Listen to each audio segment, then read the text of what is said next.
PUBG and sealed their title as the Titan Slayer. Nếu các bạn nghi ngờ về team Esports thì các bạn hãy theo dõi từ đầu mùa giải đến cuối mùa giải, bởi vì đôi khi cái sự nghi ngờ của các bạn lại là bất ngờ. The Titan Slayer, PE Sports, marches down the lower bracket and meets a familiar Titan. Buriram stands tall as the last hurdle between PE Sports and the grand finals. PE Sports redeemed themselves and destroyed the world champion Buriram, and are one step closer to being named the 2026 FFCM champion. PE Sports gets this win and they move to the grand finals.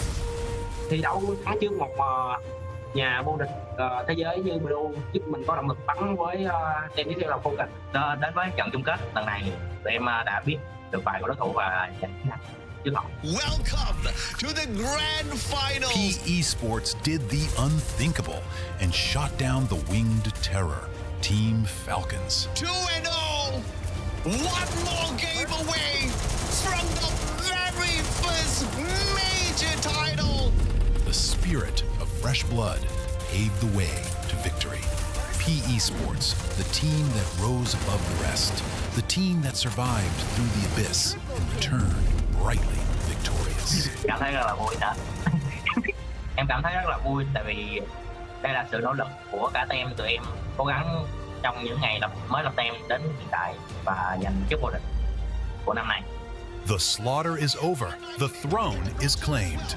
PE Sports, your champions, victorious. This is PE Sports with Limit all alone in front of them, and it is the moment Vietnam finally gets it done.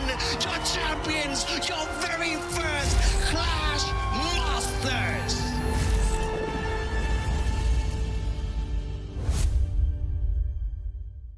Hey survivors, the 9th anniversary party is about to start. Whoa, looks like you guys really couldn't wait, huh? All right, let's get this started. The 9th anniversary is here and the rewards are ready to party. Complete tasks, earn tokens, celebrate, and unlock milestone rewards all the way to the grand prize. This time, you can get an ultra-stylish mail bundle and a super cool vehicle skin, so don't miss out. Jump in through the event entrance and explore the brand new 9th anniversary party lobby. There's a ton of fun stuff to do here. Fight your way to become the champion of the arena, or hop onto the dance floor and follow the lead dancer. The fun doesn't stop there. Team up with another player for a hilarious piggyback battle. Grab wacky items such as the big hammer, or turn into a giant or a mini character. Don't miss out on the awesome free anniversary rewards either, including a special backpack skin designed and voted by all of you. Factory is also getting a 9th anniversary makeover. If you're in Bermuda, make sure to stop by and enjoy some unforgettable anniversary fun.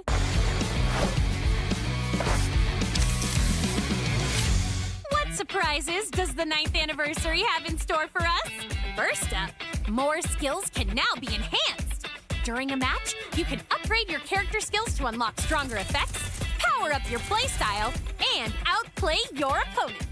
In Battle Royale, you can gain skill boost energy by surviving, getting eliminations, and dealing damage. In Clash Squad, skill boosts become available at the start of later rounds, giving you more ways to adjust your strategy as the match heats up.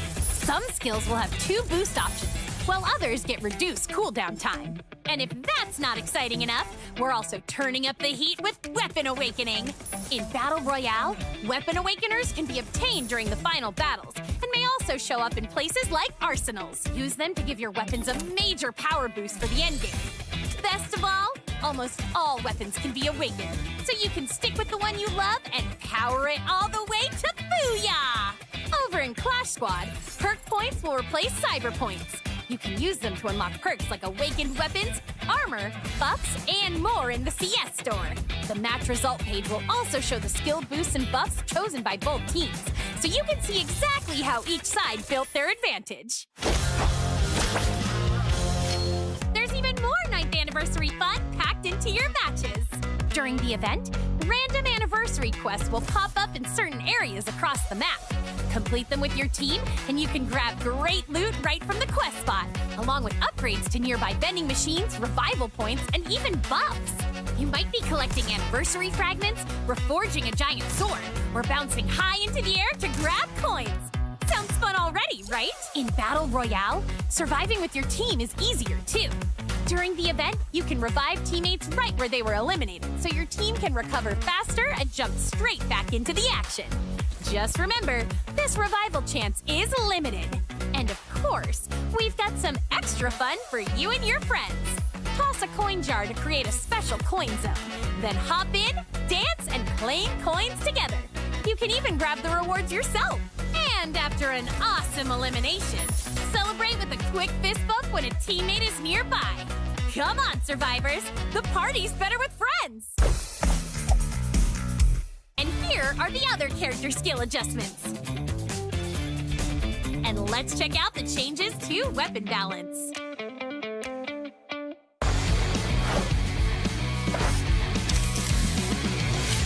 Want to find the richest loot and hottest battles? During the parachuting phase, map areas are now color-coded by loot tier: gold, purple, and white. This makes it easier to plan your drop and take control right from the start. Ever finished a match and thought, wait, what just happened? That's where the new match review feature comes in. After a BR ranked match, or any time from your match history, you can now watch a full match review and track your team's movement path, eliminations, enemy positions, airdrops, loot interactions, and more. Your key moments will be highlighted, and you can even check the actions of a specific teammate. New animated filters are here. Style up your highlights with themes like 9th anniversary, rainy day, cherry blossom, and more. Next up, we've got some custom room updates. Winners of CS or Lone Wolf matches can now share a special victory results screen. There's also a new option to display the host win rate for that mode. You can now show your social media account on your personal profile. Find your social to let more players get to know you. Everyone ready? 3, 2, 1! Welcome to the next level of Southeast Asian Clash Squad dominance. This is the Free Fire Clash Masters SEA 2026 Summer. Let's break down the battlefield. First up, the group stage. 8 teams split into 2 deadly groups of 4. Every squad plays a single round robin in a strict best-of-3 format. Victory gives you 3 points. A loss leaves you with absolutely nothing. Once the dust settles, the rankings lock. The top 2 squads from each group punch their tickets straight to the high-stakes upper bracket. And if the teams are locked in a dead tie on points, the tiebreakers are brutal. We look at head-to-head results first, then total map differential, total map wins, and finally, total round differential. Only the best numbers move forward. Finish 3rd or 4th? You drop directly to the lower bracket, where one single slip-up means you are eliminated from the tournament.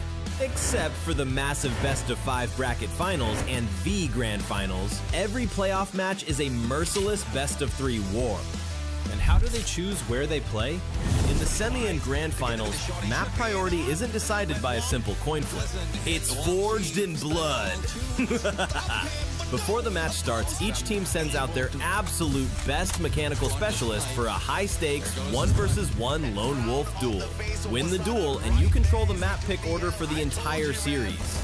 Get ready for a lot of intense 1 versus 1 in a BO9 match. Once the map is set, the ultimate mind game begins. The active skill ban pick. Using the official Global Finals draft tool, teams will systematically ban out dominant active skills and alternate picks. No more running the same meta combos every single round. And if you lose game 1, don't sweat it. From game 2 onwards, the losing team gets the massive advantage of banning and picking first. Adapt, counter, and outsmart, or watch your championship dreams burn to ash. 8 elite rosters, new mechanics, unrivaled chaos. Who will conquer the new era and cement their legacy? Find out live. Squad up, drop in, and get ready to master the clash.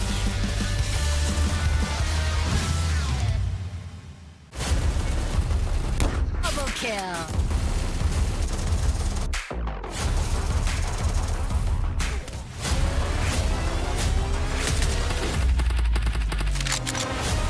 team rose above the rest. One team survived through the abyss of the lower bracket. Young blood, raw ambition. A 75% rookie roster for FFCM 2026. PE Sports brings 3 rising stars to the fight, ready to turn FFCM 2026 into their playground. They begin their journey strong, winning against Heavy and EVOS. They gave Buriram a fierce fight and chipped the King's armor even though they lost. But the message has been sent to the world. PE Sports is here to win. After suffering a defeat against the winged beasts Team Falcons, PE Sports was sent to the abyss of the lower bracket. Amongst the foes stood one monster of a team, the former champions of CS, Team AG. PE Sports fell down the monster AG and sealed their title as the Titan Slayer. Nếu các bạn nghi ngờ về team Esports thì các bạn hãy theo dõi từ đầu mùa giải đến cuối mùa giải, bởi vì đôi khi cái sự nghi ngờ của các bạn lại là bất ngờ. The Titan Slayer, PE Sports, marches down the lower bracket and meets a familiar Titan. Buriram stands tall as the last hurdle between PE Sports and the grand finals. PE Sports redeemed themselves and destroyed the world champion Buriram, and are one step closer to being named the 2026 FFCM champion. PE Sports gets this win and they move to the grand finals. Thi đấu khá trước một nhà vô địch thế giới như Blue giúp mình có động lực bắn với team tiếp theo là Focus. Đến với trận chung kết lần này, tụi em đã biết được bài của đối thủ và giành chiến thắng trước họ. Welcome to the grand final. PE Sports did the unthinkable and shot down the winged terror, Team Falcons. 2-0. One more game away from the very first major title. The spirit of fresh blood paved the way to victory. PE Sports, the team that rose above the rest, the team that survived through the abyss and returned brightly victorious. Cảm thấy rất là vui đó. Em cảm thấy rất là vui tại vì đây là sự nỗ lực của cả team tụi em cố gắng trong những ngày mới lập team đến hiện tại và giành chức vô địch của năm nay. The slaughter is over. The throne is claimed. PE Sports, your champions victorious. This is PE Sports with Limit all alone in front of them, and it is the moment Vietnam finally gets it done. Your champions, your very first Clash Masters.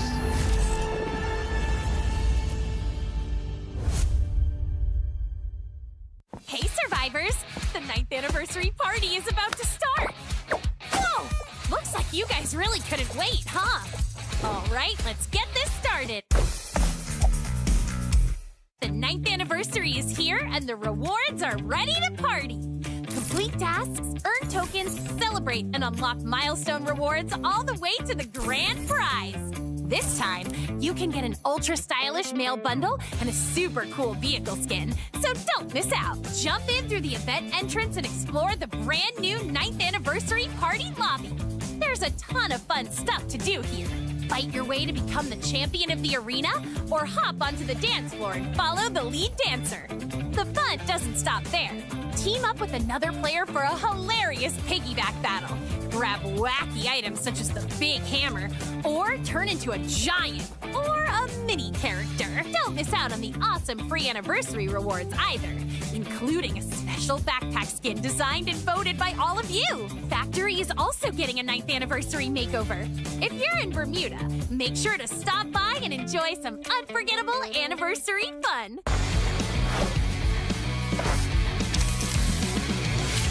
What surprises does the 9th anniversary have in store for us? First up, more skills can now be enhanced. During a match, you can upgrade your character skills to unlock stronger effects, power up your playstyle, and outplay your opponents. In Battle Royale, you can gain skill boost energy by surviving, getting eliminations, and dealing damage. In Clash Squad, skill boosts become available at the start of later rounds, giving you more ways to adjust your strategy as the match heats up. Some skills will have 2 boost options, while others get reduced cooldown time. And if that's not exciting enough, we're also turning up the heat with Weapon Awakening. In Battle Royale, Weapon Awakeners can be obtained during the final battles and may also show up in places like arsenals. Use them to give your weapons a major power boost for the endgame. Best of all, almost all weapons can be awakened, so you can stick with the one you love and power it all the way to Booyah! Over in Clash Squad, perk points will replace cyber points. You can use them to unlock perks like awakened weapons, armor, buffs, and more in the CS store. The match result page will also show the skill boosts and buffs chosen by both teams, so you can see exactly how each side built their advantage. There's even more 9th anniversary fun packed into your matches. During the event, random anniversary quests will pop up in certain areas across the map. Complete them with your team, and you can grab great loot right from the quest spot, along with upgrades to nearby vending machines, revival points, and even buffs. You might be collecting anniversary fragments, reforging a giant sword, or bouncing high into the air to grab coins. Sounds fun already, right? In Battle Royale, surviving with your team is easier too. During the event, you can revive teammates right where they were eliminated, so your team can recover faster and jump straight back into the action. Just remember, this revival chance is limited. And of course, we've got some extra fun for you and your friends. Toss a coin jar to create a special coin zone. Then hop in, dance, and claim coins together. You can even grab the rewards yourself. And after an awesome elimination, celebrate with a quick fist bump when a teammate is nearby. Come on, survivors! The party's better with friends! And here are the other character skill adjustments. And let's check out the changes to weapon balance.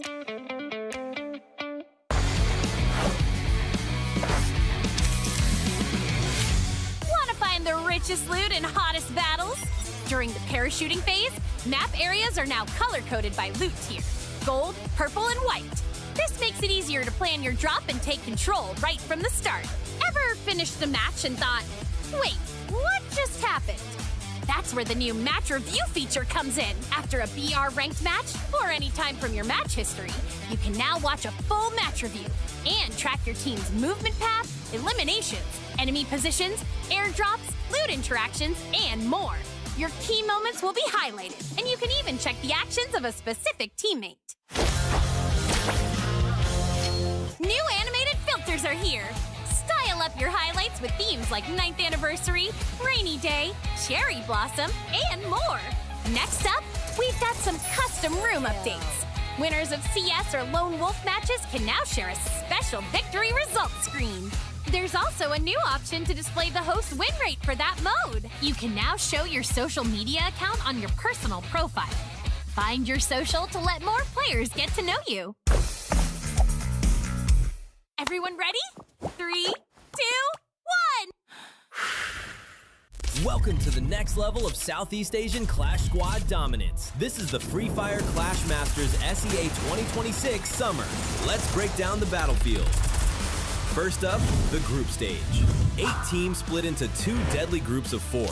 Every squad plays a single round robin in a strict best-of-3 format. Victory gives you 3 points. A loss leaves you with absolutely nothing. Once the dust settles, the rankings lock. The top 2 squads from each group punch their tickets straight to the high-stakes upper bracket. And if the teams are locked in a dead tie on points, the tiebreakers are brutal. We look at head-to-head results first, then total map differential, total map wins, and finally, total round differential. Only the best numbers move forward. Finish 3rd or 4th? You drop directly to the lower bracket, where one single slip-up means you are eliminated from the tournament. Except for the massive best-of-5 bracket finals and the grand finals, every playoff match is a merciless best-of-3 war. And how do they choose where they play? In the semi and grand finals, map priority isn't decided by a simple coin flip. It's forged in blood. Before the match starts, each team sends out their absolute best mechanical specialist for a high-stakes 1-versus-1 lone wolf duel. Win the duel, and you control the map pick order for the entire series. Get ready for a lot of intense 1-versus-1 in a BO9 match. Once the map is set, the ultimate mind game begins. The active skill ban pick. Using the official Global Finals draft tool, teams will systematically ban out dominant active skills and alternate picks. No more running the same meta combos every single round. And if you lose game 1, don't sweat it. From game 2 onwards, the losing team gets the massive advantage of banning and picking first. Adapt, counter, and outsmart, or watch your championship dreams burn to ash. 8 elite rosters, new mechanics, unrivaled chaos. Who will conquer the new era and cement their legacy? Find out live. Squad up, drop in, and get ready to master the clash.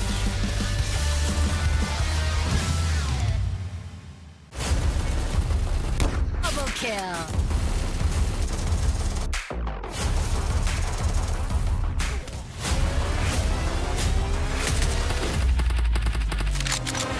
One team rose above the rest. One team survived through the abyss of the lower bracket. Young blood, raw ambition. A 75% rookie roster for FFCM 2026. PE Sports brings 3 rising stars to the fight, ready to turn FFCM 2026 into their playground. They begin their journey strong, winning against Heavy and EVOS. They gave Buriram a fierce fight and chipped the King's armor even though they lost. But the message has been sent to the world. PE Sports is here to win. After suffering a defeat against the winged beasts Team Falcons, PE Sports was sent to the abyss of the lower bracket. Amongst the foes stood one monster of a team, the former champions of CS, Team AG. PE Sports fell down the monster AG and sealed their title as the Titan Slayer. Nếu các bạn nghi ngờ về team Esports thì các bạn hãy theo dõi từ đầu mùa giải đến cuối mùa giải, bởi vì đôi khi cái sự nghi ngờ của các bạn lại là bất ngờ. The Titan Slayer, PE Sports, marches down the lower bracket and meets a familiar Titan. Buriram stands tall as the last hurdle between PE Sports and the Grand Finals. PE Sports redeemed themselves and destroyed the world champion Buriram, and are one step closer to being named the 2026 FFCM champion. PE Sports gets this win and they move to the Grand Finals. Thi đấu khá trước một nhà vô địch thế giới như Blue giúp mình có động lực bắn với team tiếp theo là Focus. Đến với trận chung kết lần này, tụi em đã biết được bài của đối thủ và giành chiến thắng trước họ. Welcome to the Grand Finals. PE Sports did the unthinkable and shot down the winged terror, Team Falcons. 2-0. One more game away from the very first major title. The spirit of fresh blood paved the way to victory. PE Sports, the team that rose above the rest, the team that survived through the abyss and returned brightly victorious. Cảm thấy rất là vui đó. Em cảm thấy rất là vui tại vì đây là sự nỗ lực của cả team tụi em cố gắng trong những ngày mới lập team đến hiện tại và giành chức vô địch của năm nay. The slaughter is over. The throne is claimed. PE Sports, your champions victorious. This is PE Sports with Limit all alone in front of them, and it is the moment Vietnam finally gets it done. Your champions, your very first Clash Masters.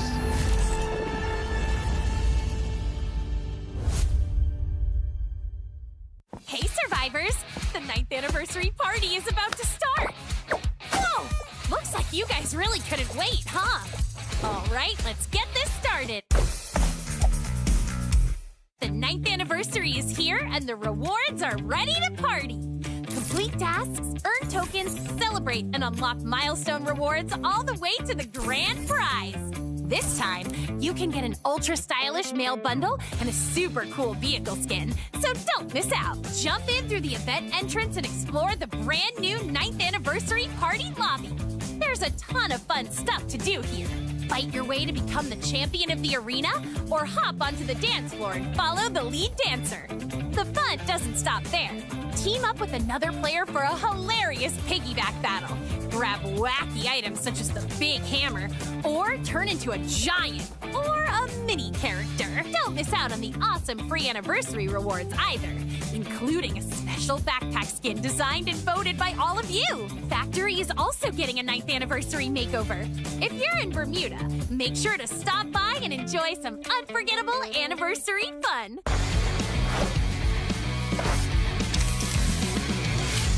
What surprises does the 9th anniversary have in store for us? First up, more skills can now be enhanced.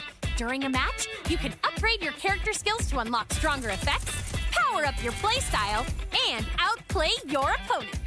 In Battle Royale, you can gain skill boost energy by surviving, getting eliminations, and dealing damage. In Clash Squad, skill boosts become available at the start of later rounds, giving you more ways to adjust your strategy as the match heats up.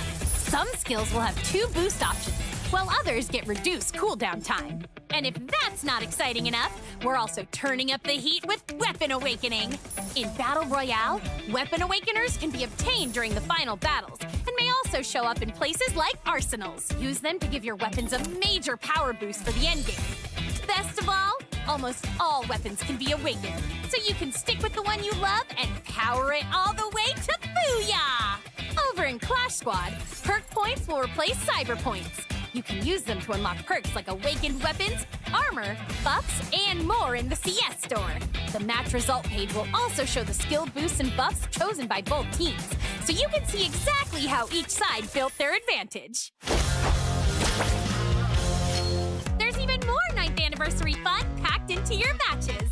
During the event, random anniversary quests will pop up in certain areas across the map. Complete them with your team, and you can grab great loot right from the quest spot, along with upgrades to nearby vending machines, revival points, and even buffs. You might be collecting anniversary fragments, reforging a giant sword, or bouncing high into the air to grab coins. Sounds fun already, right? In Battle Royale, surviving with your team is easier too. During the event, you can revive teammates right where they were eliminated, so your team can recover faster and jump straight back into the action. Just remember, this revival chance is limited.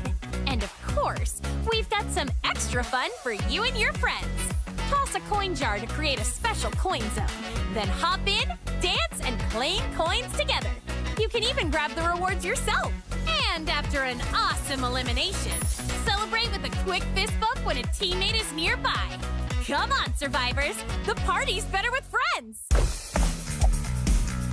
And here are the other character skill adjustments. And let's check out the changes to weapon balance.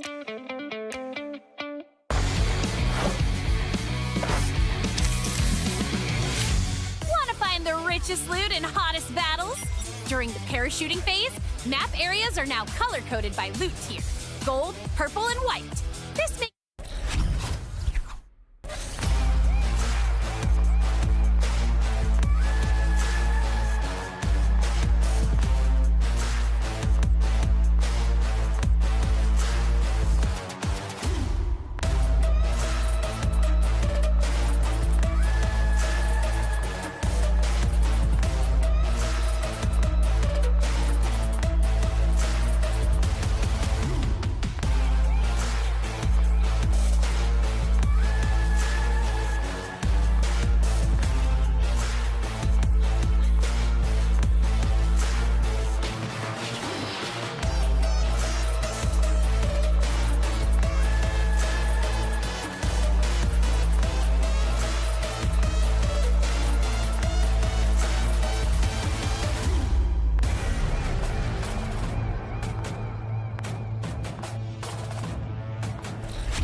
Past fights are just the warm-up, but today the gloves are completely off. The looming threat of elimination is about to push these squads to their absolute limits.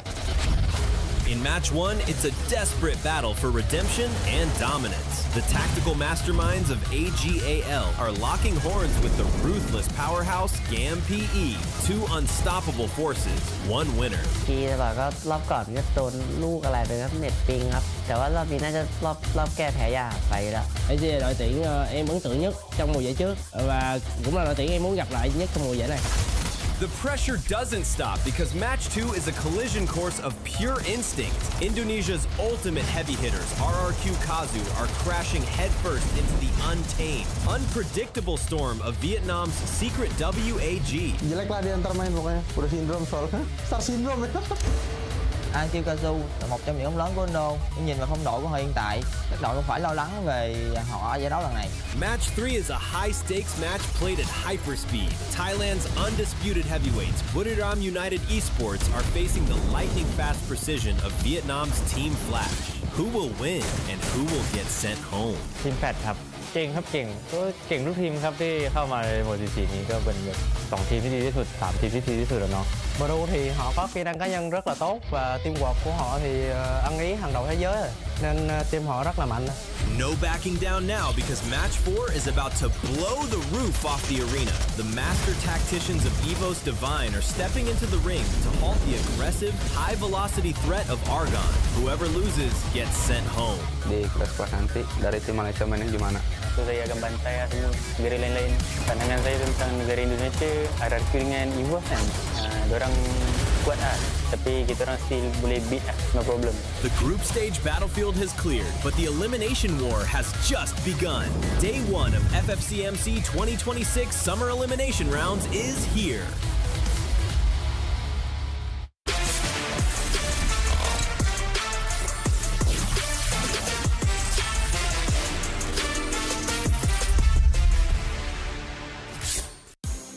Ladies and gentlemen, welcome to the show. This is the Free Fire Clash Masters 2026 Summer Elimination Stage. The group stage paved the team's way for this day. And now in the elimination stage, winning and losing would mean the difference between getting how much they will be grabbing out of the 80,000 prize pool that we have on this competition. On this, I'm Neptune Garcia, joined by my brother, the Mustachio AJ, and we'll be your casters for today.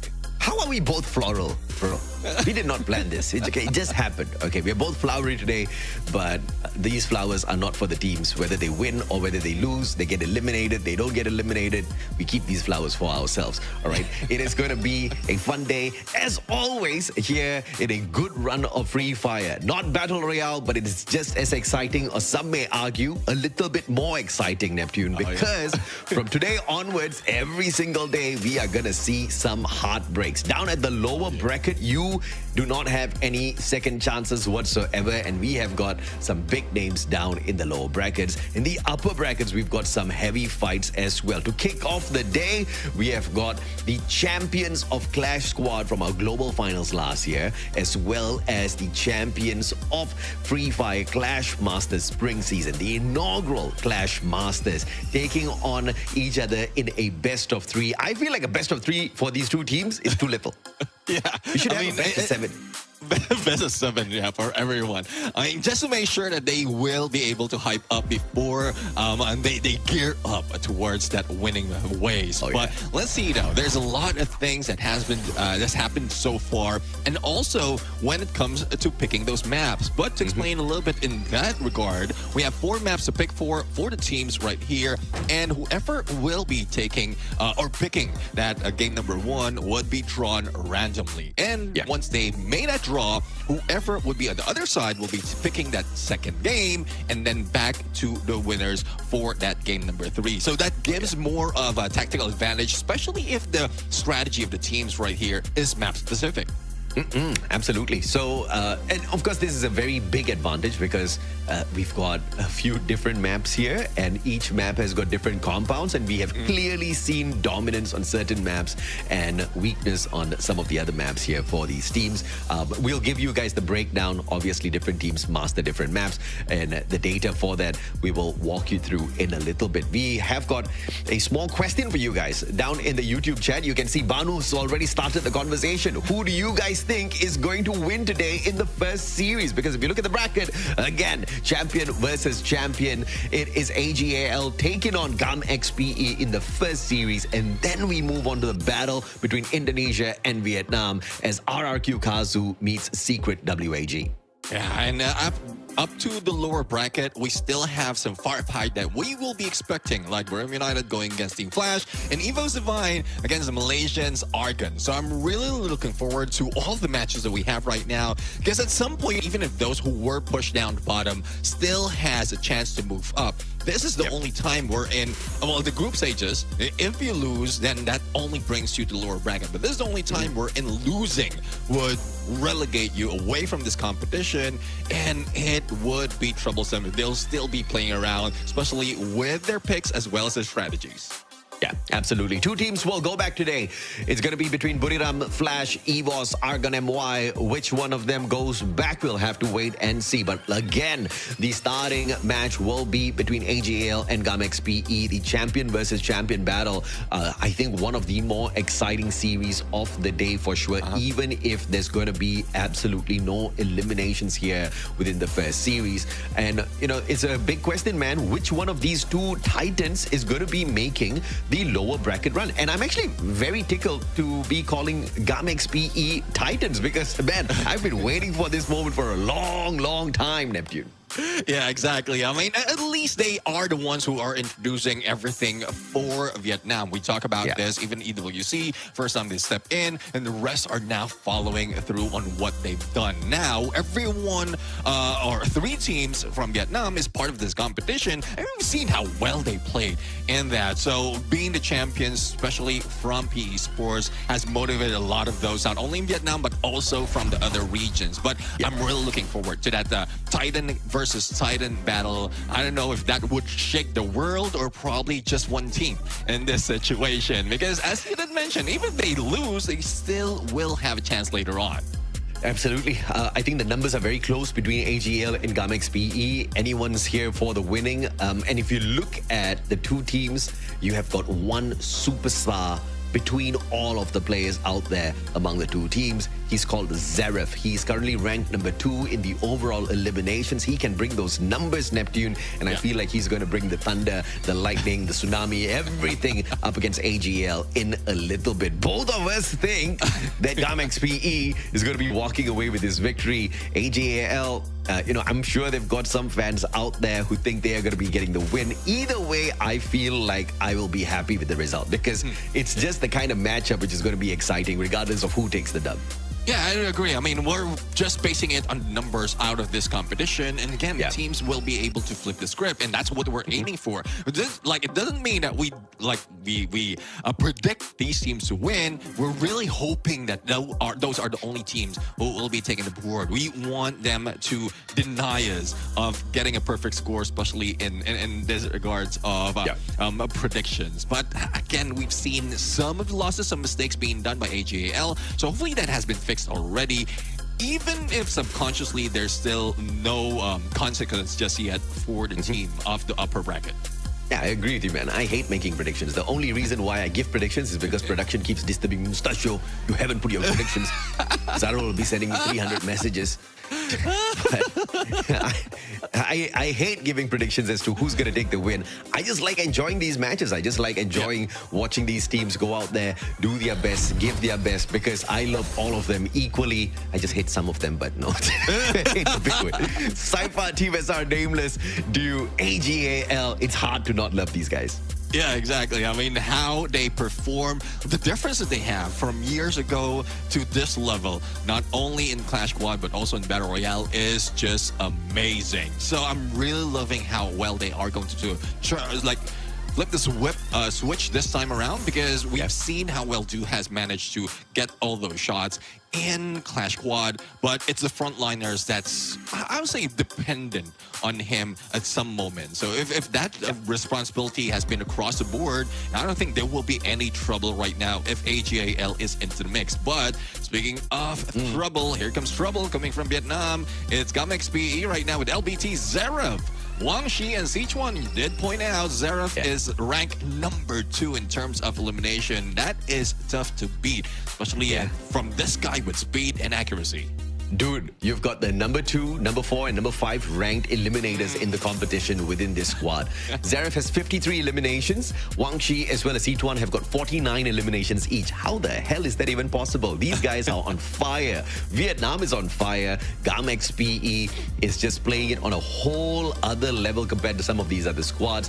And mechanically, they are a very sound team. To take on AGL, I think it's going to go down to the wire. Hence why you and I both think it's going to go down into a game number 3. And that's a good reason why I love GamxPE, a very humble squad. Even though they are really good, they always keep saying there's more for them to learn, there's more for them to improve. But, you know, just like I said when I introduced AGL, it's hard to not love these boys as well, especially Dew. He's the one that rallied the whole world of Free Fire behind him, demanding for the rest of his team members to step up, catch up. And I am shocked out of my brains that instead of going for a roster swap, pulling in new players, dropping some of their players, they just stuck with the roster, continue to work on all of their weaknesses, and now they are one of the best teams in the world. Not just in Clash Squad, in Battle Royale as well. Oh yeah, I do agree. I mean, that's one thing though that we often that we would like to see, because at some point they have some signature already. And speaking of signature, this is has been running already for the past few minutes. Zverev in there. So he is ranked number 2. It's because he had 53 total eliminations. Look at damage, the 27,000 out of him, and 2 MVPs every time they win. He is using those that tactical market as a loadout. So he is responsible for those super bonfire as well as those tactical smokes if in case needed in the battle. But it's more of the super bonfire that is that we often see out of this fight, because they want the sustainability once they get close to their opponents. Yeah, LBT runs the tactical market alongside Zverev as well. So these two guys, you know, tactically speaking, they are very sound. And then, of course, you've got your AGAL squad. And we talked about how, in terms of rankings, the players on the side of GamxPE are ranked very high through the eliminations. And if you look at AGAL, they're not as loud as GamxPE on the battlefield with their numbers, but they have still gotten enough victories to put them in a matchup up against GamxPE. If AGAL walks away with the victory, based on paper, they should not, but there's obviously a very high chance of that happening. The only reason why I think GamxPE might not be able to walk away with the victory is because I don't see Dew taking a different role other than just still focusing to be the sniper of the squad, right?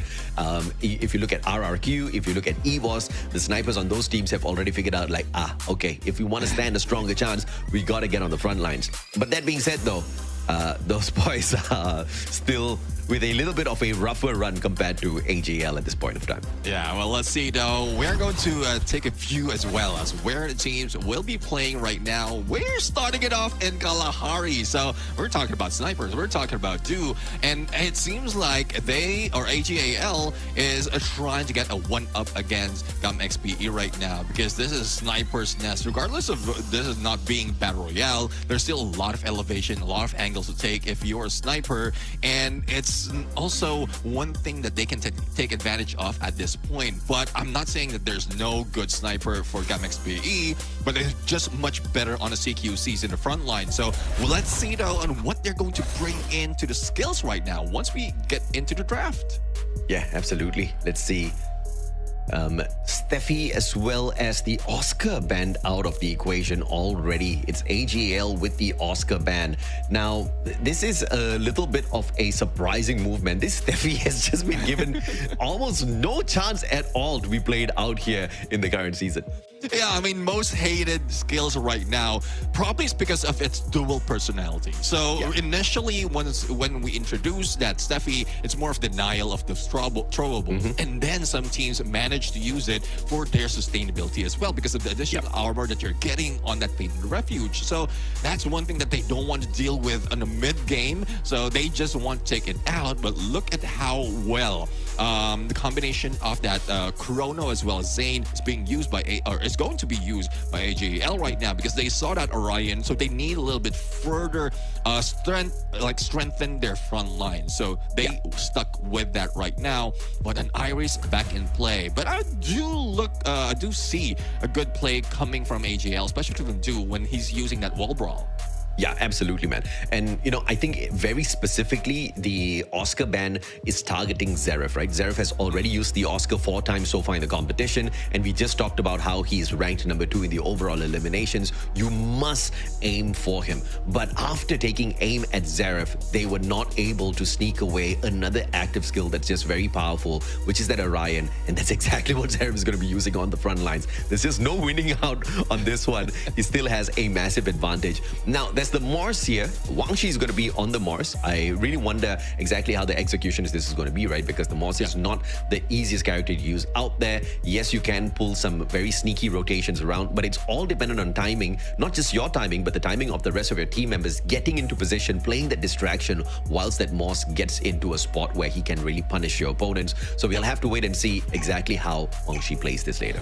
Well, let's see now. We're going to jump into Kalahari right now, and this is one of the map where that Morse has been used not as a sniper, but also as a rusher when we last saw Wasanda in that Morse. So if he can squeeze himself through out of those openings and then get away from harm, get a great angle if you're a sniper or if you have a long-range weapon, then that is a good start for the team right now. But as always, we start off on Refinery. There's 2 chances for the team to win this fight in here, and let's see who will be able to get both. Yeah, let's see. USB 2s in hand. In fact, almost everyone having those USB 2s on the side of GamxPE, only deal with the M500, the long-range shots. If the man can pull this off, it'll be big. But look at AGAL all stacking. LBT caught out already. Wang Shi and C2, though the combo is spicy. Team SR up close and personal against Zeref, and Zeref gets the shutdown. Had the Orion as well as backup, and GamxPE with a massive advantage at the start. And look at the positioning that GamxPE is taking right now. Wang Shi is just staying back, and the moment that someone steps in, he moves forward. And the line that they're taking right now, they're just baiting in players, and I think they baited Seraph as well, or they baited one of the players from AGAL, Saifa, I think, with that Masaid, so that they can get close and uses those silos as cover and then pinch them in. So that's a great start in the pistol round. Now, as they switch side in Refinery, I don't think that would play all along. Thus, Wang Shi is already taking angle and might be facing Saifa a little bit early. And here we go, up close and personal, and Wang Shi goes down out of that G36. Man, Saifa getting a little bit of revenge right away. Do will follow up as well.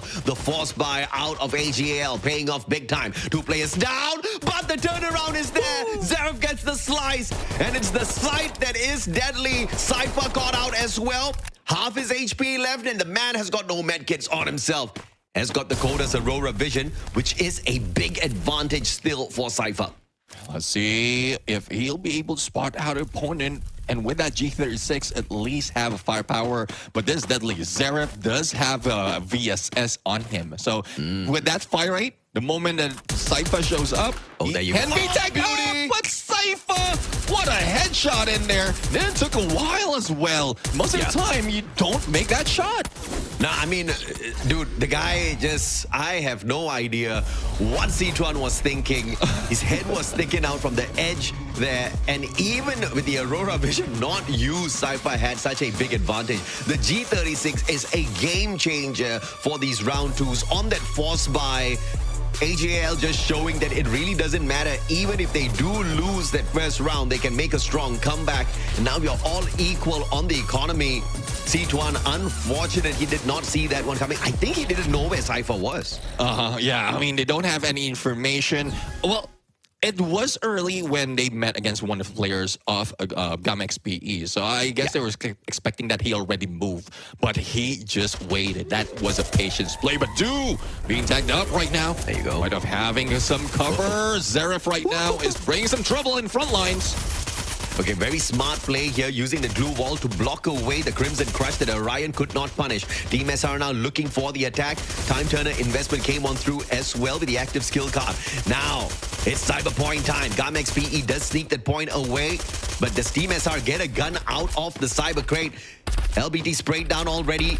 Dew spots Wang Shi, takes away a chunk of his health. Team SR finds Zaref. GamxPE crumbling on the defense.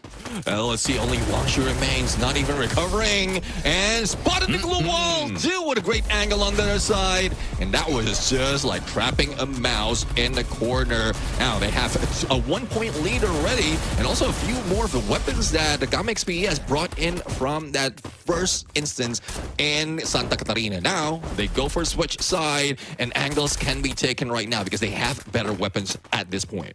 Real life experience is actually very easy to trap a mouse, and the trick is you have to set the traps by the side of the walls, by the corners, because that's exactly where these little sneaky rats love to run. And that's exactly what AGAL did there. Managed to catch GamxPE in those corners. Nameless, Mac 10, level 1 in hand. He needs to get way closer before he can use the gun. Dew, on the other hand, with the VSS, taking that high ground, looking for the advantage. Going to spot out LBT, but the shots are a tad bit slow. Cypher, instant reaction. C1 straight down to the ground with the VSS. And GamxPE again low on the numbers on the get-go. Oh, it's a 3v4 situation. Zaref will try to get close. That Crimson Crush a little bit too early, but it has done the deed. But unfortunately, Nameless does have a better weapon on him and does have VSS as well as a Mac 10 that he can switch quite quickly. And I'm really loving the angles being taken right now. They're not sticking together for AGAL. They want to make sure that they can isolate the players of GamxPE, and this is what happens when you have a better weapon. Correction, it was a level 3 Scar L, and he was using in there, not a VSS. Yeah, I mean, the level 3 Scar obviously came out from the cyber drop earlier. GamxPE was only focused on pulling away the point, not really looting up the cyber crate, because before they could do that, they were pressured back by the players on the side of AGAL. Now, Dew again with the Iris. Definitely a favorite skill by the guy. Now, the deep freezers are going to get tossed out here just to get some initial damage. Zaref with a wasted ice grenade. Obviously, Team SR protected by the Time Turner was not going to get tickled by that at all. Wang Shi in trouble. Cypher, VSS! Oh, but all he did was break down the defenses to get shut down. Dew from the opposite end, though, did give him a solid backup. LBT running around inside the smoke vortex. Not going to get knocked down just yet. Dew, bird's eye view on everything that's going on down here. He's just peppering everyone with these shots. Yeah, definitely. I mean, that's also some salt in here. That's being rubbed on their wounds. But it's just unfortunate that AGAL is the one falling down right here. Is also winded. Now, Dew, will he be able to time this well? Glue wall melter. A little bit of a grenade action being thrown at him in a pinch. But he managed to pull away. But unfortunately, there's still a lot of players for the side of GamxPE that might shoot him down, but he kept this distance. And C1, he might be pulling off another global finals move. Oh, LBT tagged up already. He's the one running the electrotherapy, so they have to be careful. And Zaref, a sliver of health left on him. They're going to go for the save on their body to make sure they've got the numbers. The distraction allows Zaref the Mag 7 shut down. But Dew looked so dangerous in that 1v3, almost walked away with a clutch. Yeah, I do agree. I mean, if it wasn't for the airdrop, not even the glue wall, if it wasn't for the airdrop in between them, he could have ended one already, dropped one already, and he just needs to deal with one more player. But they just managed to get close, and that is the one condition that's needed, especially if you have a Mag 7. You don't have that distance on that gun, and even the Zaref on that Mag 10 doesn't do that much. Only the fire rate will damage Dew. But at the moment that they went in on it close, especially with that basic therapy connection, it doesn't look far from that win. 2 cyber points already. GamxPE getting dangerously close to a massive advantage. AGAL needs to make sure when we get to the next round, they pull away those cyber points and make sure GamxPE does not sneak it away again. Wang Shi up close and personal, level 3 MP5, big advantage. They have the super bonfire there as well, and a crossfire by Cypher takes Wang Shi down. It's a big firepower out of the side of GamxPE. Nameless tagged up from the back. Zaref alive and kicking on the front lines, but 3v1 against Zaref. Only protected by those glue walls and the crate. Nameless tagged up from the left. C1 helps Zaref, and Zaref with a follow-up. Drops Nameless. LBT on the follow-up, and AGAL got cooked on that round. Yeah, and it seems like that Cassie is making work out of this. Look at this. It's a 3v2 situation, but AGAL is losing HP. They couldn't recover that quickly compared to Zaref as well as LBT. So the frontliners with that Cassie, really tough, and especially with an angle being taken with the rest of the squad of GamxPE, they came for that equalizer. Now, this is a map. This is an area where Wang Shi can take advantage of that Morse right now. If he can get an angle, but they need to move fast. And right now, triggered on a get-go, that's Stealth Bites.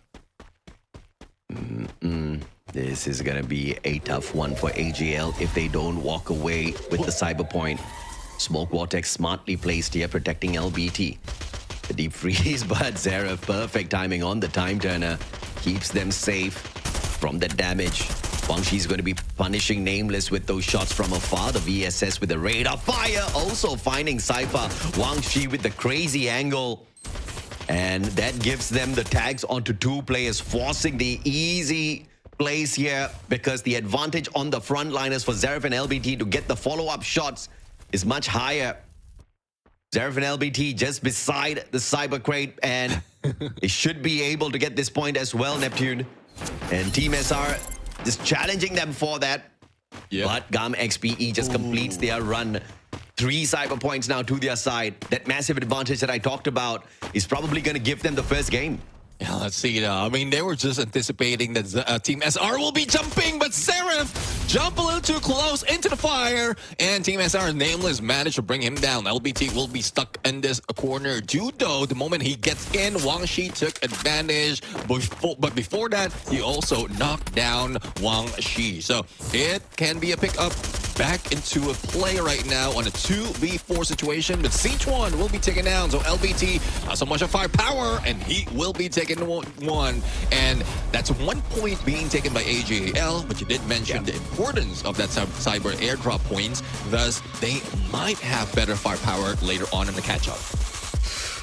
This is actually going pretty all right for GamxPE, right? I expected them to falter after what we saw from the side of AGAL, where they were running away with the 3 points, but it was the more important resource that was being focused by GamxPE, playing for the end game. But they have to make sure they don't lose focus, because these round victories, AGAL can definitely run away with it now. 2 rounds from getting this game number 1 sorted. Nameless missing that opportunity. Spotted the players, had the right angle, just not the right aim. Oh, Wang Shi taking down Team SR. That will be a great distraction against AGAL. Now, Zaref and LBT tries to move fast to capitalize on that knockdown, but it's just an isolation for the player of AGAL. Wang Shi, great position to take. Will he be able to go for a knockdown? And Cypher will be taken down. Zaref now getting up close and personal. And the move coming from Zaref was just pristine, even with help of the zone right there, as they pushed them to the edge. And it's now match point. No, it's equalized rather for both of the teams on 4. I'm just so impressed just seeing Vietnam fly around the battlefield like that and handle your global finals Clash squad champions as if it was just any other team out there, right? They are not just holding their own, but they are actually running the game. They've got a massive advantage, even though the number of round victories are equal on both sides. 4-4 on the draw. But those 3 cyber points definitely making a world of difference. And now to complete their run, the 4th cyber point. Team SR making a move for it already, but Nameless tagged up. AGL, Wang Shi going in for the rush. And he's gonna get that knock, a precious one. Pulls out the time turner as well to make sure he doesn't get punished. You can see the coordination coming from the squad right here. The moment that they get that tag, someone's already heading in there to go for the confirmation. Now, Cypher will he be able to get this shot? in Siege 1. Zeref is already going for the backstab, and there goes Wang Shi from the other side. Triangle offense coming from GamxPE to reduce the number to just 1. Yeah, I mean, when you've got the Morse, you can definitely run at your opponents like that. Everyone can thank Wasana for just showing what magic can be pulled off when a rusher walks in with the Morse.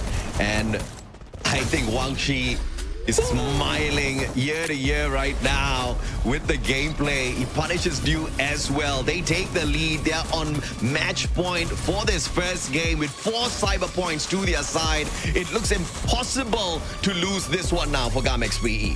Yeah, let's see. It's getting exciting. It's getting exciting right now, especially with the airdrop, the cyber points that they grab.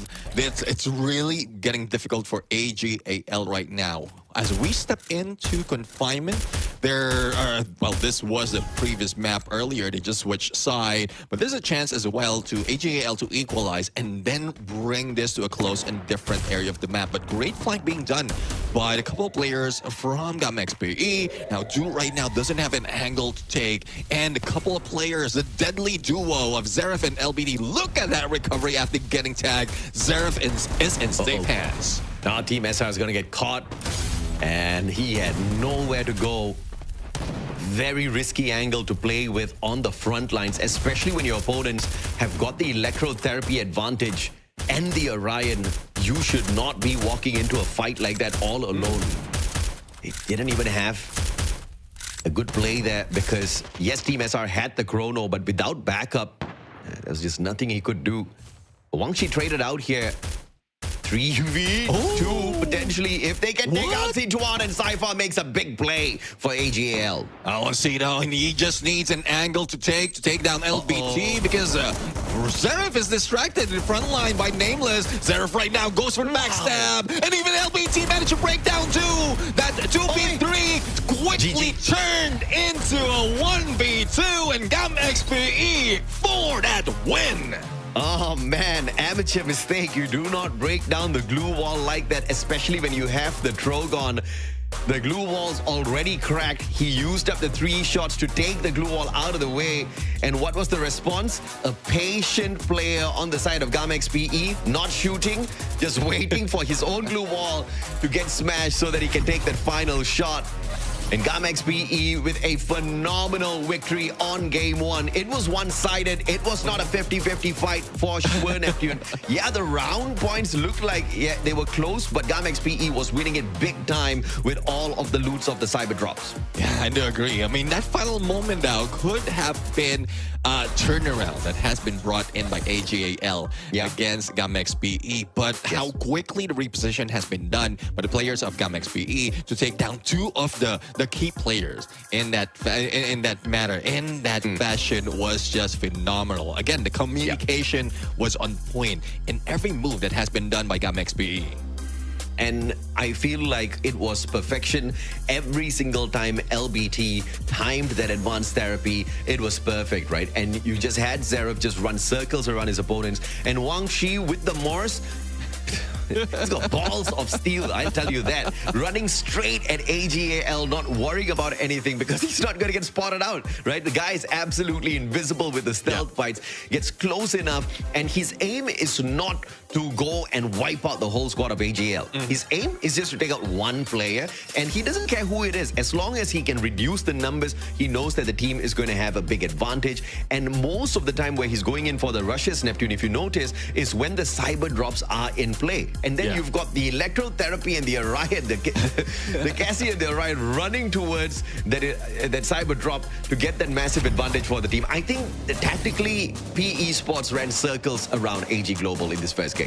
Yeah, I do agree. I mean, how can you not? Especially, we were talking about Wang Shi, and not only was he using that stealth fights quite well, but the timing is also because of the Kelly that he has in passive skill. So the sprinting is increased. Yes. And the moment that stealth fights expire, there's little to no risk of him being shut down easily by Dew because he does have that Wolfra. So the denial of the headshot or the huge damage of the headshot is still on him. So that's why he was just that bold on those moves. It's been a long time since we've seen the Wolfra in play for the passives. So I really like what GamxPE is doing. They have experimented and they understand exactly how to get that slight advantage over the opponents. And I love the fact that you brought up the point of Kelly, right? Yes, Wang Shi was running with the stealth bite, but with that Kelly and the extra speed, you saw him sprinting across the battlefield to just catch up with the players of AGL before they could even get out of their compound. And that's what gave them the massive advantage round after round after round. And of course, you can see the weapons that these boys were using as well. The Winchester level 3, the Mag 7, all of those guns boosted up by the enhanced hammer. And you didn't see as many weapons enhanced on the side of AGL, which I think was a very big miss. Yeah, I do agree. I mean, they do have the coins to work with because of the elimination that they managed, but it's just unfortunate. But there you have it. Always. And I think it will be happening for more instance. Zeref as an MVP right here. Third MVP for this guy. 7 elimination, 3,274 in damage, 15 assists. And he's the one on the front lines together with LBT on the Orion. And we don't see that much of the Crimson Crush because there's little no chance for him to be taken out or reduced on HP because they're just so aggressive in the front line. And I think this was a very smart play, right? Because you don't need the Crimson Crush if you are connected to that Cassie. That electrotherapy is what's keeping you alive. The Crimson Crush is a backup. And I feel like PE had already cracked the code. The only way to break this offensive play by GamxPE is to take out LBT from the equation first, which means Dew needs to wake up. Dew needs to make sure that Winchester plays are perfect. Yes, he was bringing in the numbers. Yes, he was bringing in the damage, but it just wasn't enough. But look at this, man. Wang Shi gets a total of 9 eliminations along the 7 with the side of Zeref here. That means officially Zeref is now ranked number 1 in Free Fire Clash Master Summer Season 2026 in terms of eliminations, and Wang Shi is ranked number 2 for eliminations. Bro, that's insane. Dude, I mean, this team, it's not that flashy, but you can see how well they time all this approach, all their movement. And I'm really loving as well. We were talking about Wang Shi, how well he used that stealth bites, and also he does have that Rocky, so it's more chances of him hiding out and getting the flank. And that's just so much of missed opportunities by AGAL out there. If LBT has been taken down quite easily, if one of the players like Team SR can go for a flank, then that could have been a win for AGAL in most instances.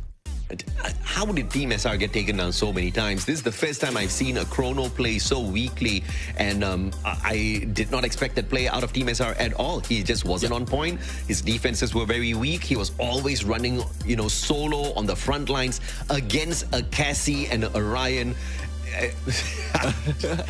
I think AGL threw that round, right?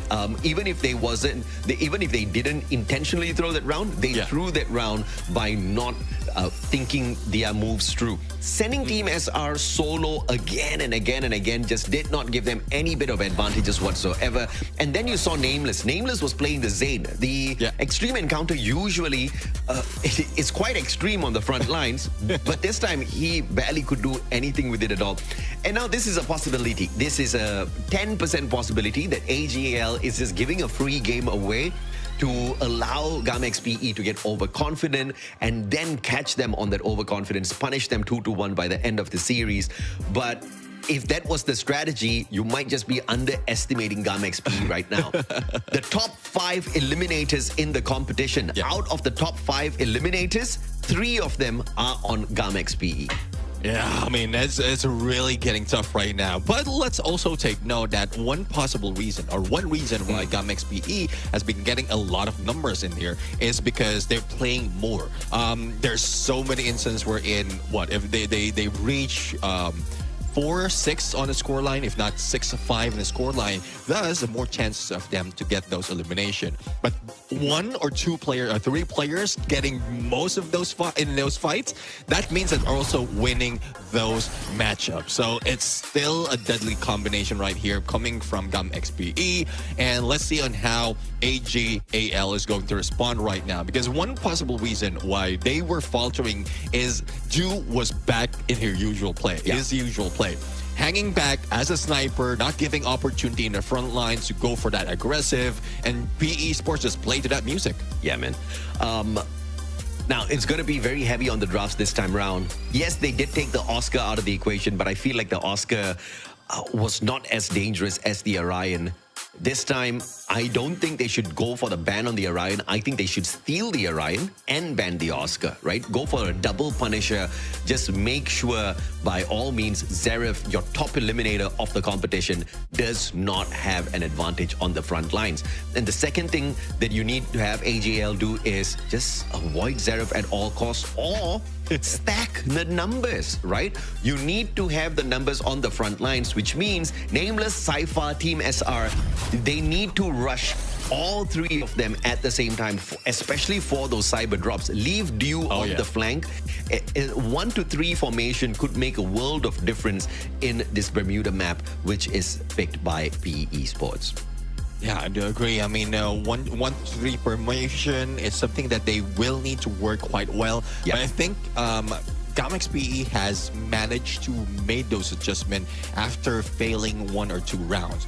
So it's tough to call if that would work quite easily, but definitely if a tactics just like that and communication would be on point for AGAL, definitely there's a chance for them to make that happen. But let's see though, this is the draft right now where it's been crucial overall, especially from the previous round. And now Orion will be taken down. They are hating it right now. But since Steffi is not being taken out of the pool, then it's GamxPE who's going to use it. I hate to say I called it, but I called it, man. They ban the Orion, they steal the Oscar. I feel like they're already winning the drafts. Zaref this time has got the Extreme Encounter. I don't think the Extreme Encounter is anywhere as good as that Oscar or the Orion in the hands of Zaref. So this is a massive nerf for Zaref. And they also have the Electrotherapy. So AGAL is just going to be that power team. They also have the Chrono again, but I hope this time Nameless gets to use that a little bit better. But if there's a potential here that Nameless is going to be sticking to that Electrotherapy, I feel a little bit better because Nameless is not having a very good day when it comes to picking up the eliminations today. Yeah, I do agree. Well, let's see though. It seems like they're a little bit more beef up. A couple of support play can be done. But if Dew will pull off this Skylar, then that would be another, I would say same from what we've seen earlier. So if he can bring himself in the front line with this Ray, then I think this is a better move from him. But no, that's just a fluke. That's a play that he's trying to throw us off. But look at on the other side of GamxPE. They do have that A124. So even that Cassie, as well as everyone from the side of AGAL is in risk of being taken down on a few 20 seconds that they have once a thrill battle has been let go. Mechanical skills wise, like we've already called out, you know, you've got the number 1, number 2, and number 4 ranked eliminators of the competition on the side of GamxPE right now. So even if it is just down purely to the mechanical skills without the active skills, they will still win out these fights. The problem is they've got the A124, which means AGAL will have to depend on mechanicals, and GamxPE still gets to run circles around them, which means if the timing is right with Seatuan, then Zaref gets to use that Extreme Encounter, be beefy in these fights, and they've also got the Steffi, which means Painted Refuge. They're going to be strong on the front lines. It's all about timing here for GamxPE. Problem is they have to fight together as a squad. They can't really go for the split, but I think that is exactly what they're aiming for this time around. Earlier, they were going for the split, especially with Wang Shi on that Morris, but this time I don't think that's exactly what he's got on mind. But let's see if or not AGL will be able to pull this one back and keep us close to our prediction, Nephew.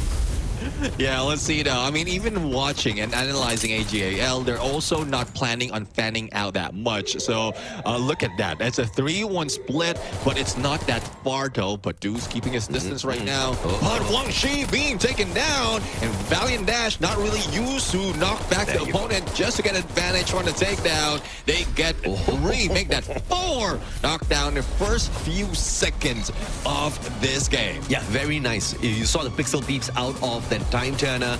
and Cypher just being super aggressive, just doing Cypher things. And he already had the Valiant Dash used earlier just to cut the distance, not to break down any defenses, but just to get into the faces of GamxPE and have AGL pick up a massive advantage on these rounds. Now, they're obviously going to go in for the purchase as the G36 is going to come out once again. And this time, AGL on the flip side of things. Let's see how they pull this off. And GamxPE, on the other hand, they're not going to go in for a force buy, Neptune, which is a little surprising. Yeah, I mean, they're saving up a little bit. Saving up with a mini Uzi because we know that they can deal. Zeref right now is just unfortunate that nade didn't bounce off. That could be the end of Zeref as well as LBT. But Team SR, this is what we're asking for. GG. Team SR to move fast. And Wang Shi will try to go in for the pickup, but unfortunately stuck in the corner. They will be going down. So more weapons, more cash, and more chances for AGL for the next win. Yeah, I mean, if you look at the weapons, obviously, GamxPE did not have the advantage there. They were going up against the Parafal, up against the G36, and of course the Deagle and the Scythe combo from Team SR. It was a tough one. I mean, if you look at the active skills-wise, AGL have got a massive advantage, and they're playing a style that gives them the advantage continuously as well. If GamxPE wants to stand a chance, they have to play this a little bit differently. They have to make sure it is C1 that calls the shots. They have to dictate the pacing of this game. That A124, the thrill of battle, is going to be the main focus in this round 3 when the Cyber Point is out. Let's see. We might be seeing that happen right now. Team SR are a little bit in too deep, but still connected with that basic therapy, but he's getting shot at. Now he needs to move out. Now, there's no help coming from Nameless just yet, but a flank in there that gives more opportunity for the damage, but unfortunately, in quite quick timing, GamxPE targeted everyone and managed to bring them down. Yeah, very cheeky plays from Team SR, just continuously trying to get the site. They are obviously trying to focus on getting the Cyber Point, but GamxPE didn't need to do much in that situation. They had the brilliant play, the IQ play. They dropped the smoke, and then they just stay hidden in it, waiting to unlock that Cyber drop. They get the point, they get the loots, and they are right back in it now. Yeah, I mean, it's getting tough right now. If you can, if you look at how well GamxPE is timing their play, even on a back foot, they can turn things around. They can flip the table that quickly. Now, Wang Shi, now, despite of not having that stealth bites, he's still going for a long flank ahead of the rest of the squad. So it's sticking together that they're planning and prioritizing right now because they don't have that Cassie on him, and also looking for Dew, just make sure that no oversight for the side of AGL. Oh, I mean, a big mistake here by Zeref. Zeref and Dew take each other out at the same time with the Thompson. Team SR with one misplay off of the glue ball gets shut down, and the flank does not work out here for Cypher. The follow-up from Nameless could just work out here if he can get the tags onto Wang Shi, but the Thompson is going to be a powerful weapon in his hands, and he will not be afraid to use it. GamxPE catches up with the equalizer 2-2.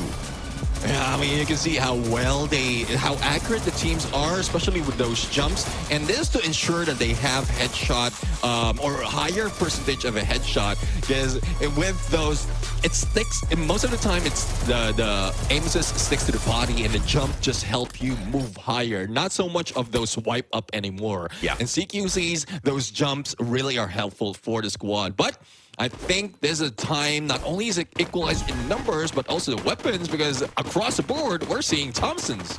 Yeah, absolutely. I mean, you gotta love the Thompsons, man. The M590s are just buried at this point of time.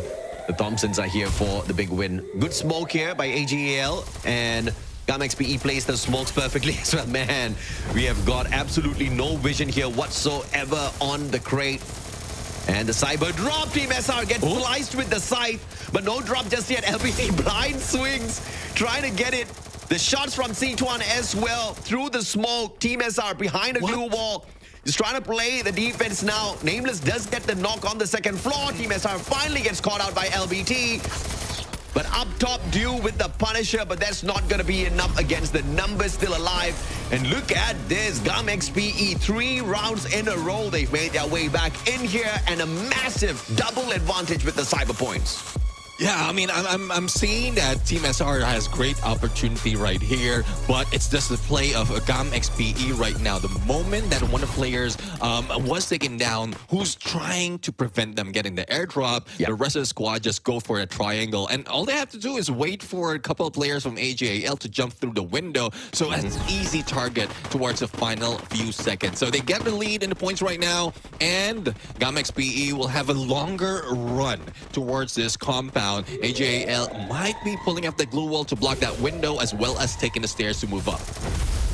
Now, what's going to happen here this time round for AGL? Do they make their way back into this fight? No cyber drop, so they can focus on the gunfights. But do all the A124 collapse all of them at the same time? No active skills for you. You just have to deal with this mechanically. Can you stay up? LBT slice and dice with the side. Zaref fights one with the Thompson. Cypher with the equalizer. They could pull this back, but Zaref with the active still on his side. That extreme encounter grenade right beside C1. That does not give them any... Holy Lord! Zaref actually pulls it off! He gets the clutch! What a clutch right here. Didn't even see him pull off that ice grenade, but he does force them to move in. And it's more of a timing. He has more utilities on them. So he uses that frag grenade to force them in, and then the ice grenade to damage them even more. And he's landing those shots with that Thompson as well. Phenomenal. Even without any visual, no sight at all. He just bounced it off through the walls. Bloody hell, that was a great clutch out of nowhere. Nephew, 2-0 might just be the scoreline to kick AGL down into the lower brackets. Can you believe it? Unbelievable stuff here out of GamxPE. Well, this is what they have to carry to their shoulders right now, being the first champion of Clash Masters, and now they're showing that they can do it once again. Zaref, as deadly as ever, no matter if they're connected with that Cassie, he is not backing down. There's only 2 more remaining players, and only a Team SR who have a CQC weapon. Do is only one remaining, and they can get to match point. GamxPE, like mopping the floor with the global finals champion. Man, I don't think that's exactly what they were given birth for. Their parents had different plans for them. Definitely not to be used as a mop, but nobody told GamxPE. They are definitely cleaning these floors here in every single compound, every single map. The dominance from GamxPE is looking unbelievable at this point. 3 cyber points, series points, 1 more round away from kicking AGAL into the lower bracket, just like how they kicked them out of the competition from the lower bracket semifinals in the spring season. Oh, let's see now. We're seeing better weapons right now for AGAL. Look at the speed, though, from GamxPE. Triggered that. Painted refuge to keep them safe. Also, a time turner, and 3 against 2 right now. And Nameless is stuck in the middle. There you have it. Him being taken down. Now Zaref can be picked up. Wang Shi trying to play in the timing, but will he be able to survive? He backs away in perfect timing, and LBT is back in play as well. But no, they're just running around, prioritizing in a pickup, and GamxPE has a number. Right, that's the first time I'm seeing a prone save in the smoke. And they had no idea. They thought he ran away, but the guy was just lying down on the floor, avoiding the shots. Now Du all alone up against Wang Shi and C1, who are very low on the HP. The problem here is Du is low as well. The boys on the GamxPE side looking for the pickups, but Wang Shi punished from the back. It's Du with the Thompson, looking for the shutdown onto C1. Can he catch up? C1 is really low, going for the pickup, and Du with the clutch to make sure the game does not end here. Well, it doesn't matter if he's a Morse or a Coda. He can pull off that class, and we have been waiting on how well he can do it on the CQC. He wears that Thompson. Pick it up, actually, because he was using an AC-80 earlier, and he knows what needs to be done. Trigger that Aurora Vision, find every single player of GamxPE, but man, this round alone is mind-blowing. I mean, what a game. What a game. AGAL. Yeah, they've kind of unfortunately lost the momentum, but they are not giving up just yet. They want to fight their way back in here. Frag grenade straight at the cyber drop, and that's not going to find anyone just yet. A double Steffi pop. Time turner pulled out as well to protect themselves. Now they're going out for the hunt, but just behind those glue walls. They need to play this timing right here. A124 already got popped earlier on. AGAL losing their players. E1 and Zara finding one, but SR as well as Dew finding the equalizers. Dew with AWM and Team SR just not stopping those pumps just yet through the M519. And Wangshi almost being taken down. Doesn't have an angle. Duke cannot take that shot. He goes for the jump. And what a Superman move right now. He goes for the pickup. It's now a 1v2 situation. And Dew still ends him with help of Nameless. This might be the comeback of the century coming from AGAL. If AGAL reverses the scoreline and walks away with the victory, then damn, bro, we have got a fantastic Game 3 on our hands. Again, this is your inaugural Free Fire Clash Masters champions. GamxPE taking on the Global Finals Clash Squad champions, AGAL. And it is a bloody good matchup. Yeah, I do agree. I mean, Dragon Sprinters as well is making Dew fly like Superman in there. I'm really loving that. He just jumped in and AWM in hand. Now also tags up one. And they know exactly where three of the players are. They might be going in for that push. Oh, that damn spider. I hate that spider. Zarif saw it before it could get close enough. And Raiden won't be able to do much in that situation. Wangshi tagged! Cypher with the Deagle, deadly. And it looks like he's going to get caught out by Nameless. Great ice grenade play from afar. That Steffi was not popped in time, and they pay a big price. But Wangshi gets picked right back up here. They had the time turner on play. Nameless takes C1 out of the equation. Zarif trying to go in for the pressure, but those glue balls will keep him behind. And AGAL makes that exit defensively, quickly repositioning. Dew is still that big danger. He could punish one of the PE players here if they step out of the confines of those defenses. Yeah, but we were talking about how reps are being trapped right now, and GamxPE seems like they're trapped.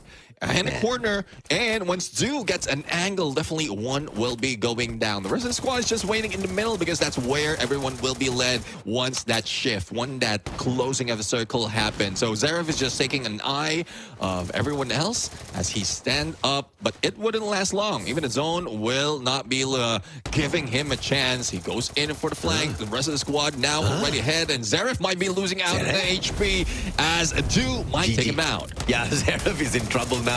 A little bit of a mistake here on the repositioning, and now Dew has got him in his crosshairs. And the circle's just pausing here for a second, and Dew actually going in for the hunt now. Dew had a big miss on the grenade earlier, and AGAL getting that information from Dew, going in for the hunt onto Zarif as well. Valiant Dash will break down those defenses, and then pull out the chrono as well for the advantage. And AGAL looking for the equalizer.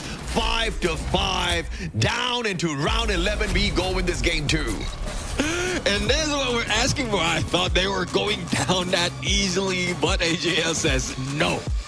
They are now fighting back, and every approach that they're doing right now is just being tactical, similar to what we've seen in GamxPE do in the first round. Now, will they be able to pull off this comeback that, hey, we have been waiting for the moment that they got that score stuck in peak right now? This is not the best map, I would say, for Dew, especially in the angle that he's taking and the weapon that he has. It's a double AWM, so let's see how they are going to make this work. Yeah, we thought they were going down. They did go down. They doubled down. And now they're on the equalizer. Sudden death round. The winners will be able to take this game away. But if it is GamxPE, that means they take the whole series. LBT punish Team SR. And the Valiant Dash breaks down the defense. Steffi popped as well. Wangxi's going to get caught out by Cypher, but he turns the 180 and punishes Nameless now. But good glue wall by Wangshi. But the follow-up is strong, and AGAL senses into a game number 3. Who says they are losing? They might have given them a fake in there. Losing 5 matches in a row, but the recovery was just pristine. So it's 1-1 on the point right now.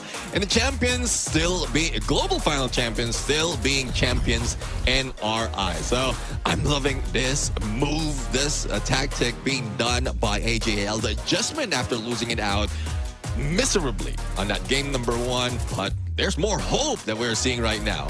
Yeah, I mean, if AGAL had lost that game, I'll tell you, the back-to-back champions is going to be GamxPE, right? Why? Yeah. Because if you look at the active skills draft, that was not a game that the players on the side of GamxPE should be walking away with a victory on. The drafts was very strong on the side of AGAL. Execution was just very weak on these initial few rounds where GamxPE was really running away with it. But they held them on that series point and they made sure the series point became a sudden death round and they stopped it, right? So no more series point. We get into a game number 3 instead.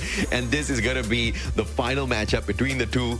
And see, there's one good thing here. Our prediction is almost correct, but that still needs GamxPE to walk away with a victory. Now, this next one is going to be a map pick by AGAL, which means first ban and pick is going to be on the side of GamxPE. That is massive advantage for the Vietnamese team.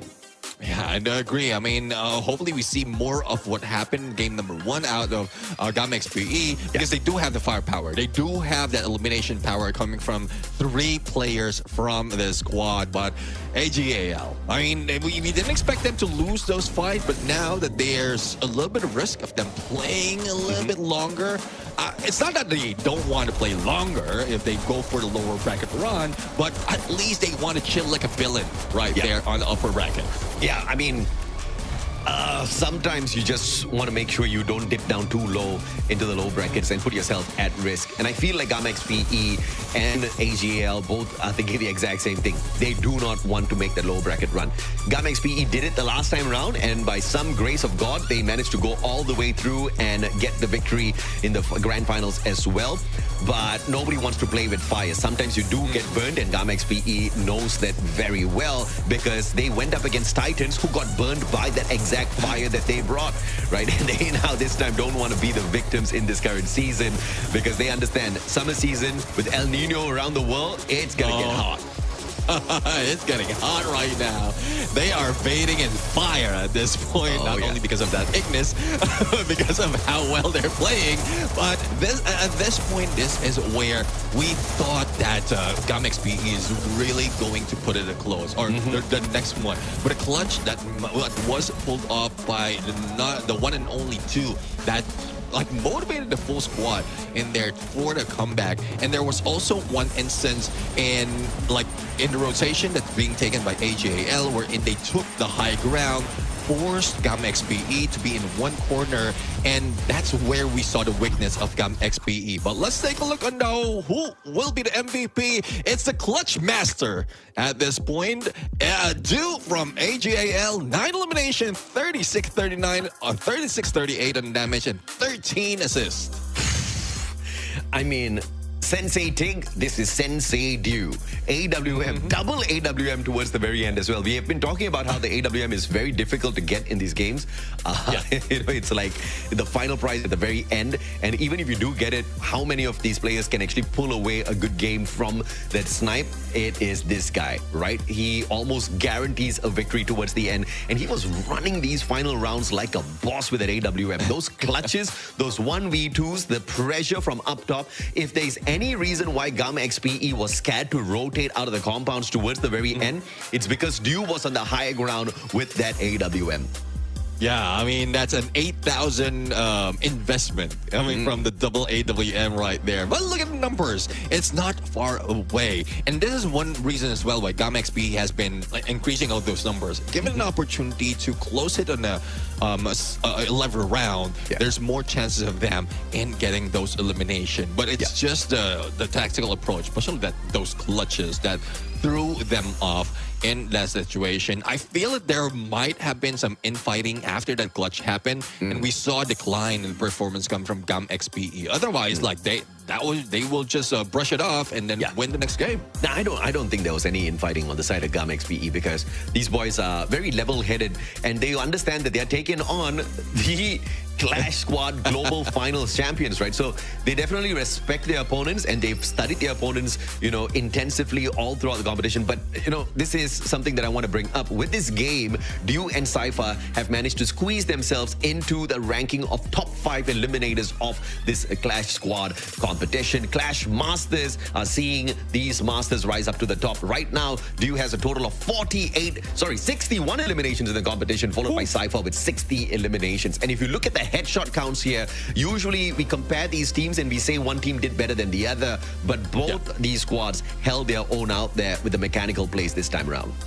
Yeah, I do agree. I mean, if you get close, if you have the M590s, even the Thompson, great potential of headshot. I was talking about how those jumps, it looks silly, but that was tactical. That's part of the strategy of the teams right here. If you can jump and ensure a headshot on those CQCs, then that would be a great use of those SMGs, especially those that doesn't have the aim down sight. So I'm really loving the move coming to the squad right now, from the teams right now, and a 1-to-1 scoreline. I mean, you really expect this. You would really expect this out of the two champions. Absolutely. I mean, we definitely expected it.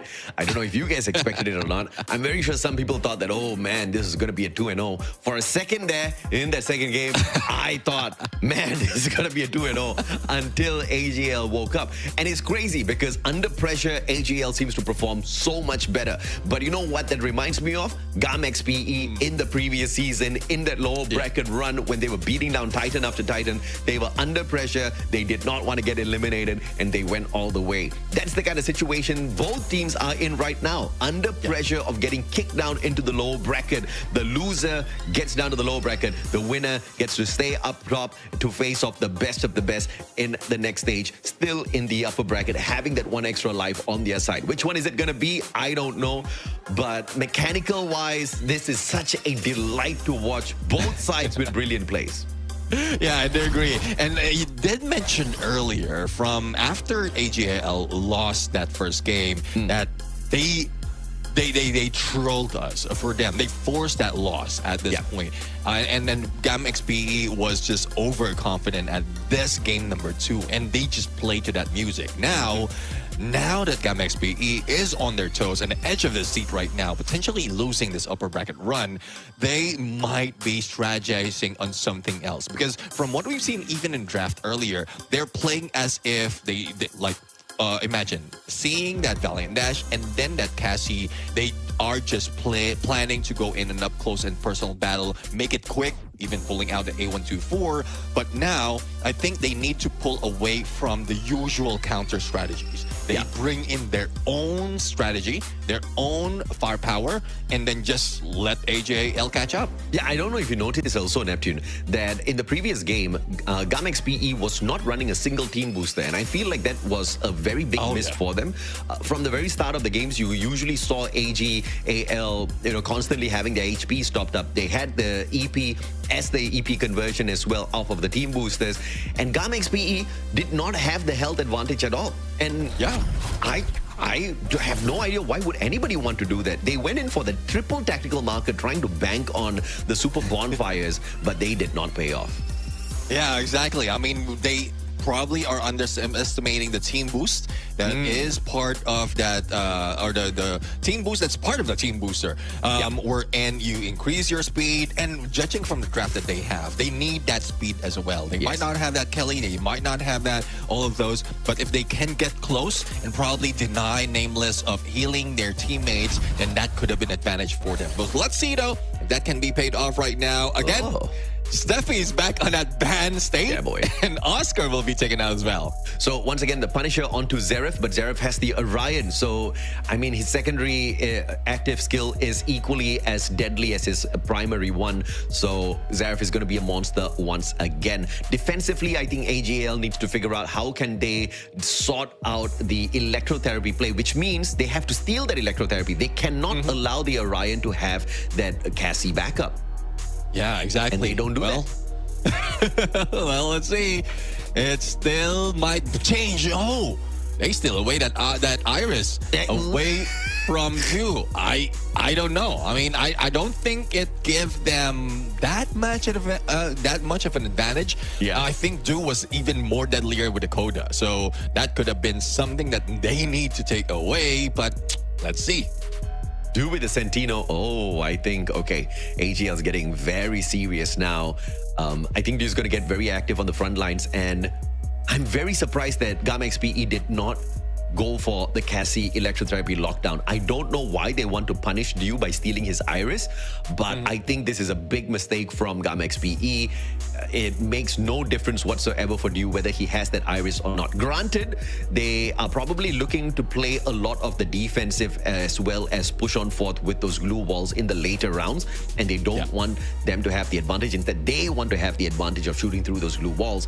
And now Wang Chi just kind of pondering if or not that A124 should be pulled in for the longest of time, and then finally makes the decide to lock it in. The thrill of battle is going to be a big difference maker, as it was in the previous matchup as well, where we saw the A124 make magic happen for GamxPE to shut down AGAL in game 1. Yeah, let's see though. I mean, let's see if this is a way for them to, or they can find a way to time that A124, because I think even in the second game, it's more of a timing that they were losing because they couldn't pull off the trail battle. Yeah. And the moment that it gets in there, it doesn't last that long, 20 seconds. Though, if we're talking about the shrink of the circle, 20 seconds is not that far. I mean, 20 seconds is long enough for them to play against the HP and go for the rush. But if there's plenty of time, especially with what was pulled off earlier by AGAL, then they had no opportunity to prioritize or to capitalize on that A124. But let's see now, in Nextera, there's plenty of even angles right here from both sides. Areas of the map were in its equal from both sides, and this is a great ending to this story in this first game of today. Let's see. We got the game 3 that we were looking forward to, Neptune. But do we get the scoreline that we were anticipating? Does GamxPE decide their own fates here? Oh, okay. Second guessing exactly where they should be rotating there. As they see AGL's not making the move at all to go for the push. They stick to the corners of the wall. And the mannequin already left at the very corner here by Dew. GamxPE actually going in for the push. Chrono pulled out by LBT, and he cannot get aggressive. The Orion on the front lines, but up close and personal. Cypher with the USP Punisher, and Dew with the slice on the side as well. AGAL, they stood their ground and they punished. Yeah, I mean, I would agree with you. Dew was planning to get with the squad, and we rarely see Dew go for that site. It's more of Team SR, who's always going for that, but I'm loving this side. So this will be the threat against GamxPE right now. Again, that's just pistol round. That site would be deadly because you don't have that much firepower on those pistols. But speaking of firepower, Kingfishers all across the board for GamxPE, and this might be a good way for them to start if they can get angles right. This one that we've seen even from yesterday. LBT shut down already. No follow-up just yet. Zaref looking for the Punisher. Cypher still alive and kicking. Neither side can find the finisher just yet. Cypher about to get picked up, and that is successfully pulled off. On the opposite end, GamxPE losing player after player as Dew is on fire. Gets the triple in this game. Well, triple on the game. Definitely Cypher, though. Great initiation, and that gives more opportunity for AGAL to move up in this platform. And the Siege1 goes for the angle, but the risk here at this point, especially with a deadly sniper or deadly accurate player like Dew, is as you move across those platforms, through those glass walls, you are seen. So the moment that you step on, like the sidestep, and you can be shut down quite easily. So that's 2 points already capitalized by AGAL. Let's see on this part of the map where there's a lot more of hiding spot. Smokes are out. Cyberpoint time, baby. Cypher powered up with the electrotherapy. Team SR on that high ground looking for the shots. Zaref versus Cypher on the front line. Cypher tagged up, but the advanced therapy making its work. Zaref in that CQC, but still punishes Cypher. Electrotherapy or not, Zaref just a better player. Oh, let's see though. Dew and TMSR did manage to go for knockdown and nameless up close and personal. Now, LBT the only remaining, not so much of health coming from this guy, and this is it. AGAL showing that they don't need to celebrate that early, that GamxPE doesn't need to celebrate that early because the champions is back in play. Yeah, Zaref, the one big win that he got for the team was sneaking away that Cyber point. But apart from that, he did manage to get the knock onto Cypher, but he spent way too long getting it done, and he had no backup at all from the rest of his team members who were looking for the Punisher. But Dew, as usual, very annoying with the VSS, had the right angle, had the elevation as well on that high ground, and he was able to pepper down the players on the side of GamxPE with those shots. And that was that massive advantage needed by AGAL. Now, the mannequin's going to be set up here as Dew once again takes that high ground. C1, oh, big advantage, but he gets just shot and shut down. And the glue wall timing was perfect for Dew to protect himself. A124 tags 3 of the players. Now they need to count 20. LBT being tagged up, though. See if they will be able to pull away. Sarah for the backstab with a Thompson. Switch Crimson Crush, but there's no way for him to squeeze himself through those blue walls. But then go for that finisher. Now, AGAL only with 3 right here. And Cypher almost being taken down as he jumps away. Yeah, good play here by Cypher. The defense is perfect. Now they've got locked down by the thrill of battle, and that forced the panic out of AGAL. But they handled the situation well enough. But because they scrambled, they had to split up from each other. And when those boys are all alone, it's going to be so much more easier for GamxPE to just pick them off one after the other. And now Dew and Cypher in a 2v4. Kingfisher, Thompson in the hands of Cypher, and you can see that the Kingfisher has already been bumped up with the enhanced hammer, so this is going to be a massive advantage for them. But the problem is they cannot get up close and personal just yet. Wang Shi spotting out Dew. Dew's tagged up as well. Information given to the rest of his team members. But Dew's still staying alive somehow.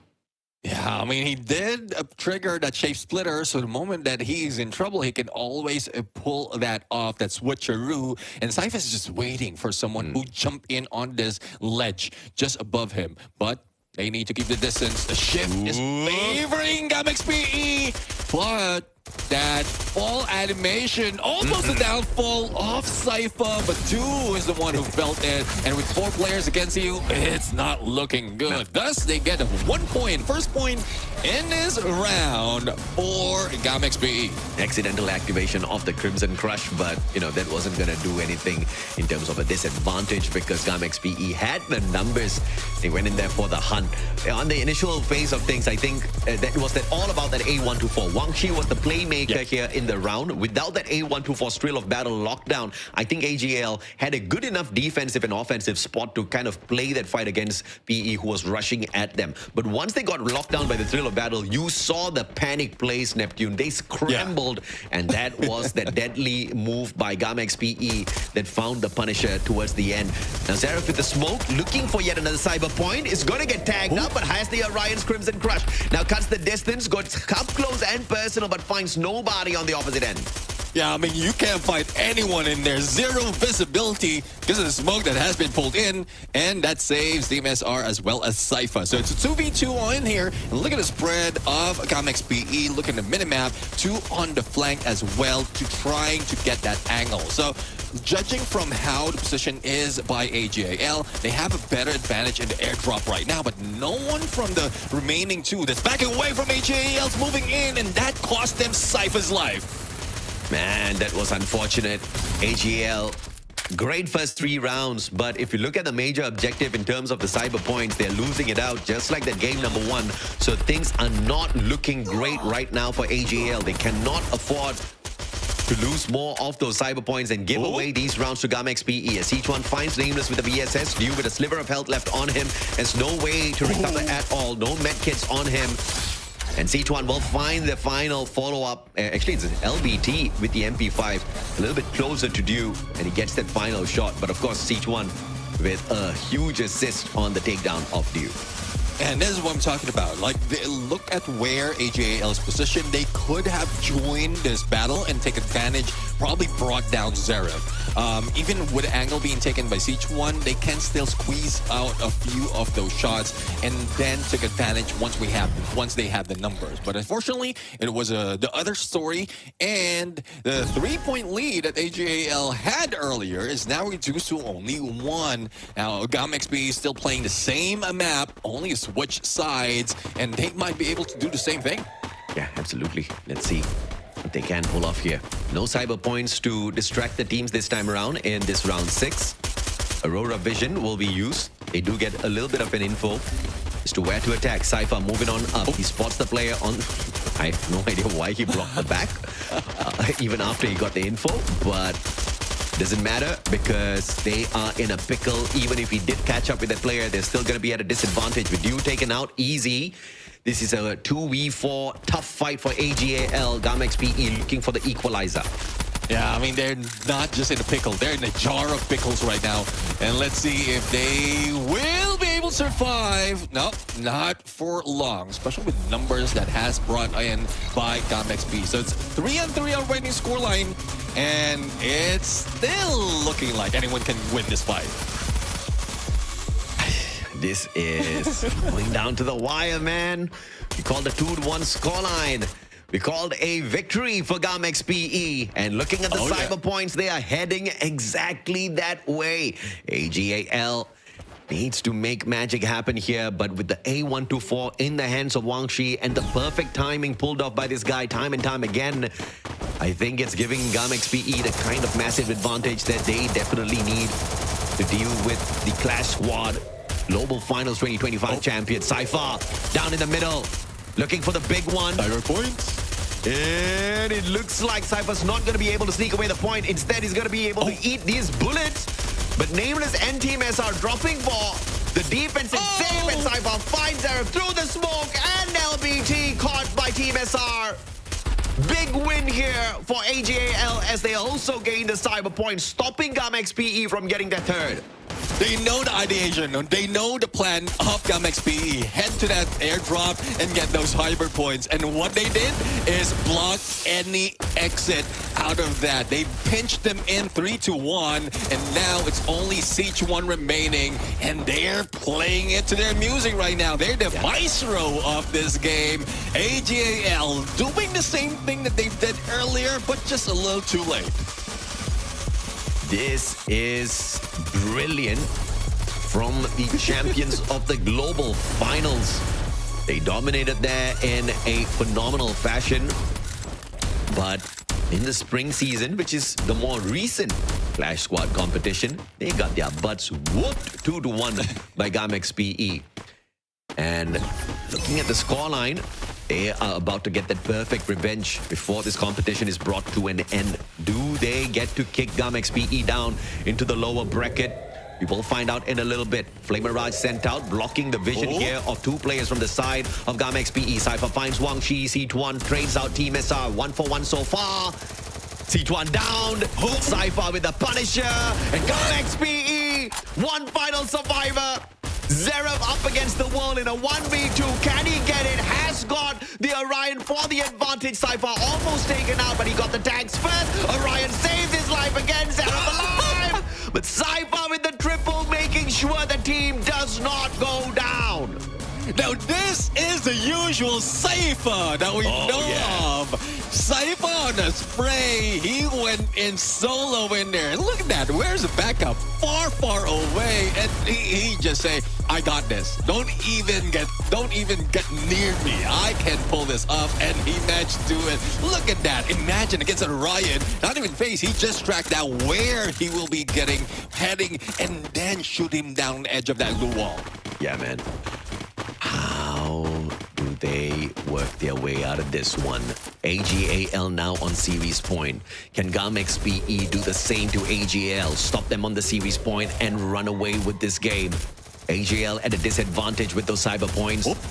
And they want to get this one for themselves. Time Turner invested perfectly. Cypher in a sticky situation here, but he drops down to the lower floor. Nameless comes for the backup. Team SR as well. But the Time Turner saves GamxPE. Wang Shi will not be able to hold his ground though. Sichuan's going to get caught out here by Nameless. Blind shots through the smoke. And Sichuan gets the advantage. Zero's still alive and kicking. Looking for Team SR. And the Orion popped once again. Pulls out the Time Turner. Zero's still alive.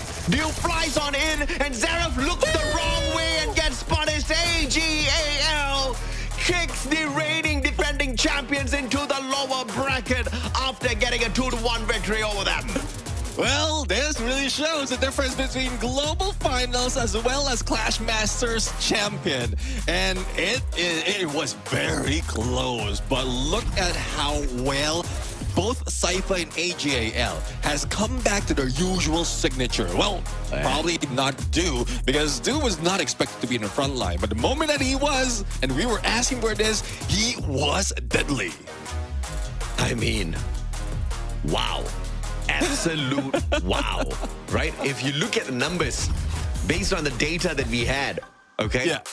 GamxPE should have won this one. They have been dominating the competition so far with the numbers through eliminations, and only in this series, AGAL caught up with them in the top 5 eliminators list. And I think they have not overtaken them in terms of the domination on the top 5. But what they have done is given them a sweet revenge kicked out into the lower bracket. Not as hot as the play that GamxPE got on them, because the last season they kicked AGAL out of the competition. And this time AGAL getting 50% of that revenge here very early on in the competition. Do we get to see a rematch between them? If GamxPE manages to make that lower bracket run to the grand finals, and assuming AGAL gets to the grand finals as well, I think it will be a fantastic showdown, Neptune. Exactly. I'm really loving this. They might be able to meet once again later on. Yes. And I'm really expecting, I'm really waiting for that. I was at round number 2, round number 3 already at this point, because AGAL has, I know, again, I do agree with you this time around. After that win the game number 2, AGAL was just playing with the ego of GamxPE. They made them overconfident, and with that, they were not even thinking of getting that one up in terms of the draft. They were just playing at it on a back and forth, and even if they had the A124 steals away that Iris didn't do that much. They just understood how, or AGAL understood how well they can take this timing against GamxPE. I dare say AGAL was actually toying around with GamxPE with the way they were playing this game, swinging it back and forth, you know, giving them the massive game first as an advantage, allowing them to build up on that ego, and then they crushed that ego, especially with the comeback on the game number 2 as well, right? I think the comeback on game 2 was one that GamxPE was not expecting at all, and that was the final blow to their ego, which would have really rocked the confidence of the squad. And in this game 3, it was just a rush down to the end line. And GamxPE thought they had found some brilliant play here by stealing that Iris away. I don't think that was the best play from them. Yeah, I do agree. And speaking of not the best play, we were talking about that triple tactical market, which it does work, but if you have a team booster on the other side and you don't have the Cassie for your side, then that would be a downfall for the team. You will not have those extra buffs that we have in game. So I don't know what they were thinking, but hopefully they can look back and plan ahead, similar to what we've seen on AGAL. Absolutely, man. You know, when they had reached the series point already, as GamxPE was focusing on the cyber points for the advantage, AGAL just knew that they had to turn this into a straightforward 4v4 gunfight. But what made the situation so chaotic and difficult was the usage of the smokes. Now, in the past, when we first started playing Clash Squad, very few of these teams were focusing on the smokes, but, you know, the situation has turned on its head this time around. And Dew walking away with yet another MVP for himself. This is his 5th MVP of just this season. How ridiculous is that? Talk about a solid player on the side of AGAL. Yeah, I mean, earlier he was he just entered the top 5 of elimination, but with this, he's now number 2. So I'm really loving how well Dew managed to wow us once again, because imagine. That was a clutch that managed to pull off earlier. He brought back the squad as well, and then he switched over from a sniper to a frontliner really quick. So I'm seeing the chat earlier as well that Dew is an all-rounder. Yes, he is an all-rounder now. They are just playing with, toying with us, thinking that he will stick with that sniper role. But with this Santino as well, it gives him more opportunity to pull that off. Yeah, absolutely. If you look at AGAL and you look at Dew and you look at his rise just in this fight alone, you called it out, Neptune. The most important thing is he's now the second best Predator of the competition with a total of 72 eliminations in the competition. How deadly is that? Yes, 35,000 overall damage. Dew just rose up to be one of the monsters in the competition through this fight. And Zaref, yes, he was bringing in the numbers, but it was just not enough. 6 eliminations for the guy, 4,040, even more damage than Dew, but it just brought to nothing at the end of the day because they could not pull in the numbers. I think the recovery play from AGL this time was just a thing of beauty, especially when they had the Cassie on their side, right? That electrotherapy just keeping Cypher especially alive in countless number of these engagements on the front lines gave AGL a massive boost in this match. Yeah, I do agree. I mean, imagine that Cassie as well coming from Team SR, he was using that flash. So even if you don't have a vision of whoever will be backstabbing them, he have a little bit of fighting chance, and then he just moves away together with Cypher, or probably make a switcheroo. Just switch their position so that that extreme encounter will be triggered. And Nameless is always in there as well. The perfect timing to be able to navigate with the rest of the squad using that Flame Mirage for a little bit more of cover. So smokes, whatever, I would say there's a lot that has been put in by AGAL right here. And let's look at the numbers, where our focus most of the time is the headshots. And wow, that's 3 headshots for both Dew and Cypher. That's 7 for the whole squad. Yeah, I mean, mechanically, obviously, AGL was on fire this time round, with Dew leading the whole squad with his plays. 8 assists in totality for him. But when it comes to shining on the assist, Team SR did his best out there. Again, Team SR was playing the Cassie. His role was to play the back lines and support the rest of his team members.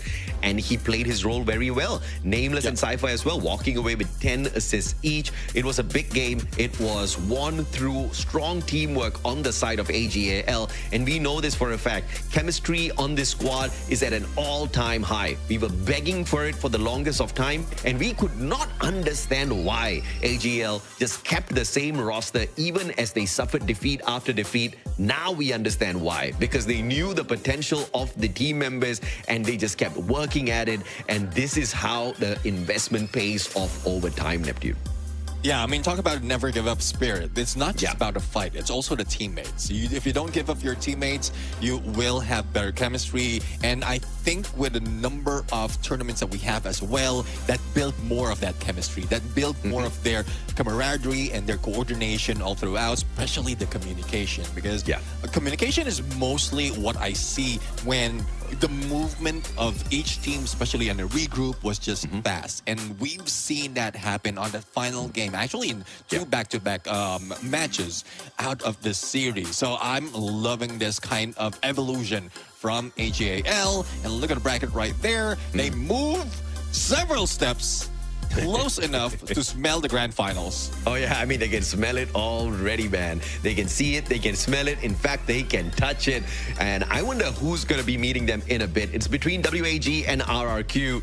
And either way, AGL is going to have a party here at match number 8. But we'll have to wait a little bit for that. We first have to see exactly what gets rocked down here in terms of the series between RRQ and WAG in a little bit. Right now, I have to say, Neptune, I was surprised yet again in that final match between AGL and PE Esports, GamxPE. There was no team boosters again.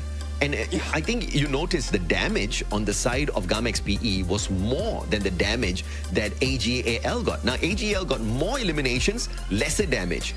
But on the other side, GamxPE was getting more damage, lesser eliminations because of those team boosters, because these guys just kept recovering again and again and again, staying out of battle, converting those EPs into HP, something that GamxPE was not doing. I am so confused why GamxPE forced the triple tactical market play.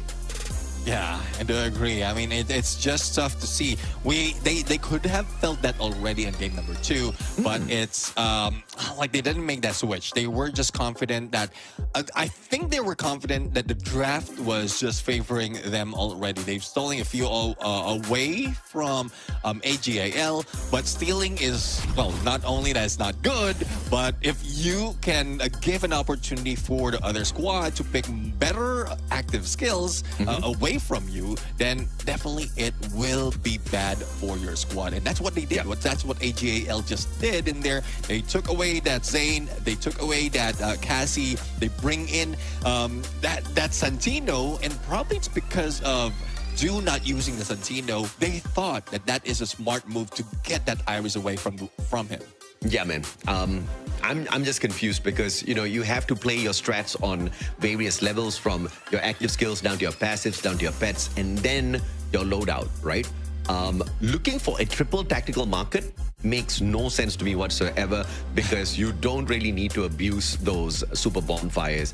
And it didn't seem like they were playing a lot of the smoke vortexes. So they were literally getting the tactical market mainly for the super bonfires. And still, I didn't see a lot of super bonfires giving them the boost at all. So it seemed like GamxPE did not want to play sustainability in the fight against a very mechanically sound squad, a world champion of Clash squad, which is sus. So I think GamxPE wants to make another lower bracket run. I don't know. Let's see, though. I mean, there's a lot of changes that can be done, will be done by the teams, especially with opportunities that they have right now. But we're going to hear a little bit of what AGAL has to say right now. So we're going to bring them to an interview. Don't go away. We'll be right back. ก็เล่นตามซ้อมครับแบบว่าเท่าที่แบบรู้ศักยภาพตัวเองครับว่าทำได้แค่ไหนครับก็เล่นได้เต็มที่อยากเจอ WAG ครับเพราะว่ารอบก่อนเขาได้แชมป์แบบใหญ่ครับก็เลยอยากมาแข่งในCCก็ฝากก็ขอบคุณแฟนคลับทุกคนครับที่เชียร์ครับแล้วก็ปีนี้ก็อยากให้ได้สักแชมป์2แชมป์ครับในปีนี้ทุกรายการเลย There you go. Mr. Dew has spoken. He wants to win some championships this time round. This year, he wants to walk away with some trophies. And if he keeps playing like that, he'll definitely walk away with a trophy by the end of this. He also wants to meet Secret WAG. It looks like AGAL wants to personally shut down all of the Vietnamese squads.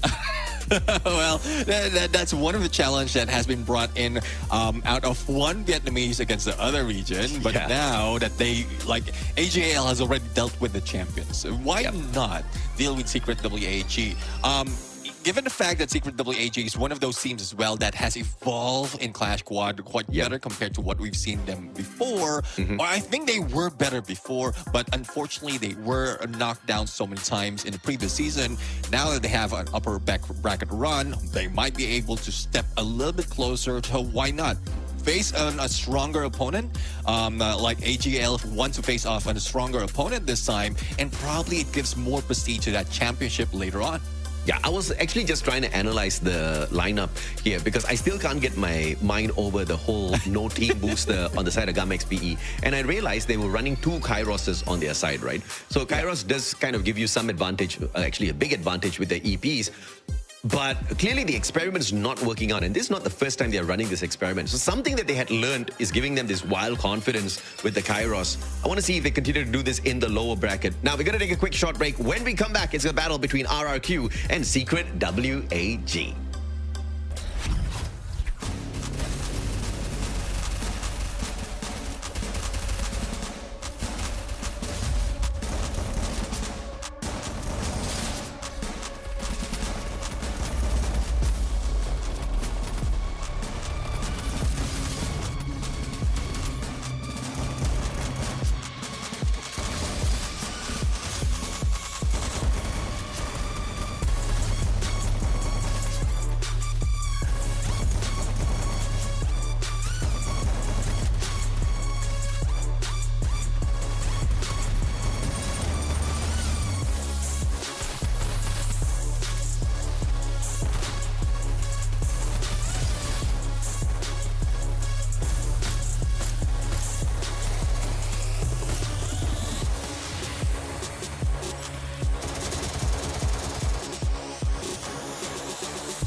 anniversary party is about to start.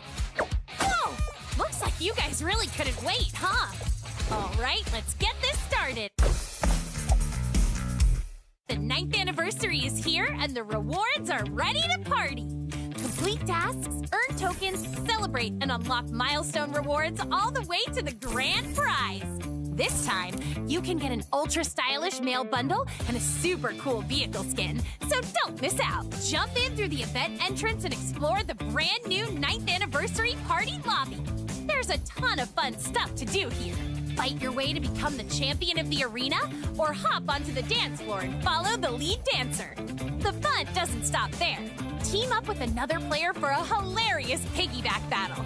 Grab wacky items such as the big hammer, or turn into a giant or a mini character. Don't miss out on the awesome free anniversary rewards either, including a special backpack skin designed and voted by all of you. Factory is also getting a 9th anniversary makeover.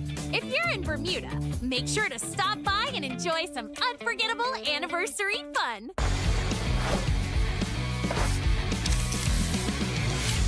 What surprises does the 9th anniversary have in store for us? First up, more skills can now be enhanced. During a match, you can upgrade your character skills to unlock stronger effects, power up your playstyle, and outplay your opponents. In Battle Royale, you can gain skill boost energy by surviving, getting eliminations, and dealing damage. In Clash Squad, skill boosts become available at the start of later rounds, giving you more ways to adjust your strategy as the match heats up. Some skills will have 2 boost options, while others get reduced cooldown time. And if that's not exciting enough, we're also turning up the heat with Weapon Awakening. In Battle Royale, Weapon Awakeners can be obtained during the final battles, and may also show up in places like arsenals. Use them to give your weapons a major power boost for the endgame. Best of all, almost all weapons can be awakened, so you can stick with the one you love and power it all the way to Booyah! Over in Clash Squad, perk points will replace cyber points. You can use them to unlock perks like awakened weapons, armor, buffs, and more in the CS store. The match result page will also show the skill boosts and buffs chosen by both teams, so you can see exactly how each side built their advantage. There's even more 9th anniversary fun packed into your matches. During the event, random anniversary quests will pop up in certain areas across the map. Complete them with your team, and you can grab great loot right from the quest spot, along with upgrades to nearby vending machines, revival points, and even buffs. You might be collecting anniversary fragments, reforging a giant sword, or bouncing high into the air to grab coins. Sounds fun already, right? In Battle Royale, surviving with your team is easier too. During the event, you can revive teammates right where they were eliminated, so your team can recover faster and jump straight back into the action. Just remember,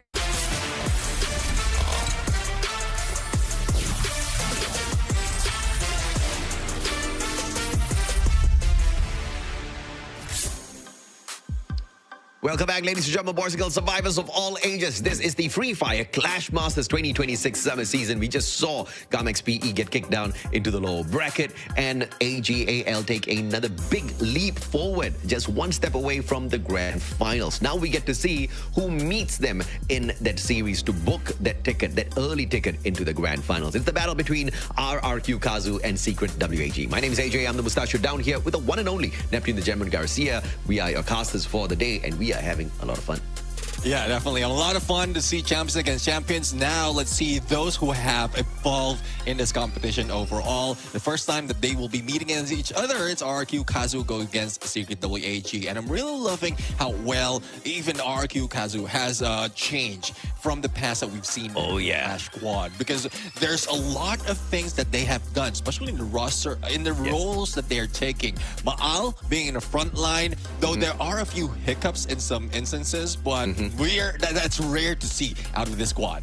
Yeah, this is the first time RRQ Kazu is actually playing Clash Squad properly, in my eyes at the very least, okay? I have not been a big fan of RRQ Kazu with the way they play in Clash Squad. They are a very disruptive team in Battle Royale, capable of running away with the championship, but just, of course, a little bit of a curse has been following them in the recent times. But now, with the new and improved RRQ Kazu in Clash Squad, both of us think they are going to get this victory over Secret WAG.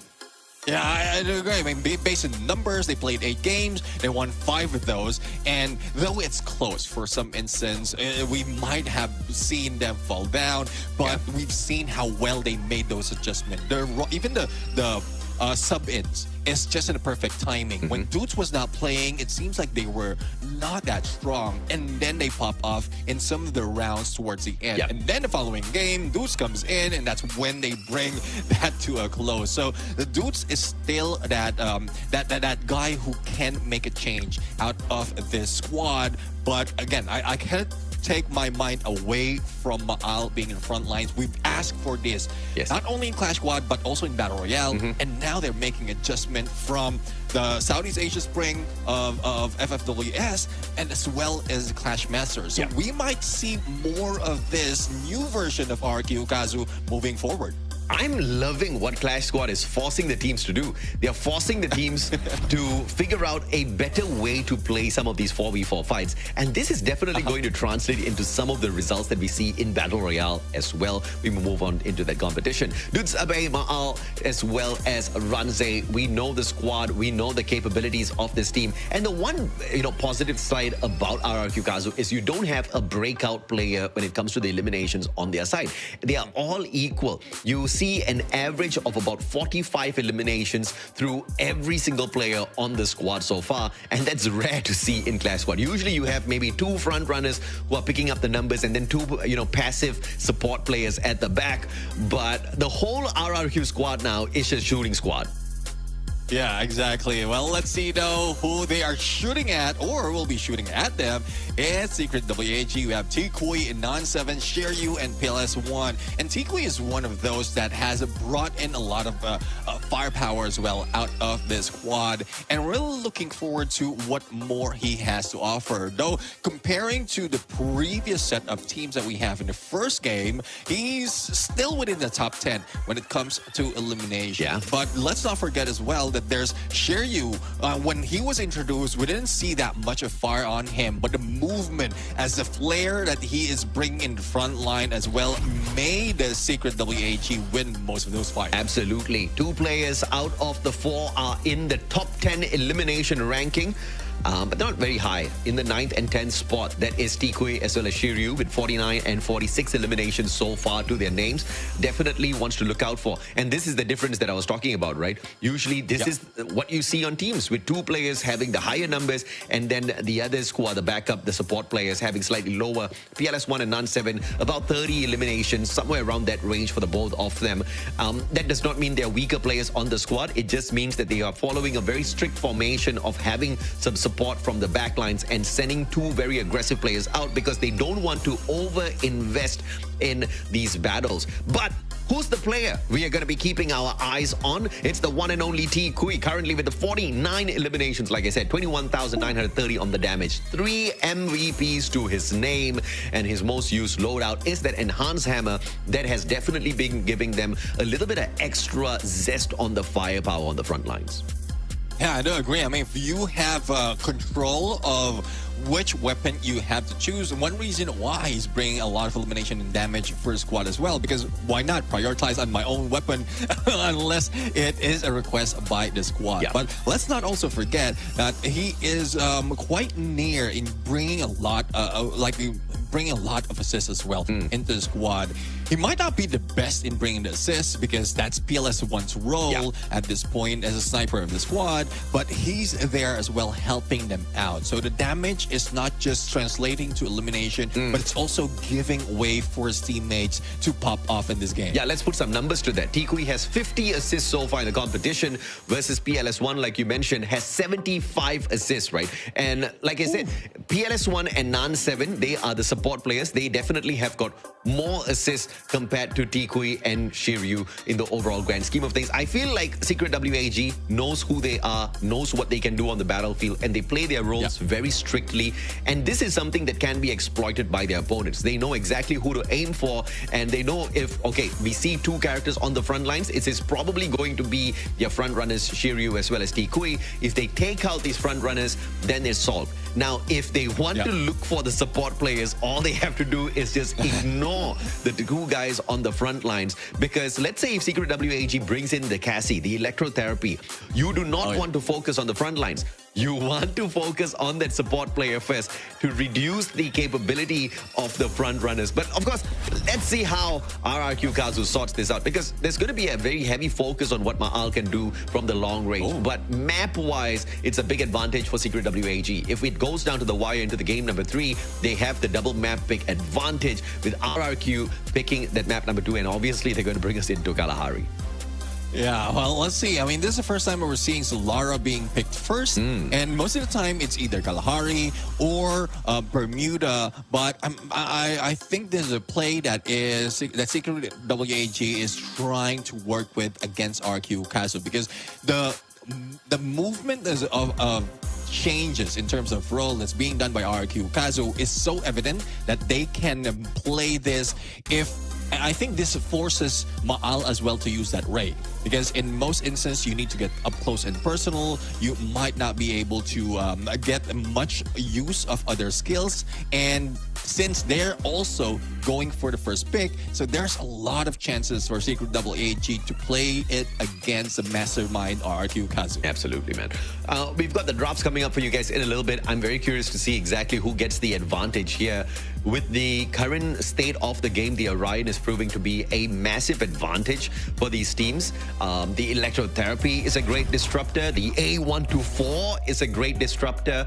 So these are the main active skills. But it seems like Secret WAG does not want the defensive Steffi on the side of RRQ. And RRQ takes the Ignis out with the ban. Yeah, and that's one thing. Most of the time, RQ Kazu is reliant on those nades. So for them to be able to deny everyone of getting away from those throw balls, then they usually pick Steffi on their side. That's but true. now with that not being into the mix, so even if RQ will still opt for those nades, there's still a few backup plans that can be pulled off by Secret WAG to prevent that from happening. Now, they're also stealing that Cassie. So I guess they're playing to what you said. They want to be fortified even more, knowing that they're focused more on getting up close and personal, judging from that Valiant Dash as well as the extreme encounter. Absolutely, man. Now, with the ban on Ignis, though, from RRQ, Secret WAG doesn't usually use the Ignis. So I think RRQ is planning to, I guess they just hate the Flame Mirage for some reason. Maybe, you know, they're feeling the heat from summer and they don't want to deal with some extra fire on the battlefield. But we'll wait and see exactly what the ideation is around this, as they do not like to deal with that skill. But the Oscar, Zane, A124, and they drop the Alok there on the hands of Dudes as well. On the opposite end, you've got the Chrono, you've got the Cassie, Coda, as well as Orion for Secret WAG. Damn, I like both sides. Yeah, exactly. Especially with how some of the teams bring that DJ Alok into the mix right now. And it just shows that there might be a few more of meta that can be brought into Clash Squad. Look at Secret WAG, man. What's up with Vietnam? They don't like the team boosters for some reason. Again, another Vietnamese team running the triple tack market. No team boosters on their side at all. Neptune, you explain this to me. Why? I don't know. Probably it's because they have the Cassie already, so the team boosters is not that much. But then again, it didn't work quite well for GamxPE earlier. The team boosters not only goes for the heal, like the EP conversion, the team boost, they can move quite more. They can even add more of the medkits. So that's more opportunity, especially in pistol rounds where they want to take advantage. Bro, I am so confused. Somebody in Vietnam has gone around telling all of the Vietnamese teams, don't use the team booster. And that person is so wrong, okay? And this is not going to end well at all if they don't start changing things up. Dudes, massive double knocks with the M500. Follow up with Shiryu, though. He has the shotty, the double barrel getting the knock, but that's a 2-for-1er so far. Secret WAG just has Shiryu all alone, and Ranze sorts him out. Ranze and Dudes getting 2 apiece here in the first round. Yeah, I mean, I don't know what is happening right now, but Dudes is quite deadly. Well, he has been deadly for the past as well. But with Maal on that Valiant Dash, I think this is quite different. He will be able to flank much better. He can get close much better. And I guess from what we've seen, the failure of RRQ guys, especially Maal, is when he is caught off guard, there's no exit, even with Ray. So he is using that Valiant Dash for both entry and exit. Maal, is that a grenade he has in his hands as a primary weapon? I am not sure what's happening with the graphics, but he's got a scythe now, so that helps my eyes and my brain a little bit. I'm not so sure. It looked like he had a spray bottle in his hands. Runs 17. He wants to go gardening by the looks of things. Shiryu sprayed down. Maal looking for the scythe on the slice. Tikui jumps away from him. Oh, he's going to still get knocked down though. Dudes with a backup. The 894. Massive advantage again for RRQ with the 2v1. They sort that out. Dudes on fire as we start off this game. Look at this. I mean, Maal is just playing it somewhat like how Dudes would do. Yeah. And if I won't be surprised if Dudes is just shadowing him in most instances. Like he's like close to each other, like giving him some information and command on what he needs to do on that specific role. Yeah. And I'm loving this side of him. Though he doesn't have that elimination, but look at the assist and also how well he works with the squad in terms of rotation. And Abe, he popped that A124, perfect timing. The thrill of battle put Secret WAG at a massive disadvantage on both the rounds. So into round 3, if that A124 hits again, cyber points may not go the way of Secret WAG. You've got RRQ already unlocking the cyber drop here. Nan7 on the front lines. They drop the super bonfire as well. They drop the smoke vortex, but a great time turner from Nan7, but pressured by 2 players, still alive and kicking. Holy Lord, Ranze going in for the scythe takedown. Will miss it big time. Tikui popping out to get the assist. Dudes finds PLS1. Tikui shut down as well. Man, one after the other, they get swat down like flies. Ranze has been the distraction overall, especially in these CQCs. He can move fast. He can get away as quickly. And look at that recovery. Shiryu is now stuck in a corner, and there's nothing much that needs to be done. They know exactly where he's coming from. So what needs to be done is just wait for him to jump off and then shoot him down. Shiryu in a 1v3, and RRQ's already looted up the cyber drop there. You can see the level 3 MP5 in the hands of Ranze. He's smiling year to year. He's just going to wait Shiryu out. The circle's going to pressure him in a little bit, and they just get free shots. They don't even want to lose any lives here because they want that loot, and they know Shiryu might be able to punish one player at the very least. Ranze super low already. Shiryu could not do much even with the Orion, and RRQ get 3 rounds in a row. Yeah, 3 rounds in a row.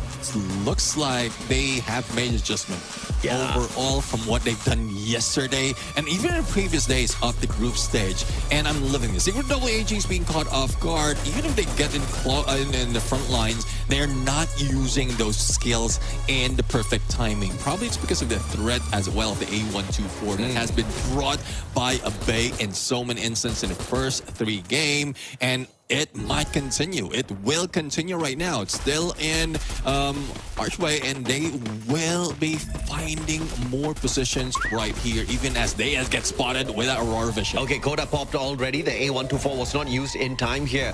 The active skills very much available on the side of Secret WAG, especially that electrotherapy. Finally, the A124 is used. Shiryu, the Orion is useless in this situation. Shiryu just needs to run away from all of them. Ranze, MP5 in hand, looking for the shutdown. But Secret WAG, they pile onto each other behind their glue walls, and they blockade the players on the side of RRQ far away from them. Ranze, wild headshot with the MP5, looking for one more. PLS1 on the follow-up. This time will catch Dudes. But Maal is on fire. Maal gets a double for himself. Finally put down onto the ground, and it's now Abe and PLS1 in a 1v1. He focuses on the pickup first. Ranze and Maal back up on their feet. They've got the numbers, and they've got the round number 4 on their side.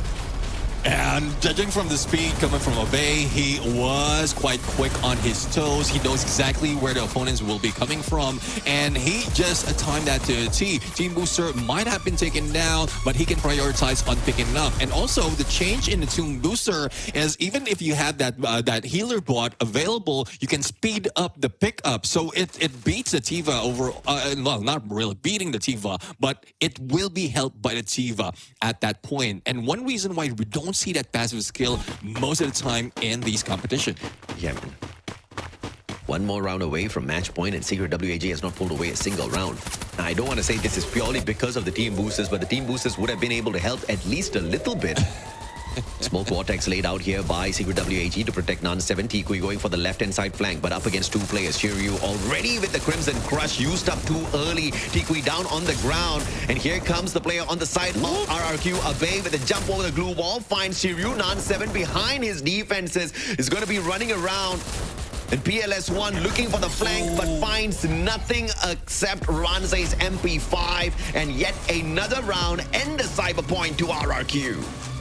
And the match point to RRQ as well. Yeah, man. They're bringing it to an easy close. And we're not seeing any response just yet from Secret WAG. Yeah. For every instance, the move that they have, even the position, is being caught off guard. I guess one good thing about this, and I can't get to do this away from Maal, because Maal is in the front line right now, and he has an opportunity, he has that mind, he still have that ideation of where snipers would be. And he can give that information for the rest of the squad without risking himself pulling away from the rest, and then they can move as a squad. That's a big knock. Maal already knocked very early on, but you can see the recovery is super fast from Maal. I think he had a medkit there on his side, or they have laid out a super bonfire somehow, but he's back up on his feet. Now on the backup, looking to help Ranzei. Ranzei finds an easy one with the assistance of Dudes from the opposite end. And they are just shutting down Secret WAG one after the other. Now Dudes needs to be careful here. Has the Thompson X, and that's the smart play. He cracks the glue wall, takes a step away, gets the reload, and then waits for Shiryu to make his access in. Crimson Crush blocks it away with the glue wall. Another glue wall, but could not avoid the M590. But from the opposite end, Ranzei making God's work here for the side of RRQ, picking up the numbers on Secret WAG. Nan7 and Shiryu up against three players from the side of RRQ.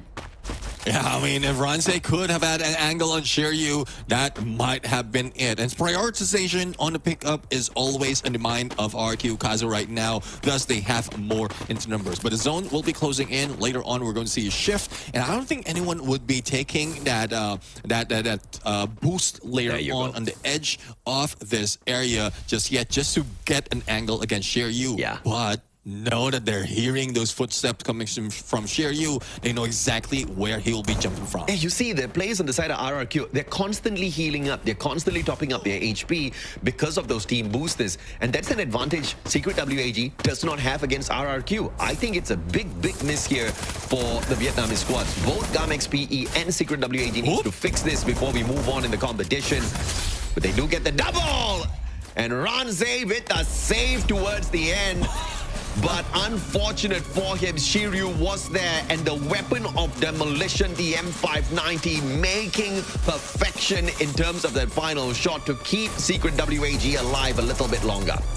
Yeah, I mean, despite of the numbers, they were clumped into one area, and that was just deadly. And looking at what Nan7 as well as Shiryu has brought into the table, not only do they have the Mag 7 as well as the Thompson, they do have that time turner to work with. So there's a little bit of saving in there at the moment that they step in, and not so much a pressure coming from the players of RRQ Kazu, especially if Maal is the remaining player at that point. So 1 point being grabbed by Secret WAG, but is this enough for them for a comeback? Okay, all right. Maal's going to get tagged up here. Ice Grain's just going to tickle him. And he's going to be able to withstand those tickles, no problem whatsoever. Ranzei under pressure. Nan7 all back up appears. Maal with the valiant dash appearing right on time to play the extra advantage. Dudes finds Nan7 from across the battlefield. Has the high ground advantage. And Secret WAG lose a key player. No more chrono, no time turner for them to play extra defense. Well, Asita, I mean, Dudes was just waiting and also identifying what rotation will be taken by Tico and Shiryu, and that's why he was just hanging back in one corner. And as the rest of the squad has felt that PLS1 is already regrouped for the rest, they are just waiting, or Dudes is just waiting for him to come up off that door. But Dudes, that anticipation, the patience play coming from this guy and the rest of the squad, up close and personal, ends it real quick, and they thought they gave them an advantage. No, that was just a taste of what RRQ can do in this battle. Yeah, I mean, Indonesia, RRQ, the most improved squad in Clash Masters, hands down. They're a different sort of beast this season, and it is all because of the adjustments they have brought in. And this clearly shows these boys are hustling. These boys are learning, and you know, those losses they took in the past couple of seasons, not one that was very easy on them. But instead of giving up, instead of just walking away and saying that Clash Squad is just not for us, they are putting in the work to catch up with the rest of the teams. And man, that's looking world-class right there. Yeah, I do agree. I mean, Coach Addy, their analyst Lawrence right now are really proud, especially from what we are seeing from RQ Kazu right now. Yeah. Going against a region that has been evolving so well as well in Clash Squad, they are just beating them down. And I won't be surprised if they will do the same on to the next game. Yep. So 2-0 is not that far, especially the scoreline that they have against Secret WAG. But you did point out a good thing about what is being done, what mistakes being done by not only Secret WAG, but also GamxPE, that team booster not being used quite well. So hopefully they change that in the next game. Not even used at all. If they don't use it well, I understand. If they don't use it at all, what in the world, right? How many tactical markets does a squad even need? You don't need 3 for sure. But, you know, I think the team is just trying something. It might have worked out in their region. And it probably worked out in their region because nobody else wanted to use the team boosters together with them. Against other teams who are on the team boosters, you know, just that extra bit of HP makes a very big difference. And that difference can really roll into a 6-1 defeat. And that's one thing as well. If you think about it, that team booster that Healer bought works like a plushie, like a cryo mine. Yeah. So once it comes up, you don't want that pick up to happen. So that would be a distraction to the team, and then that's an opportunity that you can use to throw off the game of your opponent. Not only that, even in the past, not just the Clash Masters, but also in FFWS scene, we've seen like both double on a tactical market, double on team boosters, because they know how well healing is needed at this point when you also have limited medkits from your side. Yeah, man. You know, I would have had zero complaints if something worked out for them, even without the team boosters. But with the fact that they got beaten down again and again these rounds, I feel like they need to back away and rethink this strategy. They've got another chance, and that might just be the only chance. If they fail at this chance, they will get kicked down into the lower bracket, and we will see RRQ booking a match up against AGAL for an early access into the grand finals. And can you imagine if RRQ actually beats down AGAL as well with this improvement? I would be speechless, man. Let's take a look here at the lineup of RRQ with the MVP, Ranze, 10 eliminations, 7 assists, 3,801 on the damage, has the Sensei Dig and the Extreme Encounter off of the Zane. Now, they have the Shani. Every time that active skill, that Extreme Encounter is popped, you get an extra layer of defense, not just for himself, but the team members around him. And RRQ actually plays a very tight formation. He's got the Gangster Spirit as well off of the Antonio, and those are the differences that is brought into this game that keeps a player like Ranze so dangerous on the front lines. And then you look at the Nikita on his hands and you acknowledge that, okay, he's just waiting to tag up as many players as possible, not even for the elimination, but just to make sure they heal slower. And with the fact that Secret WAG doesn't even have their team booster on their side, they were already nerfed from the get-go on the healing. So this super lineup of Nikita, and if I'm not mistaken, the players of RRQ has 4 Nikitas. Every single player has a Nikita. So Secret WAG is just setting themselves up for failure here with their lineup. Yeah, I do agree. I mean, there's also a lot of risk in there without a team boosters with if that Nikita is involved in the battle. Yeah. But again, you can see even in the numbers, RQ Kazu 6-1 in the scoreline. Elimination, it's not even a good weight right now being brought in by Secret WAG. But I don't know, we might see like what AGAL has pulled off earlier, losing the first game, playing with the ego of RRQ Kazu, and then that's when they beat it down twice in a row. But let's look at the few numbers right here. Dudes, look at that headshot elimination. Man. That's what, 6 out of 9 out of his total elimination. Dude's popping off, bro. He was insane in this game. 6 headshots just by one player is ridiculous. 10 headshots in totality from this one game with so few rounds played is beyond ridiculous. RRQ, definitely the most improved squad, hands down, no doubts. Everybody putting up the numbers here. And I'm surprised because Secret WAG had a damn good lineup of active skills. They had the Coda for the info, they had the electrotherapy of the Cassie, they had the Chrono, and they had the Orion. I mean, it does not get better than that as an active skill lineup. Yeah, and probably that's one reason as well why you're focused on the loadouts right there, because active skill is on point. Everything else, the player is on point from what we've seen them before, and that's the only thing that's off out of this team. Like, the team boosters is not helping that much, and even if RQ Kazu doesn't know that they don't have any team boosters, or probably they know, and they have that inside information already. They've seen it from the past that they can capitalize on that, use it, Nikita. But it's just something that you have to bring to the table, especially when Clash Squad is involved, because there's just a lot of uses of that. It's not just picking up your teammates. There's a lot that you can use, especially have coins that you can bring into each round. Yeah, absolutely. And I'm just scratching my head. I don't understand. I do not understand the strategy out of Secret WAG right now. And clearly, even the scoreline does not understand the strategy of Secret WAG. It is so weird that both the Vietnamese teams are actually playing the exact same strats with the lineup of the team loadouts as well as the active passives. I guess they're learning from each other a lot, and sometimes that's a good thing. In this particular situation, it's a very bad thing. They need to start looking at the other regions and see how the balancing is done. You can't overdo on any element, right? You can't go all out 4-man rusher. You can't go all out 4-man sniper. You gotta have that balance on your squad. And I'm hoping to see a little bit of recovery here from Secret WAG, mainly through, because their active skill lineup was already perfect.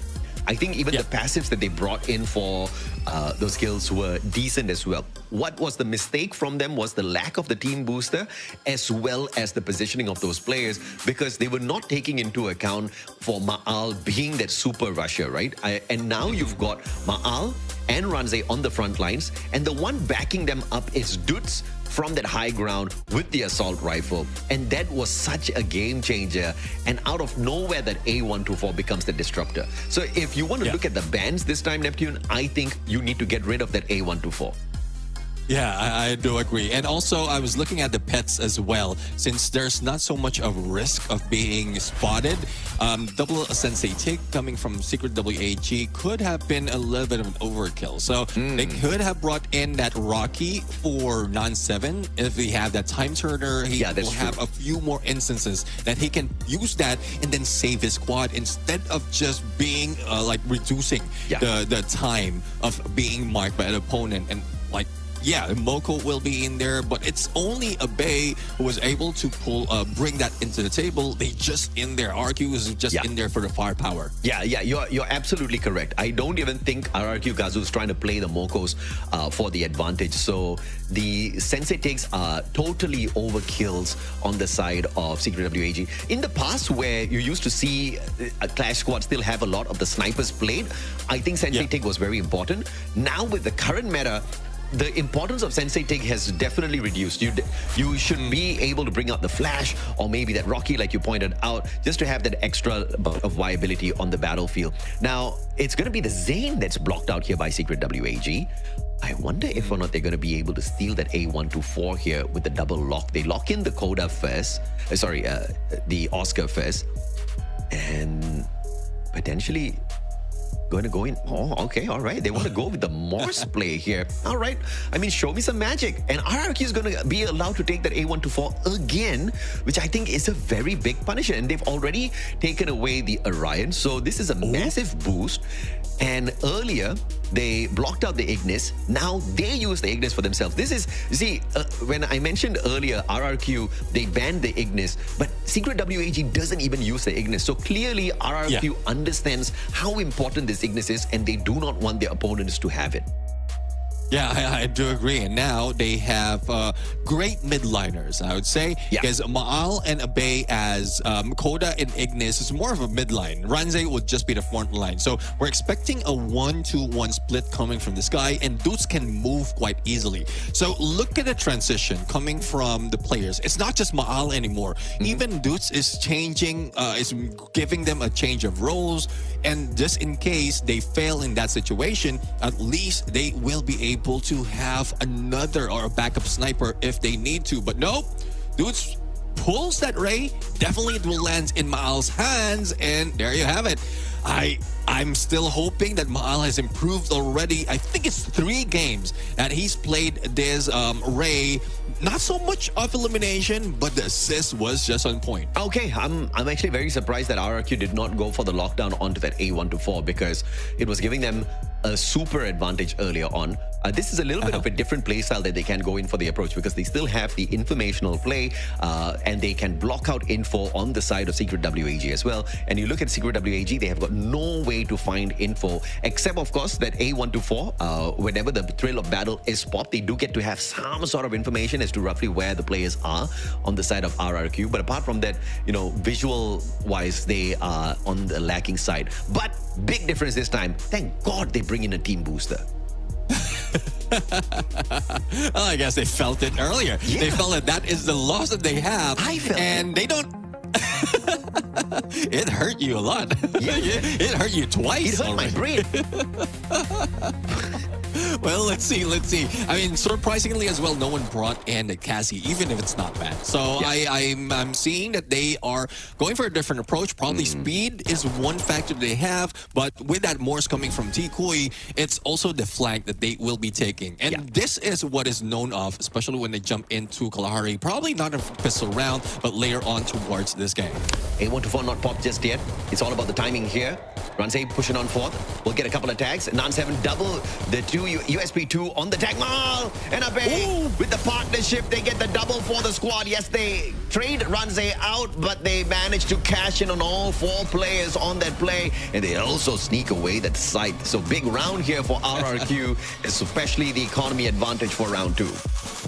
Well, let's see now. They do have better weapons. Ranze has been one that has been quick on his heels, but hopefully he doesn't fall down that easily in the next round, because he would be the game changer, especially if he needs, if he has some backup in there. So I know he can be aggressive, he can be fast, but that Orion doesn't trigger it that quickly towards that initial battle. So rotation right now is Sheryu as well as Nan7 in front line, and Maal a little bit too aggressive in front lines, and Ranze being tagged up once again. Yeah, absolutely. And this time of too low on that HP. Maal gets punished early. That Ray absolutely useless, and Nan7 gets the perfect backstab. Shiro's gonna get picked right back up. RRQ on the back foot here. 2 players up against 4.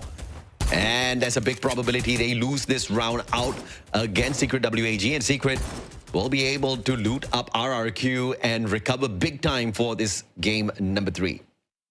Well, it's a 4v2 situation right now. Even if they have that VSS, Dudes might not have the angle to work with. Not even an HP to recover. And Tikui is just above him. 35 seconds remaining until that shift happened. And he's just exposing where those positions are for RRQ. Only 1 remains. And make that none remains. Great recovery for the equalizer by Secret WAG. I mean, great plays from the player. And Secret WAG with the recovery, and more importantly, the loot off of RRQ. RRQ did manage to buy the VSS, you know, and we did see the G36 on their side as well. And Secret WAG, they've got extra weapons, extra advantage here for this round number 3. And this is a crucial round because the cyber point is up for the taking as well. Let's see who gets into that cyber airdrop first as we look into an equalized distance from both sides. But the split on 2-2 right now being done by Secret WAG. Dudes might be able to catch one off guard, and there you have it. VSS in hand, Shiryu will be taken down with a response coming from Tikui. It was quick, even with a cyber barricade. He hides in there, trying to survive and give more time, but they are losing it. RRQ only has a Maal to work with, and he got slashed. And Secret WAG even got that cyber airdrop point. I mean, big win here for Secret WAG. And I have to say, the fact that they did not go in for the lockdown onto that A124 when it was clearly on the table was a big miss in my eyes. Going for the Ignis instead of the A124 is a very big bet. So you need to make sure your Flame Mirages are playing a key role in these rounds. And I don't see the Flame Mirage doing that just yet. Abe needs to step it up for the squad somehow.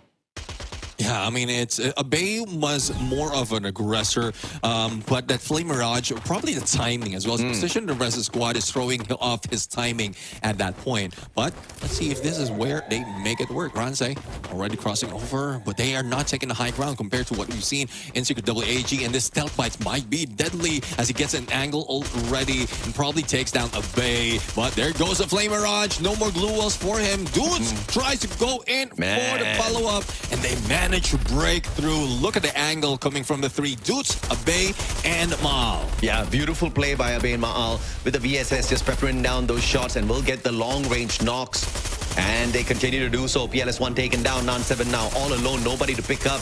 And he needs to clutch this out 1v4, but will have no way to do that. Ranze sorts him out with the MAC-10. Well, let's see though. I mean, it's looking like RRQ is just going for a back and forth right now, but Secret WAG is not out just yet. I think they're moving into a different map or area of the map right now. This might be a good reset for a squad, especially with scoreline that we're seeing out here now. This is quite a relief. Secret WAG do have an elevation that they can work with one of the compounds just next to the airdrop.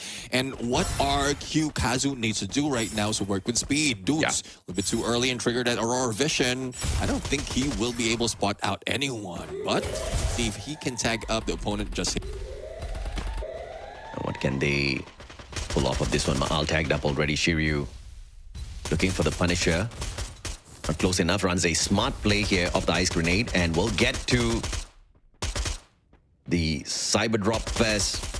The cyber point on the side of Secret WAG already, but more importantly, the loot on the side of RRQ. Shiryu, what a fantastic dash straight into the face of Maal, shuts him down up close and personal.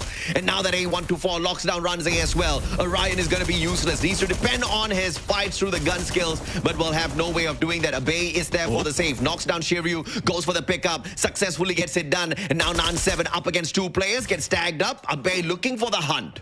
Well, let's see if he'll be able to hunt because he will need some help as well. But unfortunately, Ranze took time to recover and they couldn't rush in that quickly. But Ranze does have a level 3 MP5, might have that fire rate as well as damage deal with them as long as they can regroup quite quickly. So it's a 2v3 situation, and Secret WAG right now, PLS1 and Jikui not recovering that quickly. I mean, good pickup here. They have got the numbers advantage up against RRQ. Problem is they're not recovering as quickly. PLS1 and Tikui still very low on that HP. RRQ has a massive advantage here. Ranze just should not step out of his defenses. Abe, finally, Flame Mirage goes out for the tag. They pull out the Time Turner as well just to cut down the distance. They want to get a little bit closer to stay away from the edges of the circle. And I think that is smart. A124 goes in for the lockdown once again. The thrill of battle activated and Ranze sprayed down. Abe looking for the pickup. A little bit slow, but will not be punished at all. Yeah, definitely a string or circle that is being focused by Secret WAG right now. But I don't think Ranze will be able to recover that quickly. Does have 2 medkits, and he can use it just to top up full on those HP. So that's the advantage that they have against Secret WAG. And look at the sack.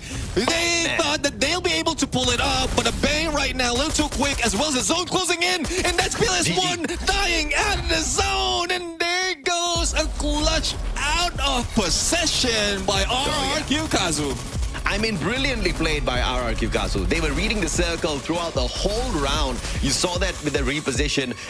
They put themselves in a little bit of an extra disadvantage by approaching the side drop a little bit earlier because they knew, okay, circle's going to start to move. If the circle pressures us from the back up against 3 players, we are going to be toast. And they risked that rotation. Ranze got shot down, but 0 follow-up from Secret WAG. If they had followed up, tossed in an ice grenade or whatever, but they didn't even have it in their hands. And that's exactly why you need to make sure your utilities are there and ready for the end game. But those ice grenades were used so early in that round to win out the cyber point. They didn't have that extra layer of advantage, and they give away a round because of it. Yeah, they might also be threatened of the MP5 that has been used by Ranze in there. Thus, they're not showing up that quickly at this point. But Shiryu and Abe, a little too close though. 1 floor away from each other, and Abe might be able to get an angle before Shiryu gets up and into that compound. But Shiryu focused on the airdrop just yet. And now the pinch. Ranze almost being taken down by Jikui. Nan7 being focused on by both Maal and Ranze. But dudes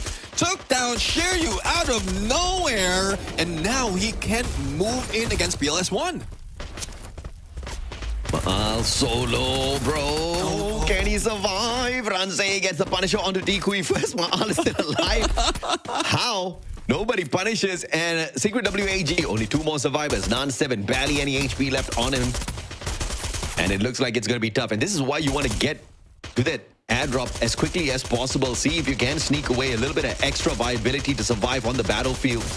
Those meds definitely do give you a big advantage. Now, Nan7, a sliver of health, and he can't do much in that situation as RRQ pulls another round to their side, approaching the end of the series dangerously. Secret WAG needs to wake up. Yeah, I mean, you're asking why Maal was so well in surviving, because he has a distance. And you know one key factor that snipers has on their mind right now is not to be shot in the head. And he just knows exactly how to position himself, and that's what he did right there. Until the final moment, there's only 1 player remaining that they have to deal with. That's the only time that he went up close and personal. But speaking of close and personal, this is getting close right now to the end, and it's getting personal for Secret WAG. Hopefully they turn this around. Okay. And what's going to be the vision like here? Koda's Aurora vision was already used, so they understand exactly where the players are on the side of Secret WAG. Ray 124 was not pulled out just yet. Tikui will get the Punisher, and it's a big one. Abe taken out of the equation, so no support play. Dudes with the trade onto Tikui. Can he get the pickup as well? Ranze versus Nan7. Big fight. Steffi will be popped. Ranze with the initial shot, but Nan7 just had the better gun. The Mag 7 up close and personal, and he steals away the level 3 MP5 as well. Big win for him. Oh, Maal being taken down. And there you have it. The catch-it game coming from Secret WAG begins now as they get close to the 4-3 in the scoreline. And this is the mistake that the Bay could have prevented if he watched out for that footsteps and then jump out on the other side, because there's not so much waiting in there. But I don't think they have the Dragon Sprinter just yet to survive the fall, and his HP is already low. So that's just a decision that needs to be done quite quickly and also so swiftly. Man, 3 cyber points already, unlocking quite a number of goodies from the cyber store. They need 1 more though to start pulling away those level 4 west to their side. LS1 on the rotation, Tikui.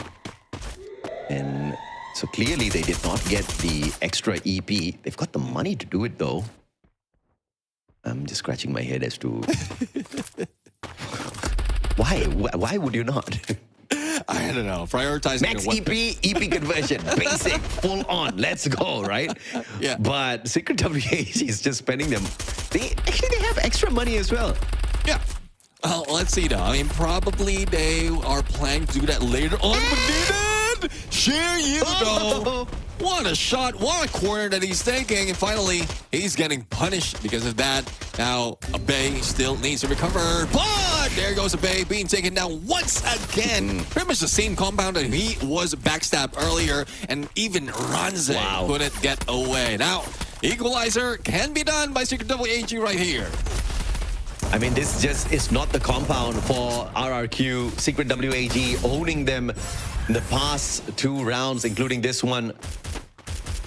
Now, Cyber Barricade is going to be brought out here for what? I don't think it's going to give them a little bit of extra advantage, but, you know, defense out in the open. They had the numbers advantage anyway, so nothing was going to happen even without the barricade. But 3 cyber points to their side. This next round is going to be a big one.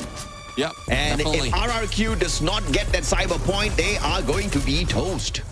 I mean, toast and Eden. It's a good thing that they are switching sides right now, switching scenes into confinement. So I guess they will be able to play this off quite well, especially with the Bay on that Winchester level 3, as well as Doots on that VSS, because Doots has been taking a great angle, similar to what we've seen Maal done in the past. But Maal, he is in the front line right now, trying to close the distance for that Bonificlus to be activated. RRQ looking to steal the cyber point, and this is a crucial cyber point to steal. They cannot afford this, but enough coins already on the side of Secret WAG. They've already gotten their hands onto the level 4 West, so a little inconsequential. RRQ or Tikui punished. Dutz getting it with the Mag 7, and he gets to loot up Tikui as well. That's a big win for Dutz. LPLS1 doesn't take an angle, especially with stairs covering his approach, but Ranzai bringing down Nan, and I believe that is out of the skills that Crimson Crush that he used in this fight. Now, let's see if Dudes will be able to go in for a takedown. Unfortunately, PLS1 a little too quick on that. And Mag 7, wow, he needs to recover though. A124 not giving opportunity for Squad of RRQ to use their skills for the moment, but it's about to expire. Ranzai is deadly. Now, will he be able to go for the finisher against PLS1 right here, right now? Ranzai. Oh! He's like, ah! Boom! Someone realized at that moment that he might have messed up. Oh my God, why did he just stuck himself in there? But he does need to recover, and it's the only chance that he will be able to pull it off. So GG's in there. Well, PLS1 definitely is something of the books and something to laugh off. Good thing that we are having more fun than expected. Oh, well, yeah. probably not Secret WAG. And this is what I meant that Secret WAG did not do in the round where I felt like they threw it away, where there was the 3v2 advantage. They got the knockout to Ranzai, no ice grenade follow-up. But you see Ranzai on the other hand, he keeps his frag, he keeps his ice grenades towards the end part of that round. And that's how you find these big advantages. Now they are on series point, not even match point, series point to close the game off, to beat down Secret WAG 2-0, to send them into the lower brackets and to book a matchup against AGAL. Now look at this, Maal not getting too close right now. He knows that he'll be able to make it work. Non-7 almost being tagged up with a nade. Ranzai though being chip damage with those ice grenade. But look at the angle. Look at Tikui right now. Might be able to go for the backstab. The glue wall saves Ranzai and Maal for the moment. Now will they be able to beat down Non-7, who has been staying in here for quite so long? Yeah, good timing with that A124. Tikui with a spray down from afar. Abe taken down already. And it looks like nobody will be able to save him just yet. Maal looking for the back away. And he uses the ray. Has got the connection onto Non-7 already. He knows that someone is behind that container, but he cannot reach him just yet. Tikui will get the final shutdown onto Abe. No saves possible. Non-7, Mag 7, up close and personal, very dangerous. Maal does not react, and that gives them a big advantage. PLS1 finds the angle, sprays down Maal, and the pickup might be very risky here to pull off for Ranzai. And Secret WAG might have snuck their way back into the game. Yeah, definitely. I mean, they can equalize this. Whoa! But PLS1 being tagged up. Non-7 right now still have a high advantage. And Tikui out of nowhere takes a shot in there. That's one thing. You have information, you have communication, and all you have to do is play with the 2 players of RQ that is trapped like a mouse. Imagine one guy covering 2 of the players from RQ and then forcing them out in clear view of the snipers of Secret WAG. Snipers who is on those VSS, just to set things straight. No matter how good RRQ has gotten, I feel like they still have some room for improvement, because I think the over-prioritization on the Ignis is a little bit of a mismanaged prioritization, right? Because yes, they block it, yes, they take it, but I haven't seen the Flame Mirage make a huge impact in the fight just yet. Tikui sneaking up close and personal with the Mars. Gets tagged up by Ma'al, who has the time turner, protects himself. But Tikui already lost a chunk of health already. Shiryu coming in here for the backup as well. Ma'al is going to be pressured. Grenade does find him, but the time turner is still keeping him safe. Alessito, nade or ice grenade onto Tikui, but here comes that 7 for that jump. I think Dutz is close enough to be able to back him up. Nice. And no, perfect timing. Bait and switch right now. And Shiryu might be in trouble being left alone, but this is what we are talking about. The distance that they took, but not 7 even managed to go for a flank. Now it's a 2v3 situation and little to no pickup that can be done on RRQ. Nan7 versus Ma'al. Nan7's already cracked the glue wall already. Ma'al is all about the timing. Gets the tag and beautiful play. Nan7 dropped by his skill as well. Ma'al had the ray on him. And now advantage for the side of RRQ. They've got the Orion and the Ray, and PLS1 down on the ground. Ma'al, long range Winchester. Orion pop. Ranze's not going to get taken down just yet. Ma'al comes for the backup. Ranze, can he turn around? M1887X knocks down Shiryu, and he gets a 2Z and a 2-0. Shut down. Secret WAG kicked down into the lower brackets, and the new and improved RRQ Kazu showing up as monsters this time in Free Fire Clash Masters 2026 summer. I'm loving that play, especially in the final moment. Ma'al played it well, and he is confident in that moment because he does have that Winchester on his side. And then the way Ranze jumped in there out of nowhere, even players of Secret WAG were surprised where that came from. They were stuck for a few seconds before they run away, but the shotgun as well from Ranze was just so deadly. So congratulations again. I do agree. The new and improved RQ Kazu is now in play, moving to the upper brackets. Damn. That's all I can say for RRQ. Damn. I mean, I have never seen a team improve this much over one season. I mean, up to the previous season, RRQ was not a Clash Squad team. Yeah. This time around, they're just showing up like a monster. Right decision making. Ma'al is crazy on the front lines, and I think that was the biggest game changer for the team, right? Ma'al's not even playing the role of Dutz or Abe, where they're kind of like the mid-range players who are not really going in for the rush just yet. Ma'al's literally on the front line, so that's a long, long way to jump. And like you said, even Cosq was not able to pull the switch. This guy has done it perfectly. I do agree. I'm really loving this side of them. And there's also, I think this builds more confidence for RQ Kazu, because from the past, they've been sticking to the roles. They've been being denied of a lot of challenges, a lot of wins, and that eats up on their confidence. Now, I think this is refreshing as well for them, because they're not worried about not performing if they're left alone, because they can switch as easily as that. From Battle Royale, we've seen that. From Southeast Asia's FFCM, we've seen that. And now in Clash Masters, I'm really loving. I'm really expecting a lot more of involvement and evolution coming from RRQ Kazu in the upcoming tournaments.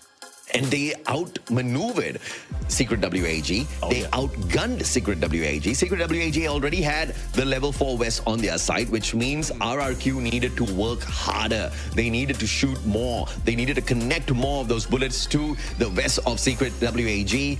And they did exactly that. Fantastically played all the way down towards the end. Got close though. Secret WAG did manage to pull away solid rounds, you know, and I felt like, okay, with the cyber points on their side, with the number of rounds they're taking for themselves, and the A124 being so disruptive, I thought a massive advantage was there. And Tikui was being very ballsy with the Mars just because the guy was invisible. He literally kept running at RRQ. But unlucky for him, he kept bumping into Ma'al, who not only is good at rushing in, he's also good at running away, calling for backup. And I felt like that was one of the highlights in terms of Ma'al's play, seeing how well he could do on the front lines and still survive when he's pressured. Yeah, I do agree. I mean, there's a lot of changes that is being done by Ma'al right now, and he can switch it that quickly, because there was one instance, I think it's in confinement, wherein he didn't rush together with Ranze because they already felt that risk that happened from the earlier part. So those small adjustments translated even to that final moment. And once he get that distance, once he get a better weapon like for Winchester they have on Council Hall, he was just deadly. Even Secret WAG felt it. They were not rushing blind against him. Yeah, absolutely. And you can see even in this round, Ranze, he had the frag grenade in his hands and he did not use it. You have to keep utilities like that for the end game play when it's maybe a 1v1 and 1v2. And Ranze felt like the angel of death right beside his opponent. And the Orion came for the pop. He also had the time turner for the use as well with the active skill card. I mean, massive advantage for the guy. And the MVP of this game, the one and only Dudes, 6 eliminations, 5 assists. But this was a team game through and through, man. Yeah. Had the Kelly, had the extra capability to quickly reposition, had the Coda for the extra vision, Rocky as well, just to pump out the rotor vision a few extra times. And I felt like he was very instrumental, especially with his mid-range plays off of the Winchester. The Mag 7, I think, not a lot of times we saw it come out for the pop because he was trying to keep a little bit of a distance with the Secret WAG players. But every single time he went in for the approach, he made sure of one thing. He was not aiming for the eliminations. He was just looking to pepper them down with the shots to keep them controlled and allow Ma'al to do the pressure making. Yeah, I do agree. I mean, because one of the purest gameplay coming from RRQ Kazu is them having information and the rest of the squad just act on it.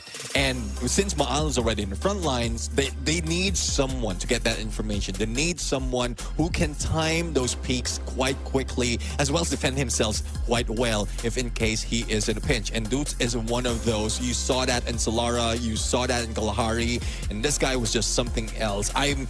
One thing I would say that I miss out of Dudes is are those nade gameplays. But if this makes the full squad better from the adjustment all across the board, then I'm still for it.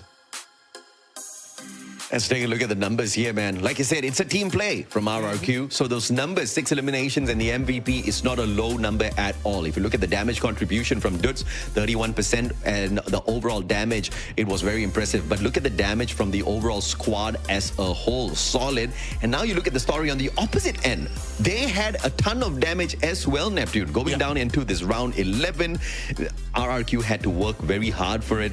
And Nan 7 was being very messy on the front lines. The Steffi definitely kept them defended quite a little bit, but it was more of his mechanical plays that was putting RRQ in a little bit of a pinch. Not just him, Tikui as well had a great game against the RRQ players. Yeah, I mean, one thing that really comes up here is like Nan 7 using that Steffi. He could have pulled off a time turner, a chrono that could give them a better advantage because we can see that this two skills are interchangeable, and I think Nan 7 would be better in that regards. But for them trying to play against what RRQ Kazu has already brought in table from that previous Solara map, I think like in the draft itself, Secret WAG has been outplayed, and even in that final moment, like that Ranze save, he just jumped in between the opponents, knowing that he had that Crimson Crush already that can chip up the damage on both sides and a better weapon to boot.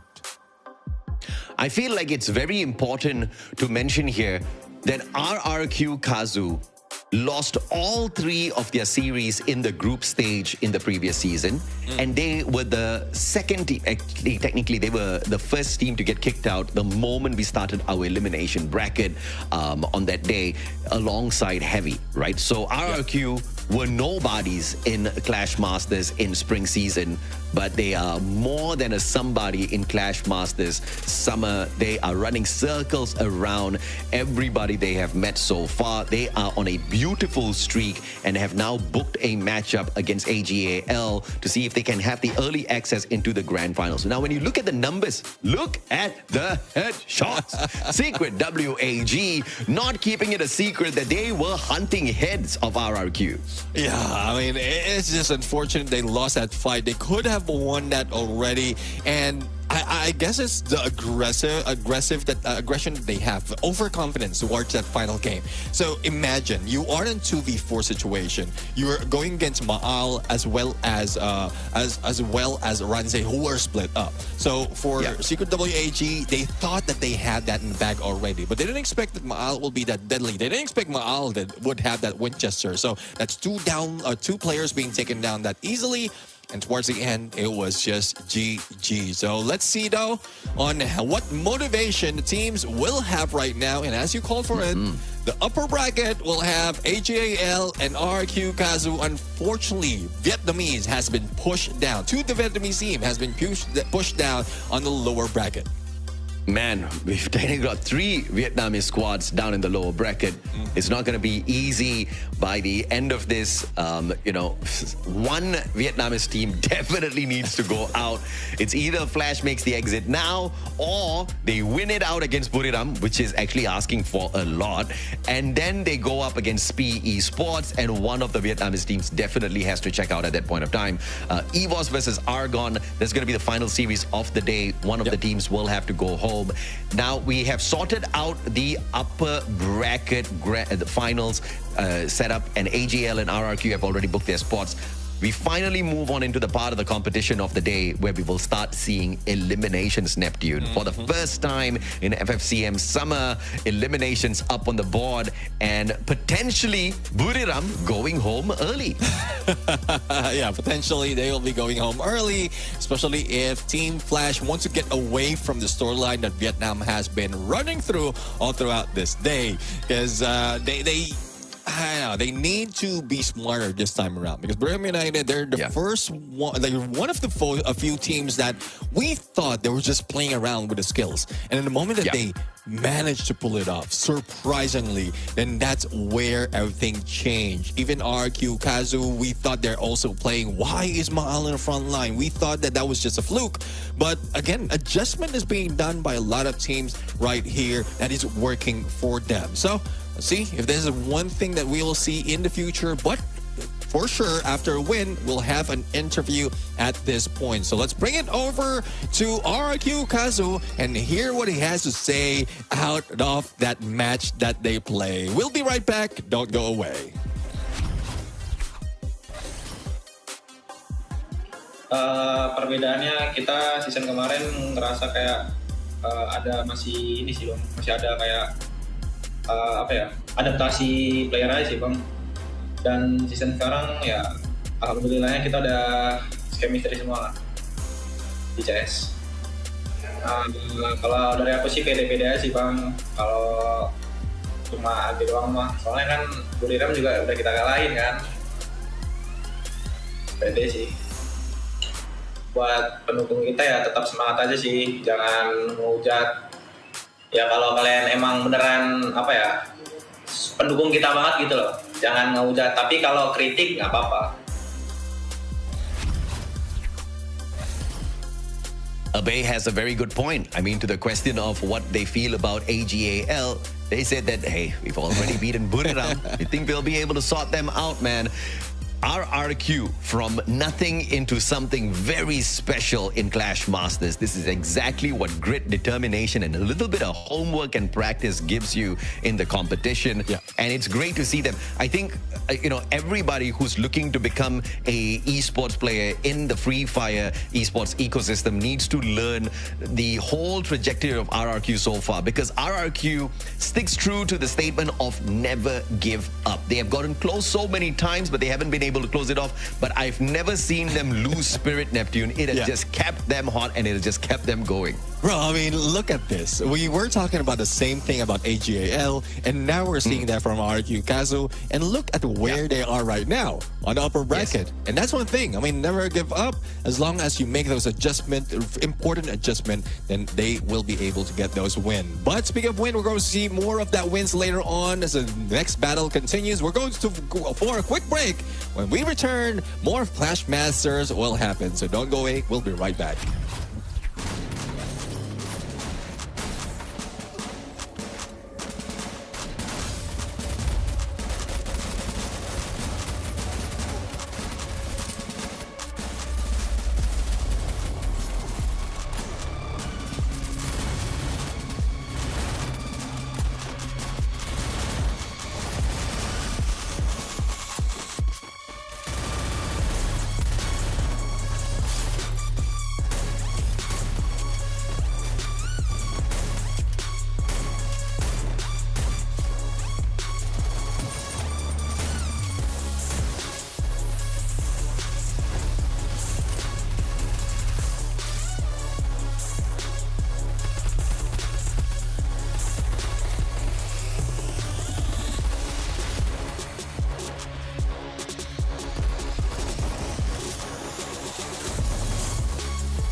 survivors!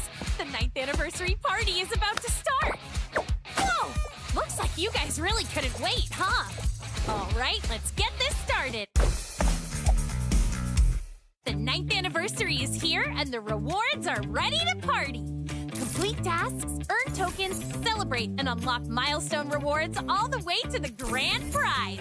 This time, you can get an ultra-stylish male bundle and a super cool vehicle skin, so don't miss out! Jump in through the event entrance and explore the brand new 9th anniversary party lobby! There's a ton of fun stuff to do here. Fight your way to become the champion of the arena, or hop onto the dance floor and follow the lead dancer. The fun doesn't stop there. Team up with another player for a hilarious piggyback battle. Grab wacky items such as the big hammer, or turn into a giant or a mini character. Don't miss out on the awesome free anniversary rewards either, including a special backpack skin designed and voted by all of you. Factory is also getting a 9th anniversary makeover. If you're in Bermuda, make sure to stop by and enjoy some unforgettable anniversary fun.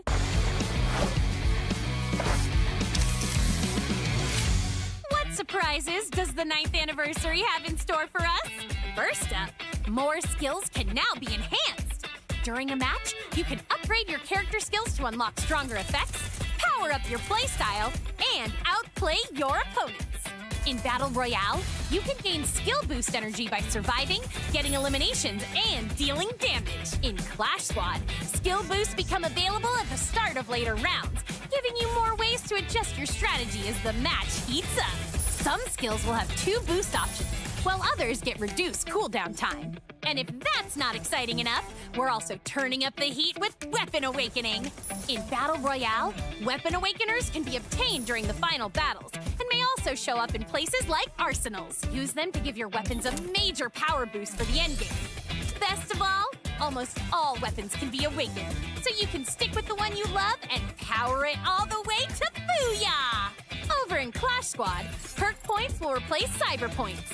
You can use them to unlock perks like awakened weapons, armor, buffs, and more in the CS store. The match result page will also show the skill boosts and buffs chosen by both teams, so you can see exactly how each side built their advantage. There's even more 9th anniversary fun packed into your matches. During the event, random anniversary quests will pop up in certain areas across the map. Complete them with your team, and you can grab great loot right from the quest spot, along with upgrades to nearby vending machines, revival points, and even buffs. You might be collecting anniversary fragments, reforging a giant sword, or bouncing high into the air to grab coins. Sounds fun already, right? In Battle Royale, surviving with your team is easier too. During the event, you can revive teammates right where they were eliminated, so your team can recover faster and jump straight back into the action. Just remember, this revival chance is limited. And of course, we've got some extra fun for you and your friends. Toss a coin jar to create a special coin zone. Then hop in, dance, and claim coins together. You can even grab the rewards yourself. And after an awesome elimination, celebrate with a quick fist bump when a teammate is nearby. Come on, survivors! The party's better with friends! And here are the other character skill adjustments. And let's check out the changes to weapon balance.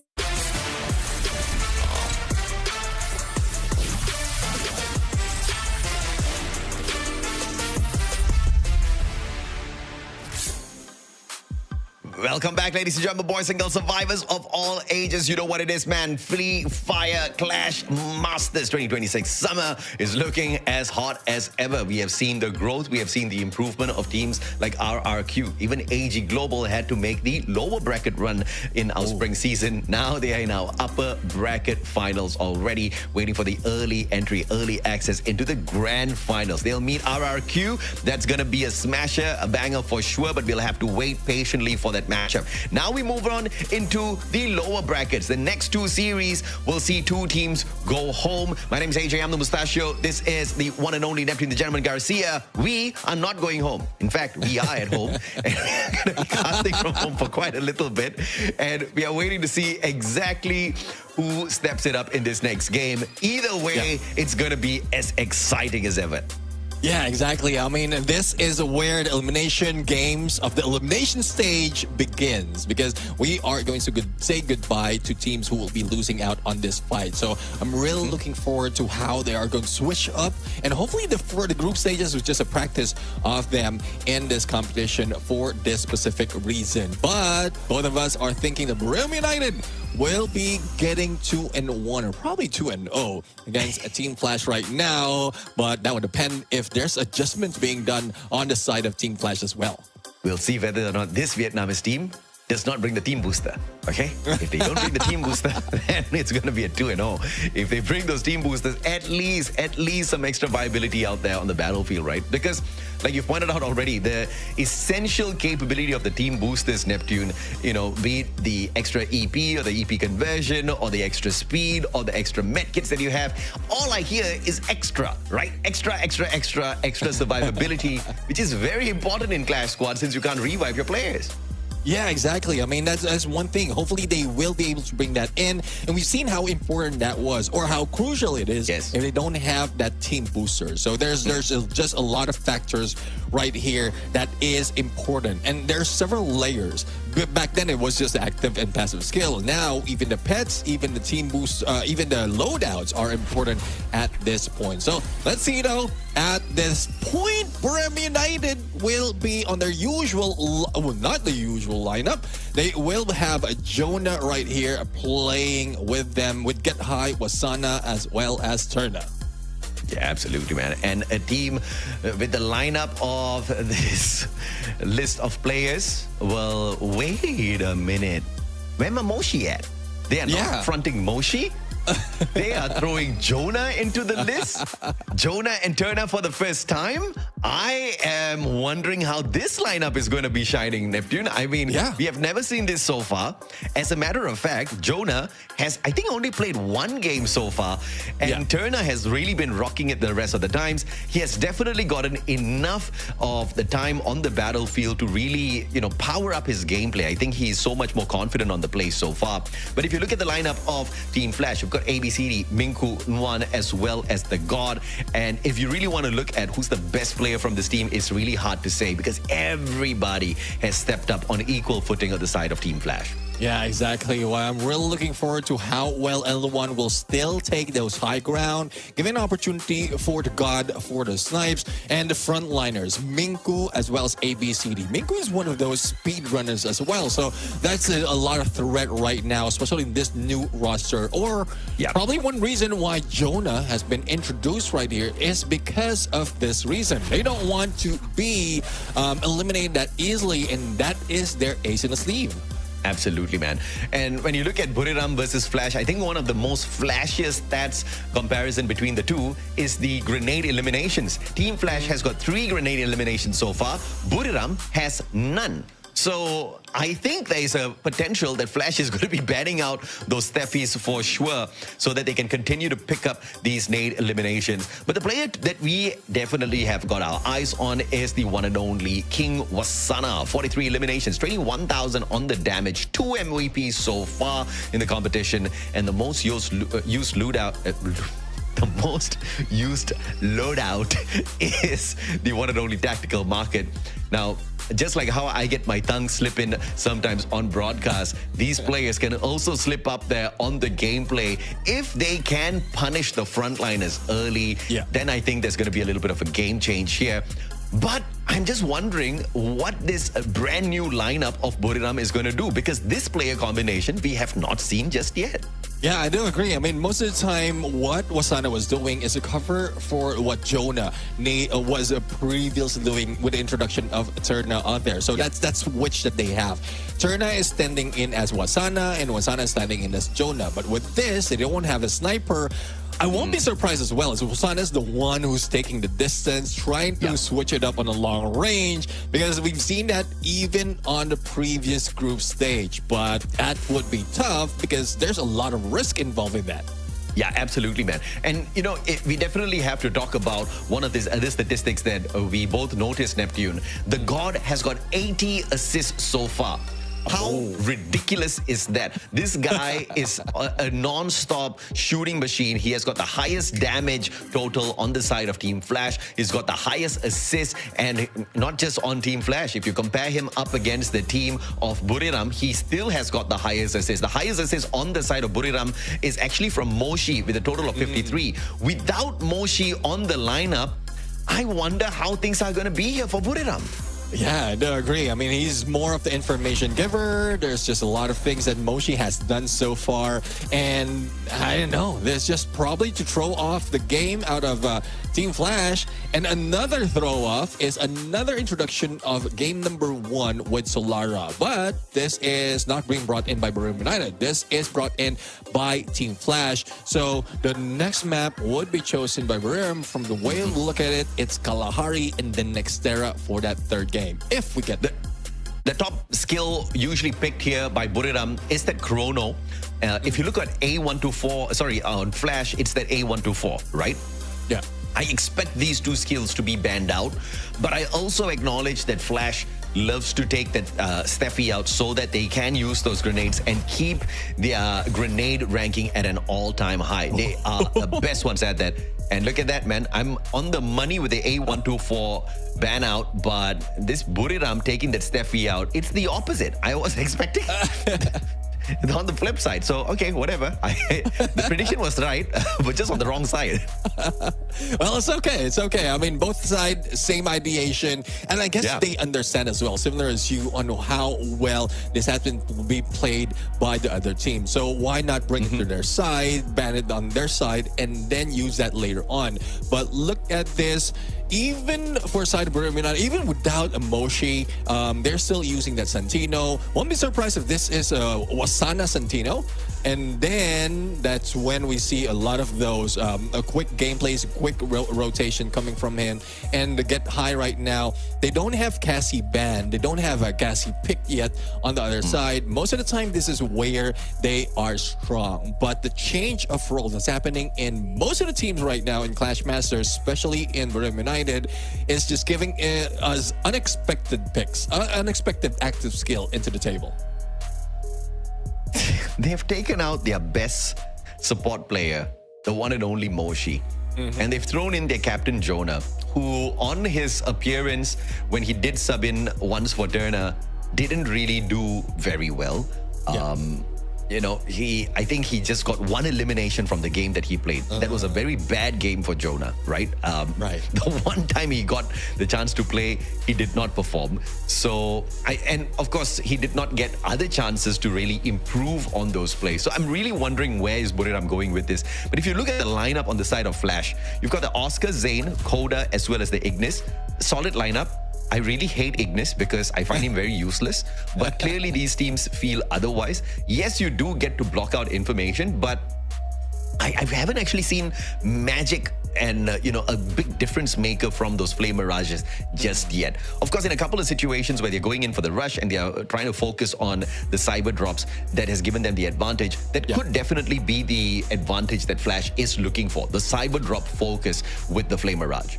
Yeah, I do agree. I mean, the same thing that I'm thinking of. Last time we saw that there's a few times, or there's a few teams that can time that trigger of that Flame Mirage directly next to the airdrop. And it was just hanging in there for quite some time. It gives them more opportunity as well, not only to loot up, but also to heal up as well if in case needed. So that's one thing that has been shown and has been a signature of most of the teams coming from Vietnam. Let's see if they can pull it off quite better compared to the couple of teams that we've seen earlier. But now we are in Solara, and you know how this goes. More of equal playing field on both sides of the spawns, but I am still questioning how well Buriram United is going to play this without Moshi.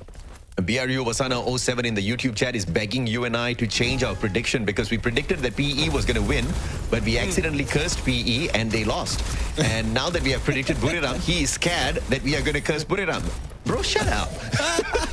Look at this. Not going to curse anyone. Look at this. That's the prediction. Easy on the eliminations. There's something that looks like we're jinxing them. No, Brim United. I mean, even on the skills that they're using right now, it brings a lot of disruption on the mindset of the players. You don't know exactly if you're phasing off a Narayan, a Chrono, or whatever. They're just the same across the board. Well, other than who is this? Is this Turna? So other than Turna, who have a different skin, so a peacock, I would say, and that is or Jonah, rather. That only shows that he has a captain's jersey, but Jonah right now great on triggering that. Unfortunately, no backup for those shots. Yeah, man, Turner just getting way too aggressive on the front lines, but that's no problem because he was just a distraction. The backstab came on through, and it looks the rest of the players on the side of Buriram understood exactly what they needed to do, right? They sent out Turner to play the role of distractor, and the Flame Mirage kept the angles blocked off, and they went in for that backstab. Problem is, the Flame Mirage was not even Buriram's, so they played very well in terms of a counter against the Flame Mirage. And Team Flash just used that active skill to their own detriment. I am not liking the Ignis. Yeah, I mean, the Ignis at this point, it's certainly off for the side. But let's see. I mean, there's a lot of opportunities right now. I think this is where they can use that because there's a lot of openings, long openings that Ignis can be so useful. But here comes the airdrop being taken by both Get High and Minku. And Ice Grenade on the other side. But Turna managed to squeeze himself in. Opportunity for that airdrop to be stolen away. And Turna will be taken down. But look at the recovery being brought in by Get High. Another potential quick match if N1 will be taken out easily, but unfortunately Jonah will be knocked down and eliminated. 3-0, easy peasy for Buriram this time around. Get High sorts out the final player. And Flash has not woken up in this battle just yet. I am starting to get worried now. Even the cyber points, you see the focus so solid here from Buriram. Just not really fussing about it at all. Mechanical-wise, it has just been pretty one-sided. And in this third round, I think economy, recovery-wise, Flash should be able to play a better round. Yeah, and look at that Thompson X. We also have a couple of Max 7 coming from them. They have some armors and helmets that they can use. And glue walls prioritized by Minku right now because he's always in the front line. He needs a little bit of cover if he don't want to lose, similar to what we've seen in the first 3 rounds. But Get High, the timing, and look at that. The position being taken by Team Flash, even by N1 on the rooftop. I say to you, this guy's a cat burglar. Well, as long as it's not the Hamburglar, right? So, cat burglar is fine. Don't steal my burgers. It is Wasana MP5, level 3 on top of that. Solid SMG on the front lines here, but up against the Max 7 that's knocked up with the Enhanced Hammer. It's going to be trouble. Minku backing away, looking for the backstab. Turner knocked down. ABCD with the assist, and Get High gets pushed down to the ground this time round. And Flash really stepping it up. What is N1 doing up there? And the same question that I have. How did they get that? How did he get up there? I don't think that is something that you can pull off without a glue walls, and he's always been doing that, especially in Bermuda on Clock Tower. So that's where he's getting information, and he's not the sniper of the squad. That surprised me the first time I saw him get those high ground. But if you talk about information, he can relay the information for the rest, provide surprise off by a Team Flash out there, and if it's working.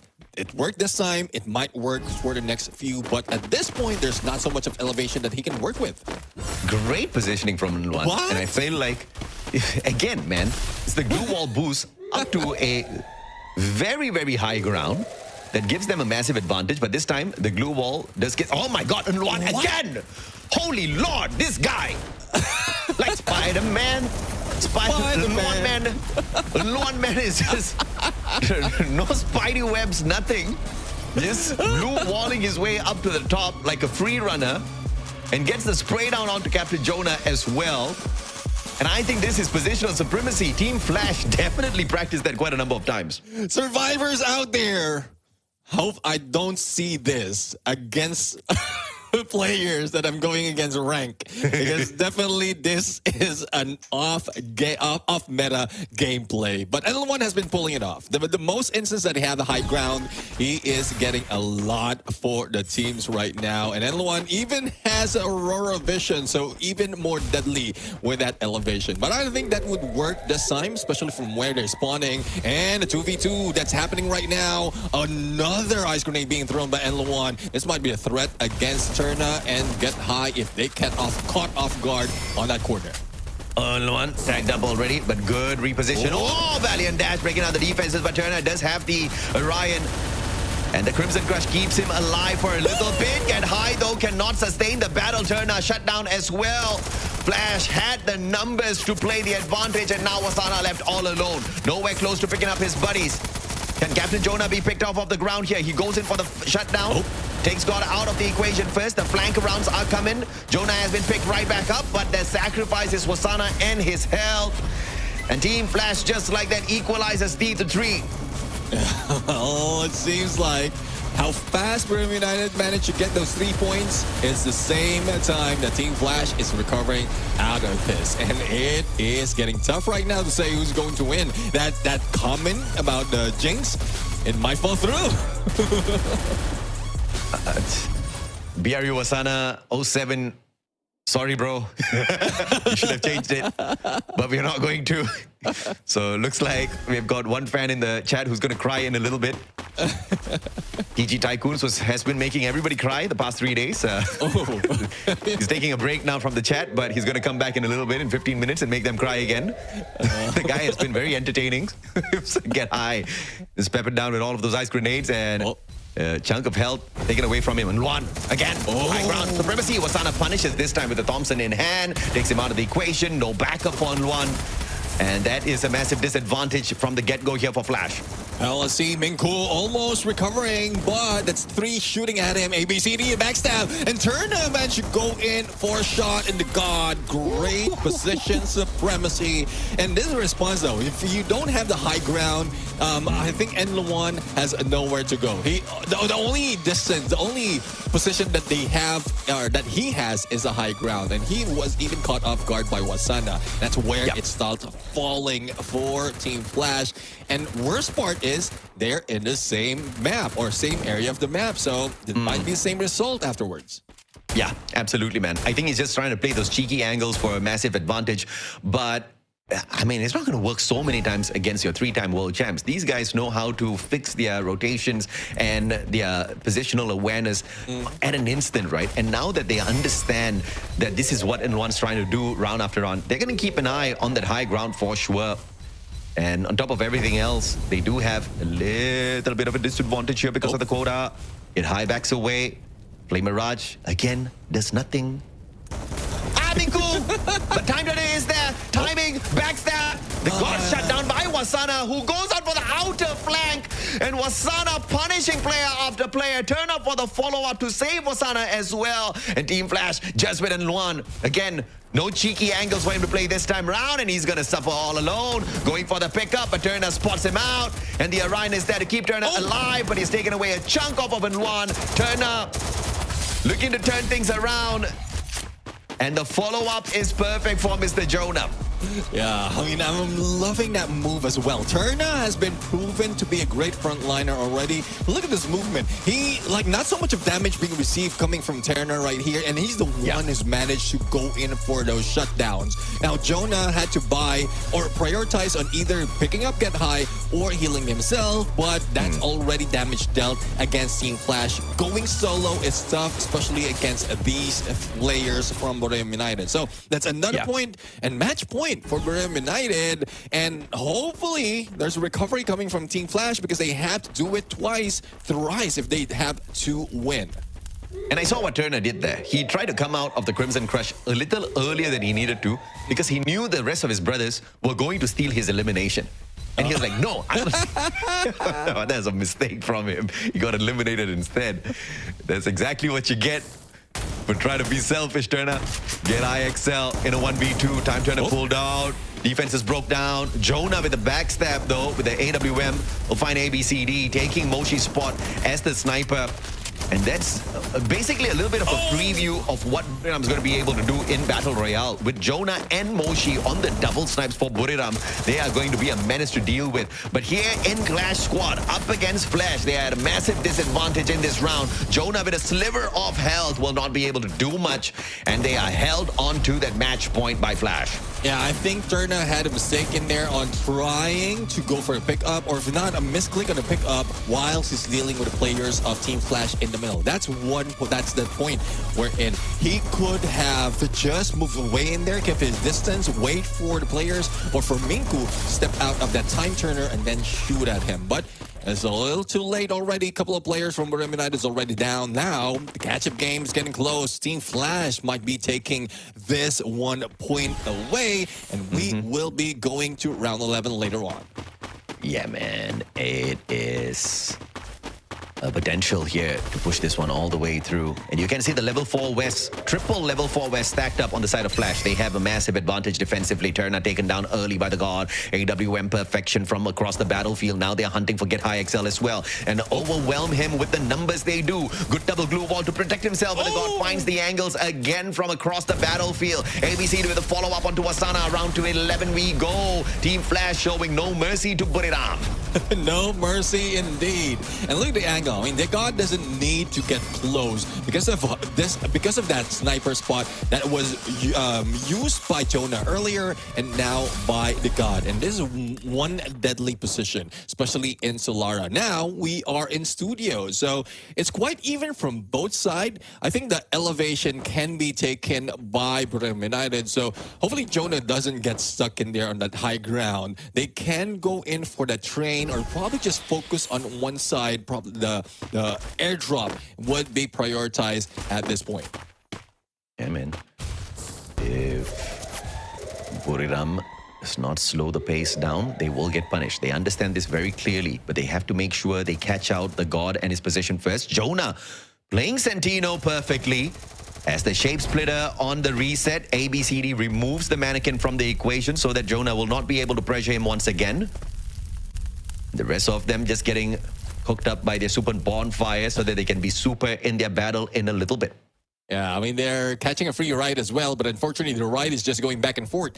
So let's see if they can catch Minku. If Jonah can get in position, this might be a chance for them to go for that shot. Ice grenade being thrown and Minku tagged up. Here comes the rest of the squad. Buriram United, no rescue. Everyone from Team Flash is far away, and that's one down already. It was Sana. There's the one with M88-7. Ice grenade being caught by Buriram United, and this is the timing that the God is waiting for. An angle for the snipe. Wasana almost being taken down, but he kept his distance, and even the moving the train saves him for recovery. Man, lucky. Now Flame Mirage tickling them again. Luan, 1v2, not going his way at all. Get High, almost got annihilated there, but ABCD is going in for the Punisher. Get High sees that, 1v2, Get High, can he hold his own? Jonah on the way for the save as well. Has the Thompson from that high ground. Get High, what a shot, ABCD taken out, and Get High, the monster in that 1v2. Up close and personal, you better not mess with him. Yeah, I mean, that's one thing though. I was expecting that the God will be switching to a CQC weapon. I know he's good as sniper. We've seen a lot of that, but especially in that situation wherein it's match point for both sides and it's a 2v2 with only one in front of them. They could easily gang up on him and then dealt with the final player. But there you have it. It's just the adjustment, the quickness in decision making being done by Buriram United that gave them this booyah. Man, beauty. And you see, we told you Wasana 07. We are not going to curse them. All right? But the series is not over just yet. And no, people, negativity does not get you the attention. Positivity gets you the attention as well. And Buriram is staying positive in this fight up against Flash. But I did not expect such a furious battle down into a round number 11. I think the Vietnamese squad held their ground. Their mechanical plays were perfect. The God and his positioning was perfect. Luan with his Spider-Man moves was perfect. I felt like they had the cheese strat, right? They had, just that a little bit of extra that they knew they had to pull up against Buriram. But they also learned very quickly that the cheese strats are not going to continuously work round after round. Eunwon just stopped hopping around on that high ground and he started to play a very straightforward fight after that. But I feel like even that was a very brilliant move coming through from Eunwon, because he started making Buriram focus looking up, and then he just ran straight at them to shoot at them instead. So brilliant moves overall from Flash. Yeah, I do agree. I mean, if you put your opponents in a certain pattern, then you can throw them off. It's the same scenario that we've seen in AGAL and GamxPE, because it's the pattern of getting that airdrop that was downfall of GamxPE. It has been happening in there for quite some time, especially given an opportunity of playing 11 rounds. So you can sit there, mentality in a certain state, and then flip the switch later on. Oh yeah, absolutely. And I think it was just very entertaining overall, this game between Buriram and Flash. From a perspective of seeing them with their flashy play, seeing Eunwon with the positioning supremacy, and just seeing how creative they get with these lineups, right? But in the overall grand scheme of things, I think a big advantage through the active skills, definitely on the side of Flash, except that Ignis, that Flame Mirage, again, is just really not my flavor, bro. I have not seen a lot of advantages taken by these squads with the Ignis. It does get them a little bit of information, a little bit of tags, but not really playing its role in terms of blocking out crucial informational play. I think timing-wise, it needs to be very important, and the God just wasn't getting those shots. But he was the sniper. He wasn't getting the Ignis Flame Mirage perfection. What he was getting was the sniping perfection. That AWM was deadly, and he, in fact, had a double AWM towards the end of these rounds. Yeah, and that's the thing. I mean, at this point on those CQC, that AWM, it might work, but it shouldn't be taken too seriously. You can't switch up in this situation. But I know that the God will be able to pull it off. But let's see, though, who managed to pull off that MVP run. And for another one, Wasana. And look how cheeky it is. Look how taunting that post is, especially every time they get a win. Bro, usually we see high eliminations, low assists. This guy is crazy. 10 eliminations, 16 assists. I mean, he could have really pushed the boundaries here with the overall eliminations. It's just that he could not go all out. Had the DJ Arlock, had the Olivia as well. The Joseph, just to keep him a little bit more irritating on the front lines. And this is exactly what makes Wasana so perfect. He had the Luna. He knew he wanted to use the BSS, the Thompson. Extra rate of fire just kept him so deadly out there with the assault rifle as well as the SMGs. Yeah. And you know, at the end of the day, it's about mechanical supremacy, and that's exactly what wins you these games. But it wasn't just a game dominated by Wasana. Get high XL as well. 9 eliminations, 10 assists off of him. Look at the assists of Jonah and Turner. The whole squad of Buriram lighting up Flash on the battlefield, but they were not an easy target at all. They pushed Buriram all the way into around 11. Yeah, exactly. I mean, the recovery run coming from Team Flash, as well as the disruption on the usual playing field of Clash Squad, is what Team Flash has to offer in there, especially from Eunwon. But it's just getting tougher and tougher towards the end. Not every time that you'll have an opportunity to climb up the top. I'm not just talking about that high ground, but also in the brackets. And this is Team Flash missing that opportunity. And a bit we're going to see a few more of the numbers. And you know how it is when we go to this. The headshot capability of the squad, as well as the averages that they have. And my focus is on Team Flash. Look at the headshot right there. All across the board, everyone managed to get elimination by headshot. But what really matters for Buriram United is sticking together. Assist is what they have to bring to the table. Absolutely. The assists are massive. The headshots, though, on Flash, holy... I love it. They are crazy. I mean, the mechanical plays off of Flash was just deadly, dominating. Buriram's like, no headshot, no problem, bro. We still get the win. I'm not going to complain. You know, good on you. But Flash, just very impressive with the mechanical skills, the improvement over multiple seasons now through Battle Royale as well as Clash Squad. And they're definitely holding their own against a 3-time world champion, almost 5-time world champ in Buriram.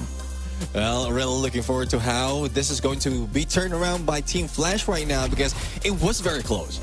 Even on that catch-up game after round number 3, they are getting they're getting or giving Brunei United the beating, but it's just a back and forth, and the adjustment, as we called it, how quickly Brunei United managed to adjust. If they can play through taking out the one first, as well as the frontliners focusing their defenses in the middle of the map, that's where they pop off in their even in studios. Yeah, but I think Jonah needs to have a brand new mission. Jonah's mission is hunt down the god, right? Because if the god does not get taken out early, I think he's going to be a massive pain in the butt for Buriram to deal with, because the guy is getting the perfect positioning, especially once he gets the AWM. Before he gets the sniper, I think you can ignore him, you can target Anluan.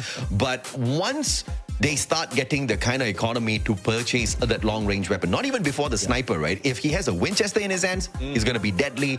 If he's got that AWM, even more deadlier out there on the battlefield. These are the adjustments that we need to see out of Buriram to get a 2-0 victory and to prove to Wasana 07 that we are not going to curse Buriram. I mean, we're not really intentionally cursing them. It just happens because they... It just happens. It just happens. It just happens because of their performance as well.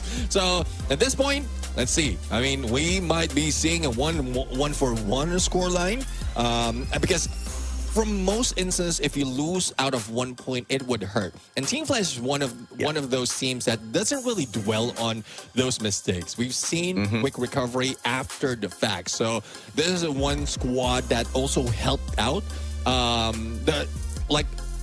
Paint a picture of how Vietnam has been improving, and this is the first introduction of them in Clash Masters as well. And from what we've seen, well, let's remove the lower bracket run, just the performance itself, they are doing quite well.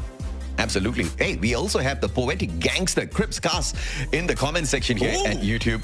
And Prathmesh, yes, you're correct. Moshi is angry because the AWM is expensive. I agree with you.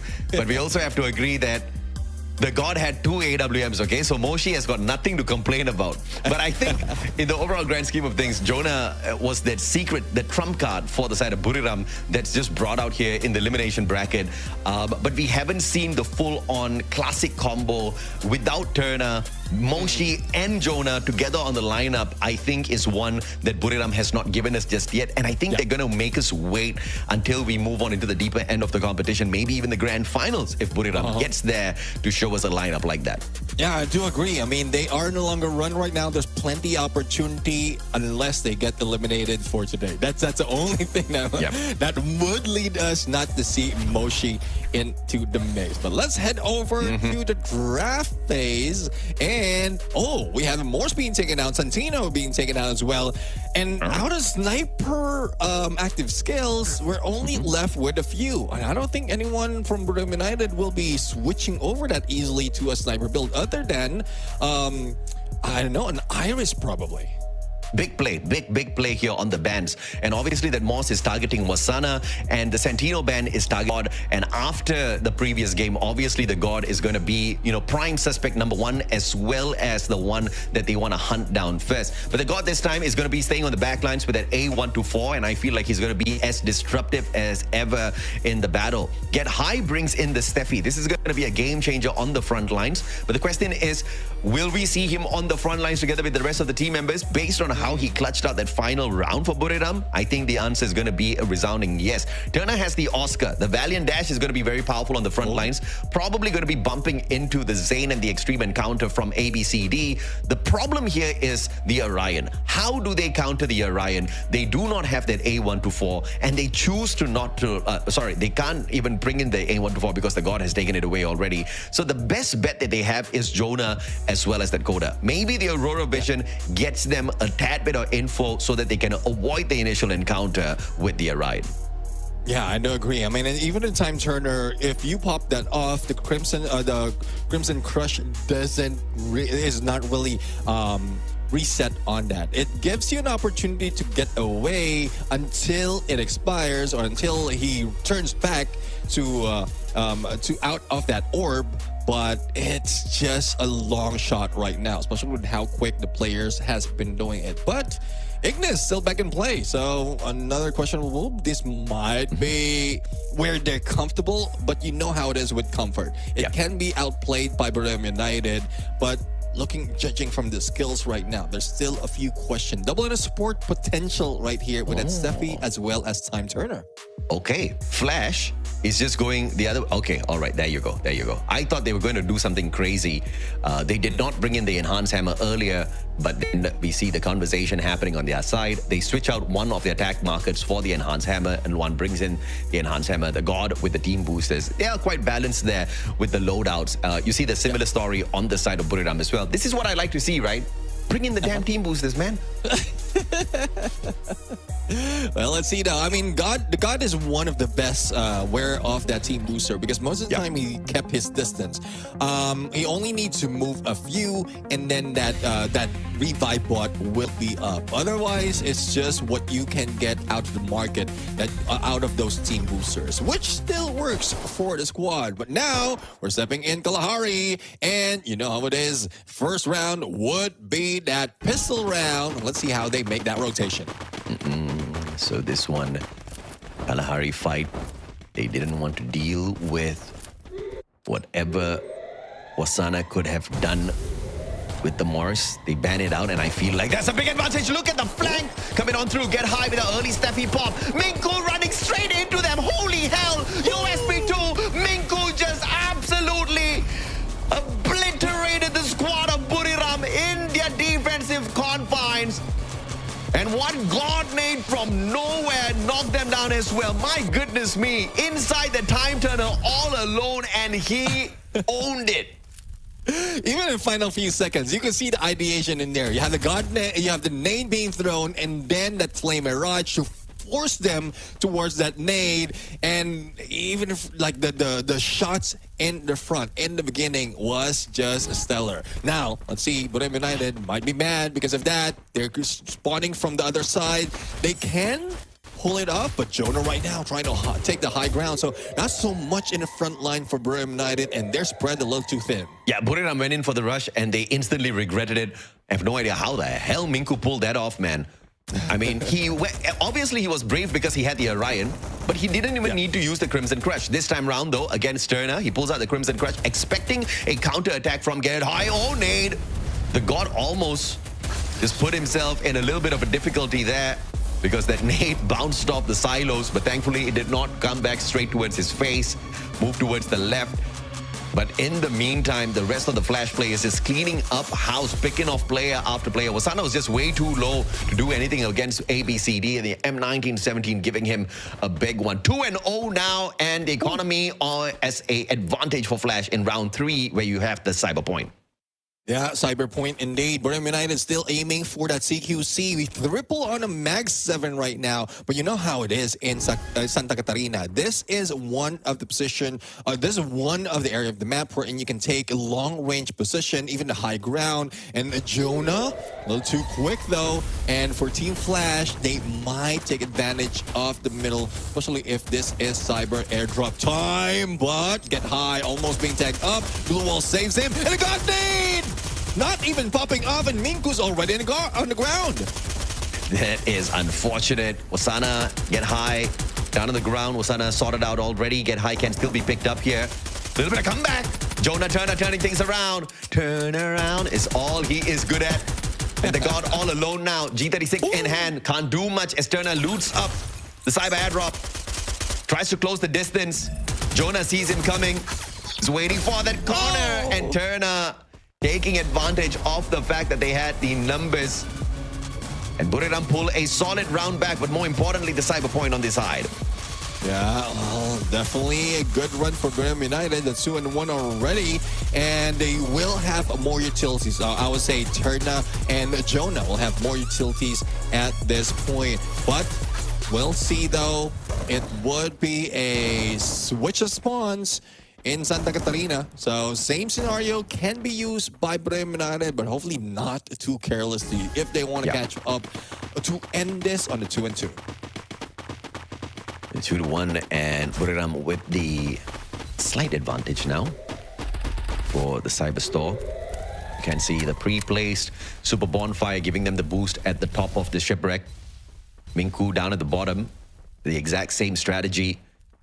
Get the middle one. Not looking to be cheeky this time around. The God is missing from whatever we can see right in front of us, which means he's holding on to a deadly angle, looking for the Punisher, but Jonah is the first one to punish. Minku down on the ground. That's a solid player out of the side of Flash. Fantastic time Turner played. Turner finding the shutdown onto Luan as well. The goal found by Wasana, and it looks like Buriram is running away with this round as well. Well, let's see. ABCD only remaining and still managed to go for a knockdown. But in terms of numbers, Buriram United has a lot. And there you have it. It's 2-on-2 in the scoreline right now. And this is where we saw the God almost goes down, or goes for the takedown. But it's the quickness of recovery as well as reposition that has been done by Buriram United to get the best out of Team Flash. Now they have better weapons. They even have that level 3 MP5, a couple of VSS. Buriram United can make it work on the long range, even on CQC. And see if or not Luan and Gang can step it up yet again, because round 5, cyber time. So the mid part of this little compound here is going to be heated up. And it looks like Luan's looking for it. Glue melter laid out by Wasana. Ice grenades just to make sure Buriram does not sit down too close to that cyber drop first. Wasana going in for the loot as Minku gets caught. Wasana, what a dash. And Luan did not see that one coming. Caught off guard and punished. Turner turned on though. ABCD with a Mag 7 straight to the head, and that is a slight advantage here for Team Flash, but he can't go in for the finisher just yet as Wasana looks for that backup for his buddy, and he finds it, and Buriram 3 rounds in a row, plus the cyber point. Big win. Final moment in there. Trail battle, no problem. They have the accuracy, they have the weapon to work with, and they can get close. And that is the threat that's being brought in by Buriram United in situations just like this. The God was left alone, far away from the rest of the squad. And once that happens, like Buriram United can just wait for him to come in and knock on their doors. He will be taken down. So that's the priority that they have to work with right now. Not only is the God kept the distance, but they should be a backup for him. And if they regroup with the God and L1, that would be a stronger opponent against Buriram United. Absolutely. And now Buriram looking for a slightly better lead. Going to be taking the vision out of the air first here for the side of Flash. Son of ESS spots other players. Barely any connection though with those bullets. But he understands exactly where they are going. They're looking for Captain Jonah. Captain Jonah backing away. 2v1. Jonah's going to be in a tough little spot if he gets caught here. ABCD still on the hunt. Get high. Support from up top. Wasana making sure he is there for Captain Jonah. Run straight in. Oh, Minku saving himself here with the Crimson Crush. Comes out of the form, looking for the shots. But it's a 3v1 and he gets ganked on. GG. He cannot fight against numbers like that. And Get High still on fire. Managing to get a triple in this round. Yeah, triple in a round. Now they're up to 4 points. They're up 2 points already against Team Flash. 4 closer to match point. And look at how Buriram United is just pushing everyone. I do agree. The gank that is being done by Buriram United is similar to what they have done so in most cases in Battle Royale. But with this change of scenery, there's little chance of them to squeeze themselves in the middle unless they're aiming for that airdrop. And Super Bonfire already being popped off. Judging from where it's coming from or the angle it's being taken, it's coming from Buriram United. So I guess they want that third cyber point so that they will be beefed up later on. Get high too early with the time turner. Nate doesn't tickle much. ABCD still healthy as an ox. Blue wall melters laid out here.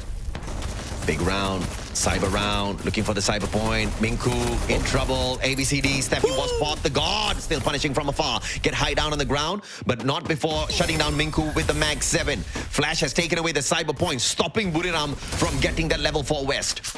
Well, it's good backup coming from Turner right now for the pickup. And Luan, as well as the God, Now, this is a threat. They were trying to go for the distance for those angles on a sniper with the Winchesters, but unfortunately, they are split up, so no recovery, no backup from both ends, and it's not looking good for Team Flash right now, especially with a 4-man squad, and they will be forced into the circle, and this might be it. Match point already for Brim United. They have only the God to deal with. There you have it. Even Joan or even Get High managed to shoot him down quite easily.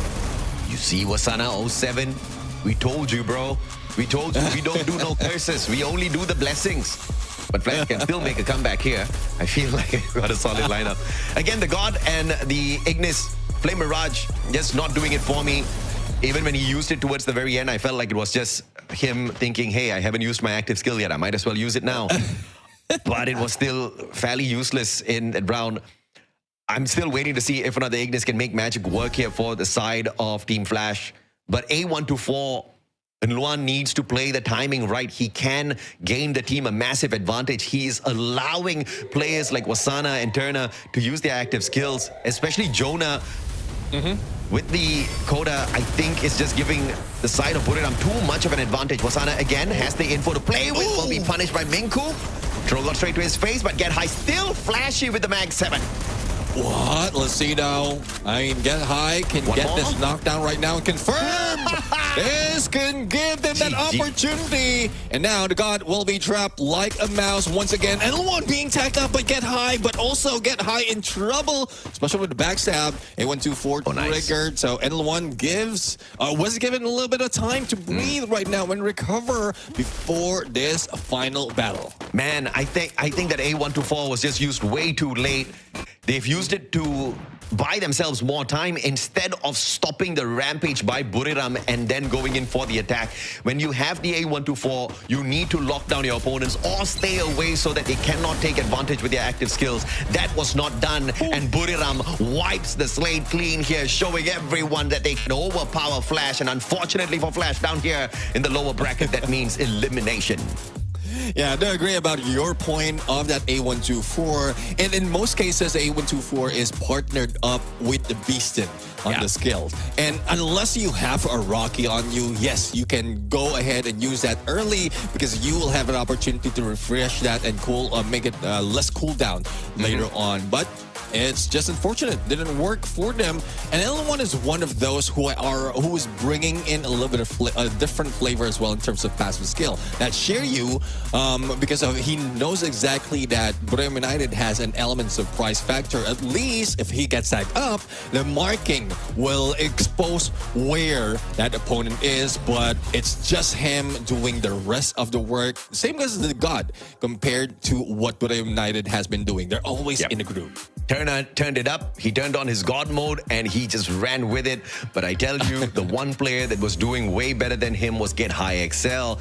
And that's a good reason why he added the XL behind his name, right? I mean, he was already high up on the leaderboard before this, even as a support player. But here in Clash Squad, he's one of the front runners. He's one of the rushers. He's one of the ones bringing the pressure on the front lines because he can't be wasting his time just backing up the squad as the support like what he does in Battle Royale. And I think that has been a very big change brought upon by the Buriram squad. Get High is looking even better than Wasana right now as a rusher. Yeah, I do agree. I mean, every time you see Get High, it seems like it's a very tall order. So that's why he had that XL to him. And remember, there was a time as well wherein Get High is getting a lot more compared to Wasana, and they're always linked together. At this point, wherein they're making a little bit switch of roles, Get High can stand in as a rusher, not only as a support. So this is one of the movement that was initially has been planned in by Buriram United, and we are seeing that trickle to other teams. We witnessed that in AGAL, we witnessed that in RQ Kazo and AGAL, but it does work quite well for RQ Kazo and now for Buriram United. Absolutely, man. I think, it was all about Buriram trying to show a little bit of dominance down here in the low bracket to say that you are not even going to take a single game off of us. But Flash got close, though. I think in that first game, Flash showed us that they are no chumps, that they will be able to take the fight up against Buriram. I felt like it was very flashy. They pulled out every single cheese strat, but still weren't able to go all the way down to the end. And in game 2, Buriram was so much more careful. I feel like, you know, they were playing their active skills so much more better.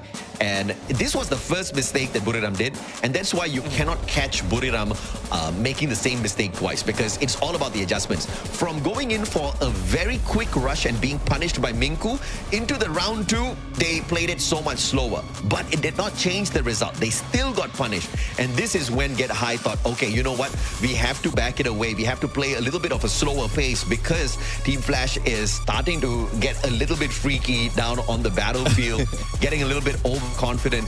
And when they slowed things down, that's when the game was changed a little bit in terms of pacing, especially Jonah, just very sneaky with those shots. The VSS early on in that round 3 gave the team such a massive advantage over Flash.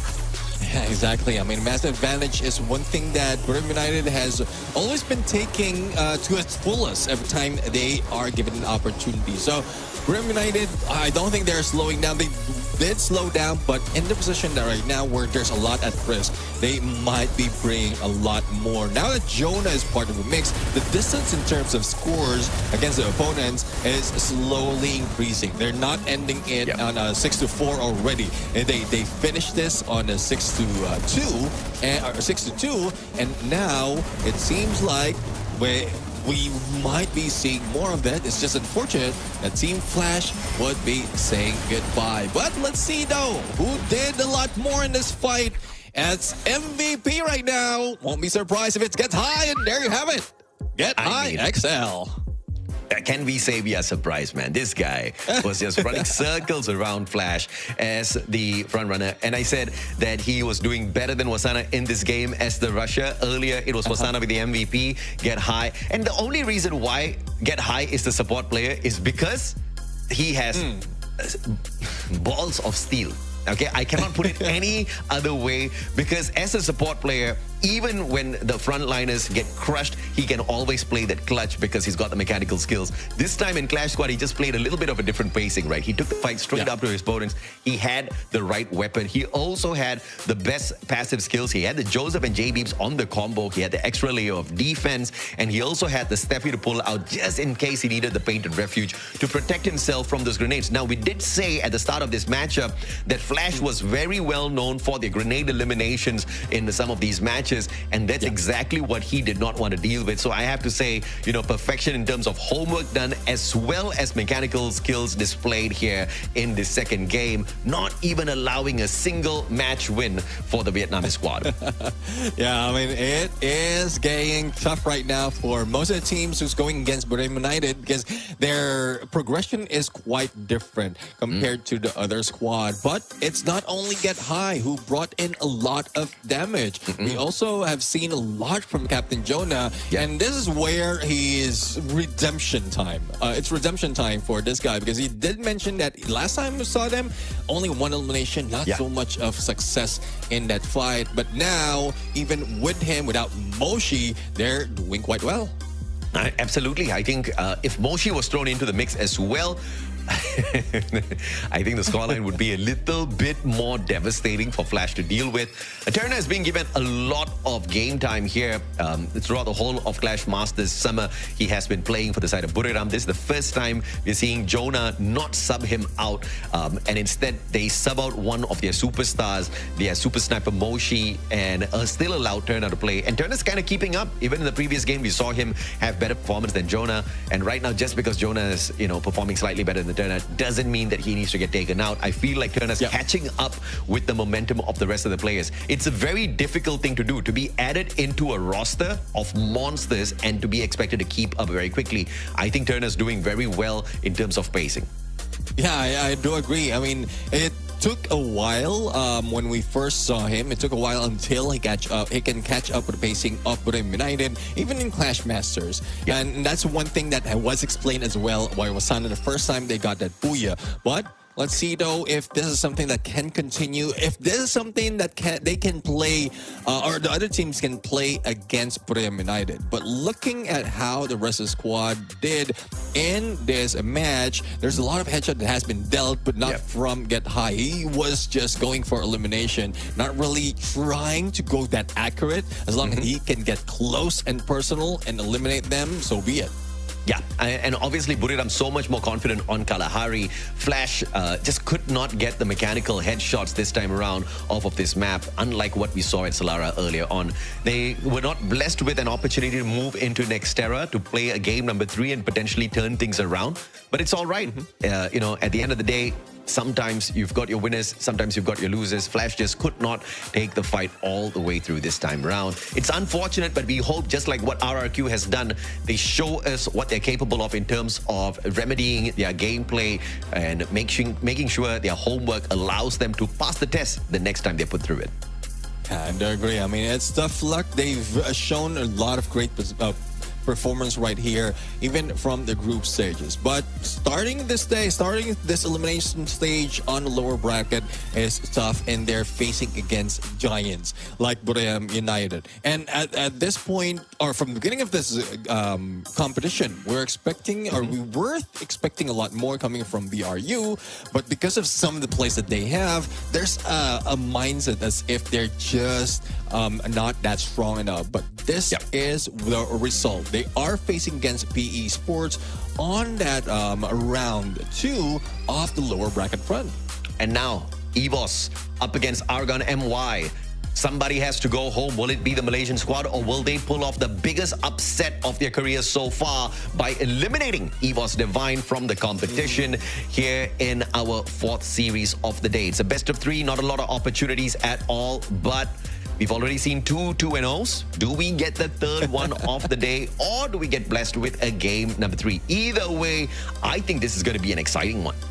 Yeah, I do agree. I mean, EVOS Divine, Argon, MY, great opportunity for Argon to extend their run on Clash Masters. Because when they faced against RQ Kasu, and we've seen how well RQ Kasu has evolved already. Look at their position right now. And this is, Argon MY is the team who put them in a cliffhanger. All 3 games, 6-5 in a score line. It's just unfortunate that Argon MY lost that, because that would have been a good storyline coming from the debutees in Clash Masters. Absolutely, man. Now, if you want to look at Argon MY and EVOS, if you look at the statistics, it's not really looking great in terms of mechanical plays, because in the overall grand scheme, even if you look at the headshots, right? 49 versus 30 headshots, obviously kind of leaning towards EVOS a tad bit more. Yeah. But EVOS is not the most dangerous team in the competition so far. They will have to worry about what Russia can do, though, because before the day started, Russia was number 1 on the eliminations ranking, which was very surprising to me, because the team is in the lower bracket. The team's not really the strongest. But so that only means that even though the team has been struggling, Russia has been an outstanding player for the squad. So I think all eyes are definitely going to be on him. So whatever bans that are brought in by Argon MY has to target Russia very specifically.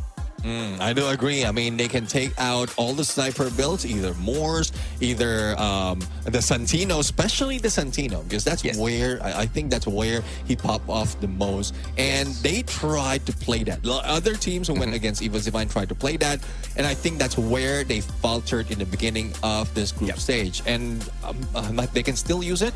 They just focus more on isolating Russia right there. The rest of the squad, they are strong, but it's going back to their usual ways, wherein everything's dependent on Russia at this point. Yeah, I'm not their coach, but I'll just tell them, basically, you got to ban the Sentino and you got to steal the A124.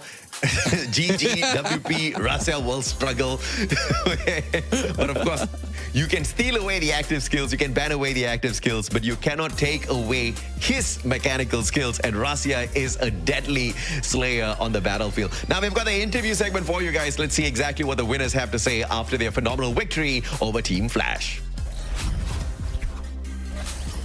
ตอนแรกมันยังไงเดียวพี่ผมเล่นมันก็เหมือนเล่นตัว3เลยครับเล่นสไนแค่ว่าสกิลมันอาจจะแตกต่างกันนิดหน่อยเกมแรกก็ อยู่ก็เลยต้องจูนใช่ครับเพราะว่าไม่ได้เล่นซานนาน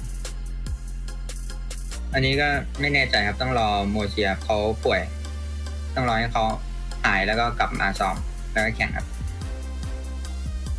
ก็ฝากติดตามกันไปเรื่อยๆครับก็มีพรุ่งนี้อีกวันครับจะทำให้เต็มที่ครับจะชนะให้ได้ครับ Well, I guess that explains it. The reason why Moshi is not here, he is down with a sickness right now.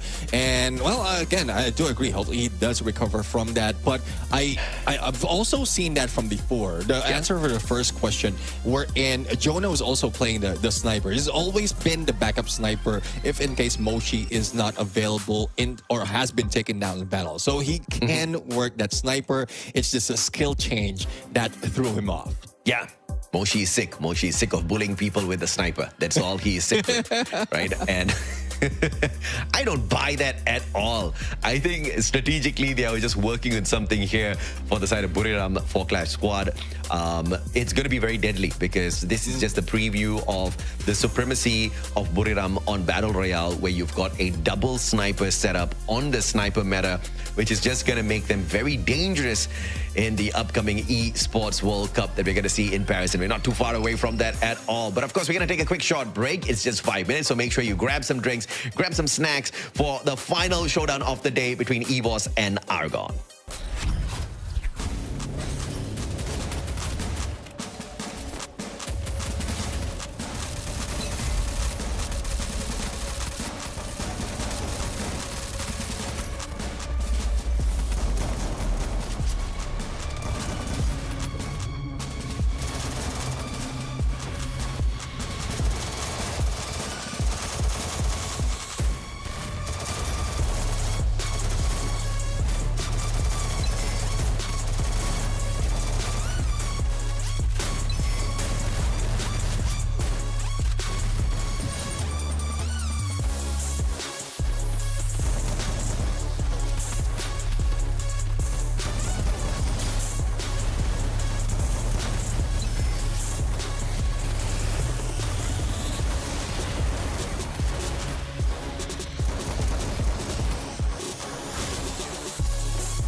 The 9th anniversary party is about to start!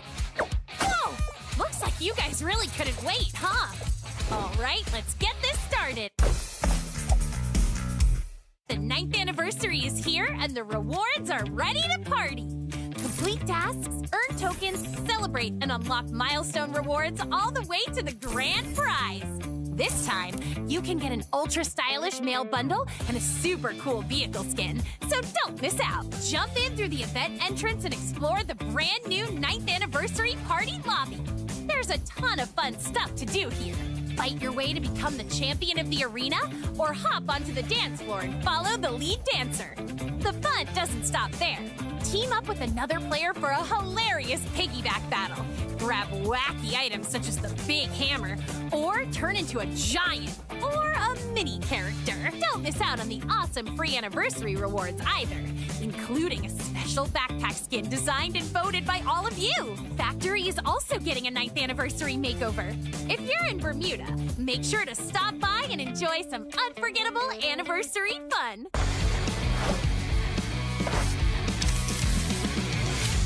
What surprises does the 9th anniversary have in store for us? First up, more skills can now be enhanced. During a match, you can upgrade your character skills to unlock stronger effects, power up your playstyle, and outplay your opponents. In Battle Royale, you can gain skill boost energy by surviving, getting eliminations, and dealing damage. In Clash Squad, skill boosts become available at the start of later rounds, giving you more ways to adjust your strategy as the match heats up. Some skills will have 2 boost options, while others get reduced cooldown time. And if that's not exciting enough, we're also turning up the heat with Weapon Awakening.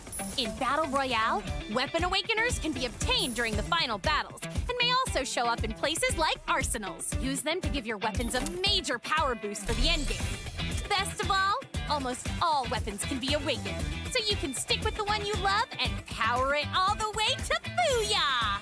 Over in Clash Squad, perk points will replace cyber points. You can use them to unlock perks like awakened weapons, armor, buffs, and more in the CS store.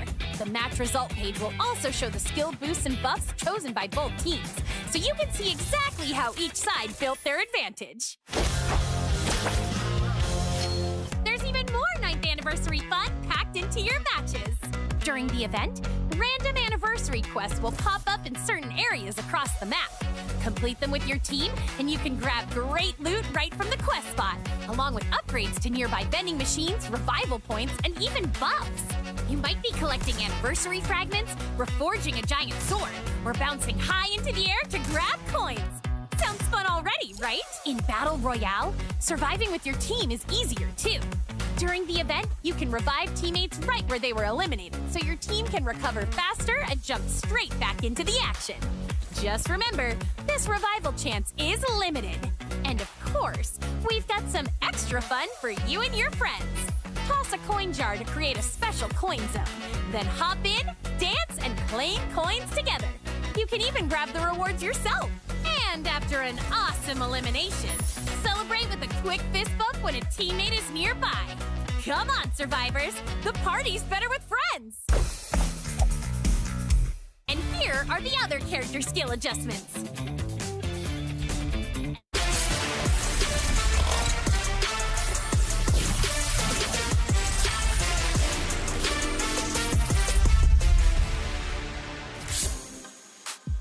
Welcome back, ladies and gentlemen, boys and girls, survivors of all ages. We're down to the final series of the day. Somebody got to go home. We just sent one home. Unfortunately, it had to be Team Flash.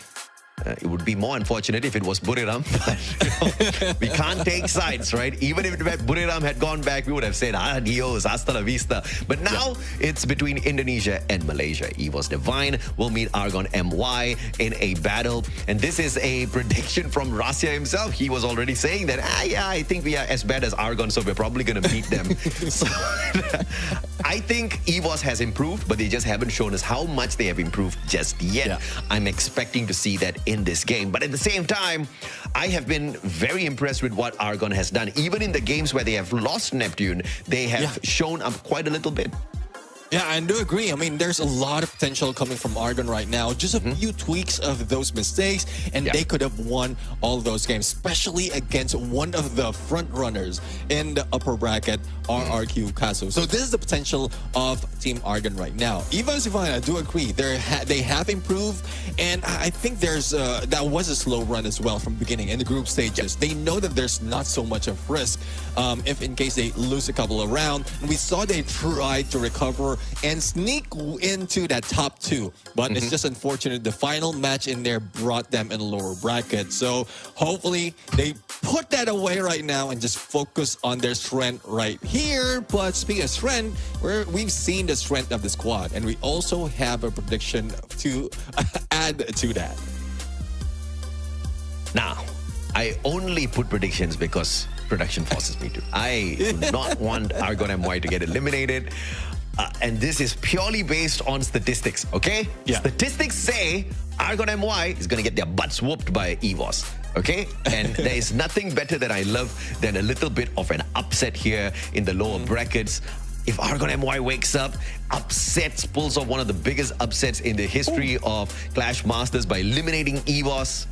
Technically, EVOS got eliminated exactly at this stage the last time round as well, so it wouldn't be that big of a surprise. But up against Malaysia, I think it's something that it would be a bitter pill to swallow for them as well.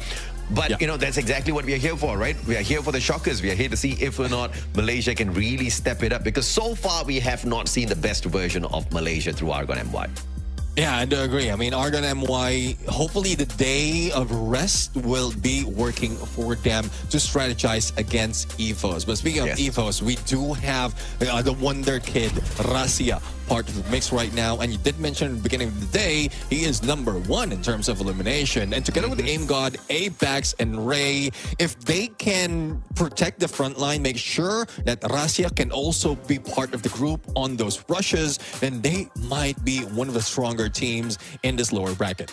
Absolutely. He's definitely the best slayer of the squad. And also, he has the most number of assists in the team of EVOS. Rasia is a monster with the damage, assist, and elimination, backed up by Ray usually, both on the damage as well as the assist. But where Ray kind of falls off is the eliminations. He's not as deadly as going up against Rasia in a battle.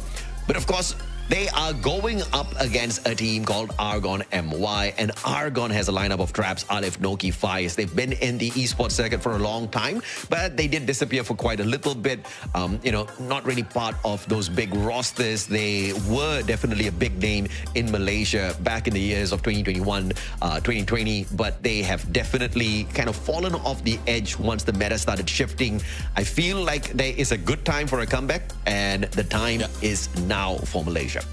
Yeah, exactly. I mean, if they will be able to at least protect Noki in the front lines, because he is quite well and moving in and out of battle. Traps is one of those who always goes in better as a support, but I do agree with you. They fell off the radar for quite some time, and that might be a rest that might not help them at this point. But let's take a look though on the focus of the squad. We see Argon MY, and you can see they're locked in as well. Not so much a smiles on them comparing to most of the squad, or comparing to what we've seen before out of EVOS Divine, who's always chill before a match. I think this is going to be a tough one for Argon for sure, right? You look at the numbers, you look at the statistics, they are not the best right now. If you look at the total elimination ranking for Argon MY's players, the best rank they have is 25 eliminations. And then you look at this guy, he's got 56 eliminations. And like I said, before today started, he was #1 on the elimination ranking. And obviously he wants to get back up to the top, to that #1 ranking again. There needs to be two things that happens for that. Number one, we need to have 3 games so that he can farm. Number 2, he needs to pop some heads for sure. And I think that's exactly what he is good at doing. Total 4 MVPs in the hands of Rasia. He is a deadly player on the side of EVOS. And when you look at Argon, the best player that they can bet on is probably going to be Faiz as well as Traps. I think that is shown through the overall assist that they have gotten so far. But nothing much to scream about in terms of overall eliminations. They're just hanging on. Yeah, I do agree. I mean, one thing that we often see out of the squad is Noki. I did point out Noki is one of those always in the front line, but he gets taken down a little too quick. So he needs the support of Traps as well as Faiz. Let's include Aleph as well, to be able to fortify their front lines. Because if you can beat, and knowing the position that's being taken by EVOS Divine, they're always on a 3-1 split. But Rasia is still deadly on that long range. So they just need to do a quick run against the frontliners, and then that's when they might see wins. But how are they going to pull it off? If they favor the map. And who's favoring the picking of the maps right now? It's Argon MY. They're going to get picked 2. So it started off with Bermuda in game number 1. Yeah, man. Bermuda, Argon pick. Malaysia has a slight advantage here. That's only if we get 3 games, right? In terms of the bans and picks, it's going to be an advantage for EVOS at the very start, since Argon has gotten the coin toss victory. Whether or not that advantage stays with EVOS will depend on the result of this first game. So let's check out exactly what the drafts will tell us. Let's see who gets the advantage in terms of the picks here. The bans, first off, is going to take Steffi as well as Ryan out of the equation. I think it's a fantastic ban from the side of EVOS. Questionable on the side of Argon. Well, let's see though. I mean, Argon, they don't want a Steffi, so I think they're trying to get close. We're seeing that Zane and Cassie combination already. So frontliners is available for them. They might start like throwing nades at them in the second half, or starting in the mid to the second half of this game. But it will be tough right now if they get spotted by Ray, who is bringing in that Coda. And there's also Rasia that is deadly. This is what they need to do. Give him that Santino, because if needed, he can regroup with the rest of the squad, especially if one of the frontliners has been taken out. And we know that he can pull it off. Absolutely, man. Man, this Ignis again. Ignis is so popular in Clash Squad. Just like how we were not really seeing magic out of the Moss from many of the players, I still haven't seen the magic out of Ignis. But not saying that it's a useless skill. It's very useful. as long as you stop that Flame Mirage at key points in the map. That's the problem, right? In terms of timing. Sometimes you let out the Flame Mirage and someone starts shooting at you. You don't stop your skill and it stops somewhere random on the map. It doesn't give your team a very big advantage at all. You've got the Tatsuya. Why? They're going for speed. They want to get in front line. So Zane, Tatsuya, and then Cassie. And then that traps Ignis. No backliners from what I'm seeing right here. And they just want to make sure that the rusher out of EVOS Divine gets taken down easily. And then later on, they just need to deal with the one and only Razia. Yeah, by the way, you know, a little bit of an update on the Moshi situation. Moshi is actually very sick, apparently. So, of course, if you guys have missed that, Jonah did say that they are waiting for Moshi to come back from the hospital so that they can sweep PE Esports 2-0. But thankfully, that's not going to be today. He does have a little bit of time. So we wish Moshi a very quick recovery and hopefully he does not go through any pains whatsoever. If he had to go to seek medical attention, obviously it is serious enough. When I've got a tummy ache, I just sit down at home. Well, hopefully it gets better as well. I do agree. It's not good, especially for a squad like this, to missing out on one of their prime player. But let's see now who will be the prime player in this match. Again, we begin game number 1 between EVOS Divine and Argon MY, and everyone is heading into corner other than Razia, who's going for the flank, and the backstab might happen. I'm sure with that M500, he can deal a lot. See, that's what I mean about the Flame Mirage, right? Gave them a small advantage, and then that advantage got crushed instantaneously. Trapped! Holy Lord! Punishing EVOS, who ran through the Flame Mirage, and now Alif looking for the pickup, but Razia will be able to punish with the M500 from afar. It's a 1v1. Traps versus Razia. Nade, and Razia quickly runs away, and that gives the opening for Traps to go in here for the pickup. Can Razia get the flank? M500, he gets the first tap, but Traps pulls the 180. And Argon MY plays a perfect round 1. The first Flame Mirage was a mistake, but the second one was a great one to play defense, and EVOS made a big mistake by rushing through that Flame Mirage. They did not anticipate the barricade there right behind the Flame Mirage, and they got sprayed down by EVOS, but Razia was making big work from the long range, just could not pull it off towards the final second. Yeah, I mean, that nade that tipped off a lot of HP coming from Razia was the savior as well, because it doesn't need that much from Argon to shoot him down. But same angles being taken, AimGod though being taken with the G36, and Ray's not waiting for that pickup. Now Alif right now will try, but once again, even Razia on that Deagle is deadly, and as quickly as that, they go for recovery. Now scoreline 1-1. That is not good for Argon. I expected them to really snowball this, but Razia just going in there for the force buy alongside the rest of his team members, and the Deagle getting the Punisher. The hand cannon is deadly, especially in the hands of a sniper. We've seen Kororo from Falcons make magic work off of that. Usually when he gets the Deagle, he just pulls off some crazy shots, and Razia showed us exactly that in that round. So 1-for-1 so far. Cyberpoint for the picking this time round, down in the middle part of this compound. Abax, Ray, and AimGod. They send 3 players up fourth. Alif's going to get peppered down by Razia again with the pressure, but Faiz for the backstep. Can he play it perfect? Yes, he can. Razia barricades himself with the glue wall, but battles on the front line as well. Abax gets the double here. Tags up Noki. Trap shut down by AimGod and the side, and a big win here for EVOS through the numbers. Yeah, Faiz only remaining. Not so much of challenge for EVOS Divine. It's a 1v4 situation, and all bases covered right now, but it's a good thing he does have the MP5, and he can spray him down. Now, Abax gets close, and that Thompson hits him together with that Razia's pinch, and it's another point for EVOS Divine, but that sight was deadly out of AimGod's hands. This is a big win. Yes, the scythe was deadly, but they also get the cyber point, unlocking the cyber stall for themselves. And it's going to be a crucial one if you want to have the advantage over your opponents. And Argon MY, great start of that pistol round. Fantastic stuff that we saw you know, in terms of a gameplay from Traps. But after that flashy round 1, he hasn't shown us much in the past 2 rounds. He needs to catch right back up. They've got the weapon to fight back this time. Yeah, I mean, Faiz will be able to take that high ground cover as well. And he does have backup coming from Traps. Now, here comes the boost.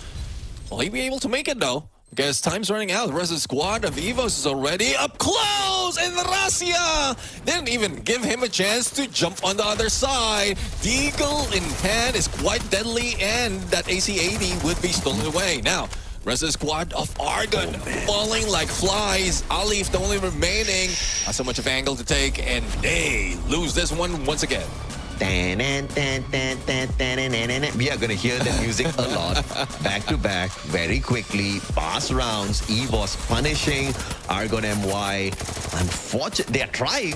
They can't really do much against the mechanical capability of the reigning defending champions of the Esports World Cup. Now, EVOS hasn't really woken up ever since they became champions of EWC. Yeah. And I don't blame them. If I get a prize pool like that, I will be asleep for a long time as well. But I think they're running out of the cash and they need to step it up again. Well, let's see now. I mean, it's getting too close. They don't want to expose a lot of their strategies right there. Yeah. Thus, they have been slowing down. Smoke has been released. Noki tagged up. And there's no backup to Noki. Here comes AimGun once again with Snipe. And will be able to slash him. But it's a good thing that Cassie saves him. And Alif just triggered that focus therapy in time. Now, Noki will be able to go for a flank right now, but has to deal with Ray. But Traps from above sprays with a Thompson, and Rasia is in trouble. On Traps, beautiful play. The spray from the window and then manages to stab the guy in the back as well, taking Ray out of the equation. But EVOS still holding their own here. They've already got the win off of the cyber drop. They've gotten the loot out. They've gotten the cyber point. But now Rasia looking for the clutch, but finds nothing after Argon recovers their players. So small win here for Argon, but it could go a long way in terms of them catching up and overtaking EVOS if they can keep up the pressure just in this way. It's all about the positioning. And again, if Traps was not at that window spraying them down with the shots from up top, I don't think they would have gotten this advantage. Yeah, let's see. I mean, Argon is now on a longer run towards that building, and they might not be able to take that higher ground. And there's little opportunity for Traps to do it once again. But look at the weapon that they have right now. They have better weapons, stronger weapons. And if they will be able to trap EVOS Divine in these compounds, throw all those TLTs in, then this might be a game starter for them. Blue Wall's being taken down, headshot onto one of the players of EVOS Divine. But Abax not backing off because he does have better weapon. Let's see if they'll be able to get another knockdown. But priority on the pickup is being done, and that is the downfall of Alif. Man, Ray, the dice grenade takes Noki out of the equation. No pickup for you, he says. Abax finishing the job. Will be able to pull off the double. And Rasia this time just stepping it up as well. He had the Thompson X in his hand, and they are super deadly. Now we move on into round 7, where there's another cyber point for the picking. If Argon MY does not get the cyber point, this is going to be very difficult for them, because EVOS is already very difficult to shut down. With the level 4 West on EVOS, they're just going to speed run to end this game for themselves. But in order to get to that cyber point, Argon needs to deal with the smokes, and EVOS is just so brilliant. They play the smokes perfectly, and then they just wildly spray through the smokes, hoping to get lucky. Usually, they walk away with the luck. So Argon just needs to make sure they've got a little bit of cover as they approach the smoke. Yeah, I mean, probably it's one reason as well why they pull off that Ignis, so that they will have a little bit of cover. And if you pull that up in the perfect timing, tag them up, and that if Traps has a Moko, so you have a clear line of sight of your opponent. But speaking of line of sight, Rasia being taken down out of Thompson as he went in for the flank. But Noki needs to back away. He might need more against AimGod and Abax, who's already getting too close. Absolutely. And I think this is a good chance for Argon here as they sneak away that cyber point. They have saved their lives in a very big way here by making sure EVOS does not walk away with the cyber point. And Fire stepping it up. They've got the loot off of the Cyber Crate as well, and it looks like it's giving them enough firepower to light up the battlefield and drop those EVOS boys down to the ground. Great round for Argon. They pick up the 3rd point, and a very crucial round won by Malaysia. Yeah, well, let's see though. They are getting close right now to what EVOS has pulled off, and I guess they really need time to be able to find that chemistry as well to get better position against EVOS Divine. But the same spot or same area of the map right now that they have to deal with, only a switch of side. And if Argon can get close, probably take a left flank against everyone else, and that's where they can get an advantage against EVOS Divine. Because looking at where Rasha needs to be positioned, he will be taking that compound on the right to get an elevation that he needed. Oh, this is tough as Abex gets sprayed down by Noki here. Malaysia finding great advantage. Traps, big play. And Rasia will avoid a lot of danger. Aim God, dangerous shot with the M590. Noki knocked down. Halif can't find his way around to save his buddy. And that's going to be a massive disadvantage here for Argon as they lose their first player to EVOS. And now EVOS has the numbers advantage. Electrotherapy still active here. Fires on the front lines. Ray is very low and he's going to stay out of the fight for a while. Yeah, I mean, a little recovery is being done right now onto Ray. And Faiz being tagged up. Rasia doesn't need an aim down. He just needs to go in for that spray. But aim got already deadly in the front line. Alif being taken down. The 2v2 now on a 2v1. And Argon being eliminated, bringing EVOS to match point. EVOS on match point. 1 round away from settling this. And into round 9 we go, where there is another cyber point for the taking. So if they do go for that cyber point confirmation, but they sacrifice their lives with it, then they still have a massive advantage. But if they don't go for the cyber point, if Argon goes for it and is able to hold on to whatever loot they get out of the cyber drop, and maybe Argon MY can change their fate in this matchup. Rasia, moving on forth, has got the chrono on him, so he's very brave on this rush. He's going to meet Faiz halfway, pulls out the time turner. Rasia holding his own and drops Faiz. Beautiful play by the sniper of EVOS. Noki, Abex, Aleph. Oh, Abex trapped between 3 players and he's on a phone. My goodness me. Argon just spraying wildly through the smoke and Abex not caught out. But towards the end, it was a spray and play game, and it looks like Argon MY, not only do they keep themselves alive, but they steal away the cyber point, the loot out of the cyber drop as well, for a massive advantage to perhaps steal the game away from EVO, holding them at match point at the moment. Yeah, I mean, at that point, Rasia rushing in is just questionable in my books, because most of the time, or questionable or smart as well, because he can deal with Faiz on those CQC, and we saw that first knock. But he's repositioned after one of the players was in trouble. I think, who was that? Aim God, who was just proning in there trying to save himself. He was a little bit too late, and the damage has been dealt by Argon MY. Aim God, once again, in the same position. Both of them triggered that super bonfire, but Noki has been taken out by Ray on that flank. Yeah, man. This is looking bad. Argon, they have the advantage with the level 4 West now. How beautiful is that? From the back now, they might just be able to drive up right beside EVOS. Maybe even beat them at this race. And Argon MY, which is focusing on the right objectives here, just shows us they understand the mechanics, but can they pull it off with the mechanical execution? Aim God, high ground, M590, brother, you need to get a little bit closer. But he should be able to torture them with the shots from up top to bring a little bit of distraction. Ray with the MP5, level 3 in hand. Time turner saves Aleph. Great rotation from Argon. Yeah, definitely. I mean, Aim God with M590, not a weapon that you can hit at that distance. And traps right now as well as Faiz. They know exactly that Aim God is in there. They're waiting. They're anticipating it. I think that bait was the plan by Noki and Alif, but Aim God didn't fall for it. Zone, and there goes Rasia for the spray. Reposition. Now, Argon is in trouble unless the pickup will be done, but they're running out of time. Here comes Zone, and Russia will be taken out. Now it's a 2v3 situation, and Noki can be picked up. Now advantage by Argon MY. Holy mama! Roundly let me go, and Argon MY.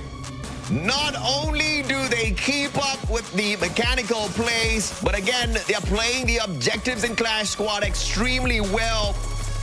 And one round away from punishing EVOS. Maybe 2 games away from kicking EVOS out of the equation as well. This is what we were expecting in the final series of the day. Yeah. A little bit of a shocker, and I think everybody's excited for this round 11. Yeah, players are excited about this as well because they can bring in all the weapons that they have. They are rich at this point, and look at those weapons. Again, questionable about the peak double AWM gameplay, but if they can pull this off, then probably there's a time for me to stop questioning this kind of play. But Russia already in reposition, might be in trouble if everyone goes in for the push, but that Shape Splitter saves him for the moment.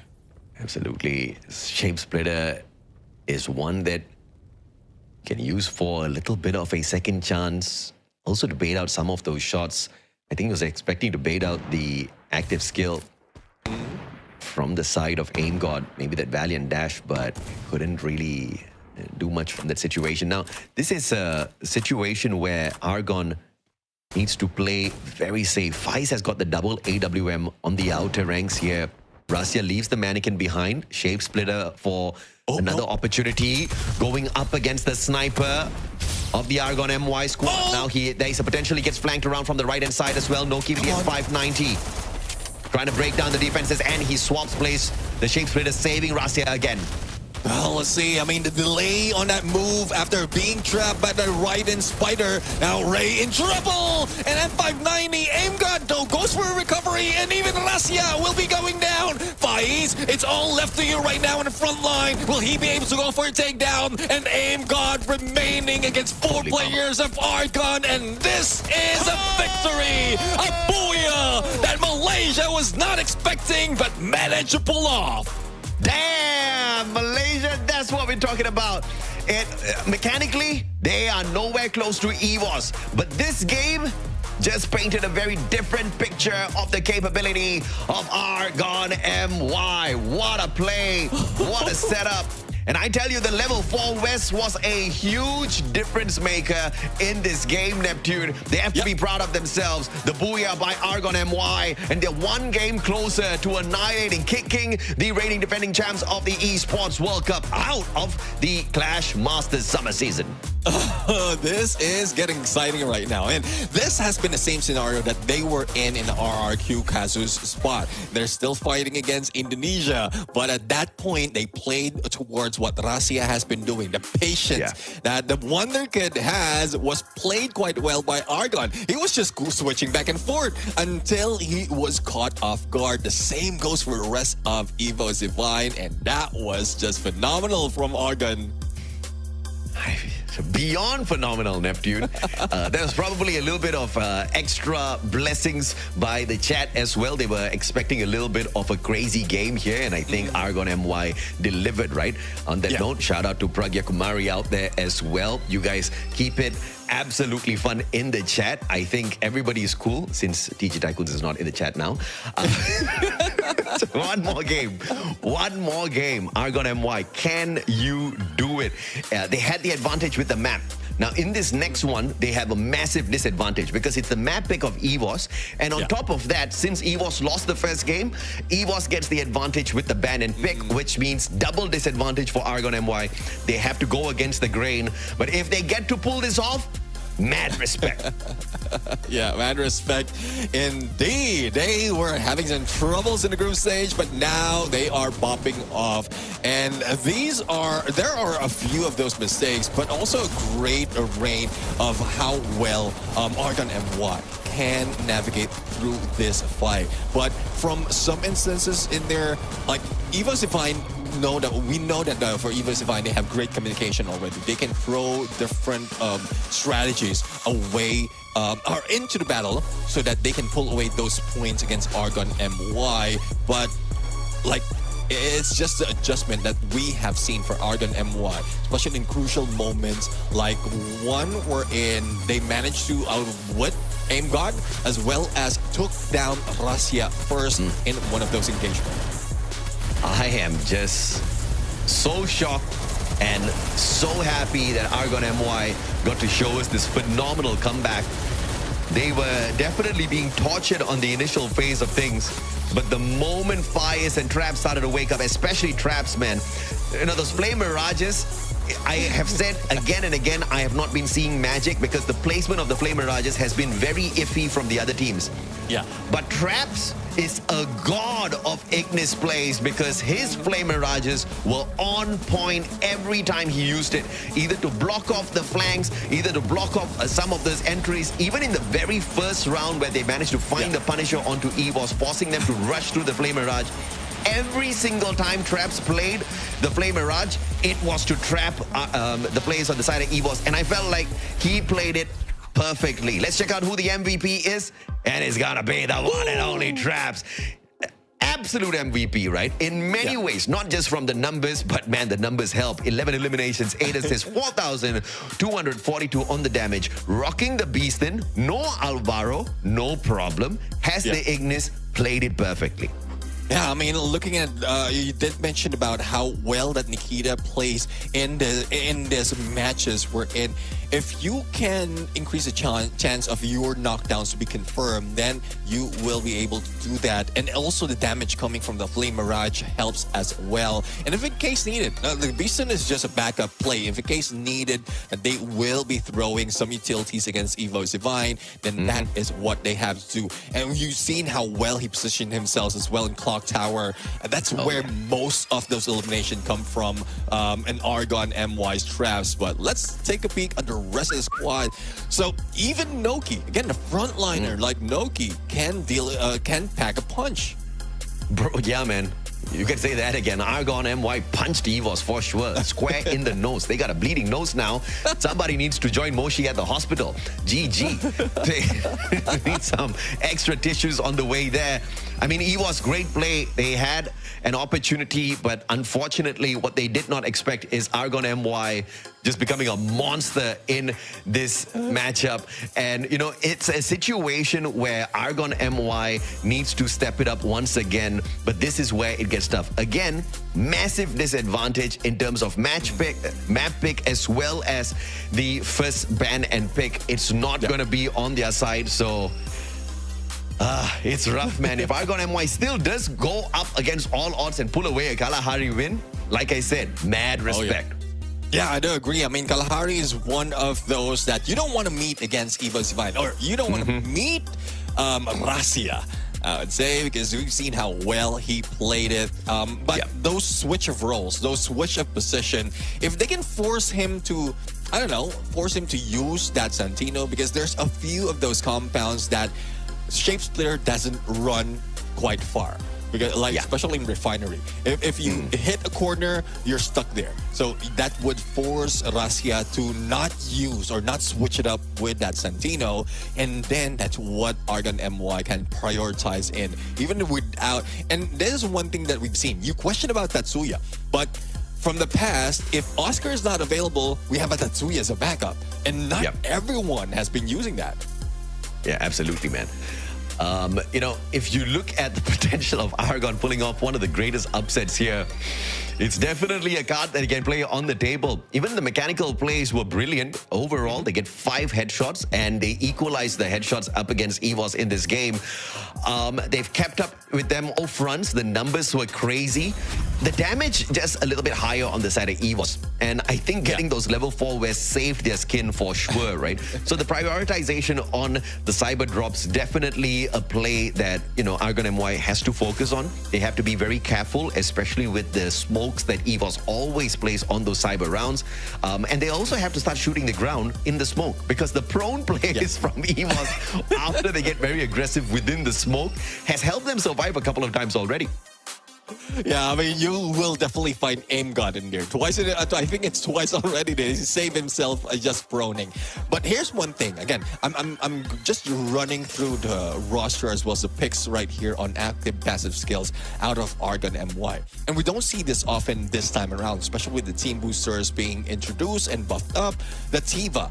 And on that final play on Peak, how quickly he managed to go for a pickup for the rest of the squad, just so that they will have that number combination, Alif's combination of Kasi as well as the Tiva, and then that Olivia makes them deadly in most instances. And no wonder they're always on point, even if they're the first one to get knocked down. I'm so nervous for this next game. I want to be proven wrong on the prediction, Neptune, because this, I mean, you know, EVOS, if you get kicked out again, it's okay, man. It's, you know, you go win the EWC again, all right? Argon MY, on the other hand, they don't get opportunities like this all the time. And I think it's time for them to step it up. Do I want to see EVOS take the win? Yeah, absolutely. Do I want to see Argon MY take the win in Game 3 if EVOS takes this one? Yes, as well, because I want to see an upset here in the lower bracket. If EVOS wins, it's kind of, everybody knew that was going to happen already. If Argon MY wins, I think everybody's going to lose their minds, Neptune. Yeah, I guess it's depending on the expectation that we have in the team. Yeah. So the less expectation you have and then they manage to pull it off, that's greater heights in terms of happiness seeing them move up. But since EVOS Divine, even from the beginning, they were not that best of the squad. So it's the disappointment that was higher. As the disappointment that was more against EVOS Divine at that point. But now that they have a potential to, well, I don't know, they lost that opportunity already in that game number 1. But the potential of being taken out of this competition, the disappointment might continue to grow against EVOS Divine. Absolutely. Okay, so on a more serious note, I think EVOS Divine has a strong chance here. They may have underestimated the firepower of Argon MY a little too much, right? We did see the Oscar kind of getting a little too comfy on the front lines, going in for unnecessary rushes, and that's not what we need out of EVOS. And if you have a rusher that's doing that, then it's going to become very difficult for the backup player, especially the sniper of the squad, to cover, right? And Rasia had a very tough time getting into position to cover the rest of his players. So ABAX kind of needs to hold back a tad bit, and in the overall grand scheme of things, you also need, Coach Heal to see if or not, not Coach Heal, Aim God to see if or not he can play the M590 a little less aggressively on the front lines. If they can stack the numbers, getting the victory over Argon MY, especially when it comes to the cyber drop fights, is not going to be an impossible thing for EVOS. But if they underestimate the Malaysian team again and just run in one after the other like some sort of a Hindi movie, then the hero always wins. And in this story, Argon MY is looking like the hero.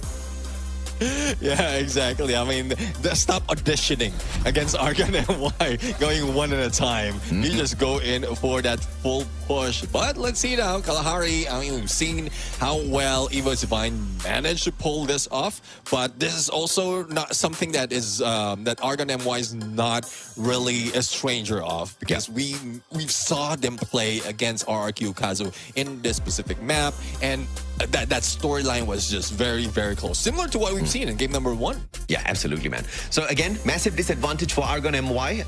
They have to go against the grain here. It's a map pick by EVOS, and because EVOS took the L, they get the first ban and pick, which is not the craziest, most difficult thing to deal with, but it is still a disadvantage, right?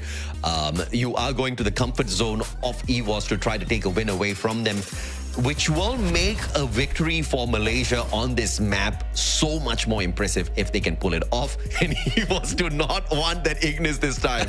They say, yeah, in other people's hands, Mustachio's right, it's useless. In Argon MY's hands, it is so troublesome to deal with. Yeah, especially for that like triple knock on just an Ignis. That's difficult to digest at that point. So they don't want that to happen once again. And there's an opportunity as well wherein they would be going for a rush. And if that's something that can be pulled up by Argon, so it's like just take it out of the window. But what are they going to use for themselves, given that that is not part of the equation? Because look at what Argon has brought in. We have the Oscar as well as that Zane combination. They almost went for the Cassie pick and they changed their mind. They bring the Chrono instead. And Traps will steal the Cassie away. Traps is like, thank you, brother. As he breathes a sigh of relief. Because can you imagine that Cassie powering up the Orion on the front lines, and it's aim god with the Orion, bro. He is going to run at you. So massive advantage here for Argon. But EVOS still has a very solid lineup. They've got the Coda, they've got the Chrono, they've got the Orion. And, oh man, and potentially a super crazy reposition capability here off of the Moss, as Rasia will be looking for those cheeky angles once again.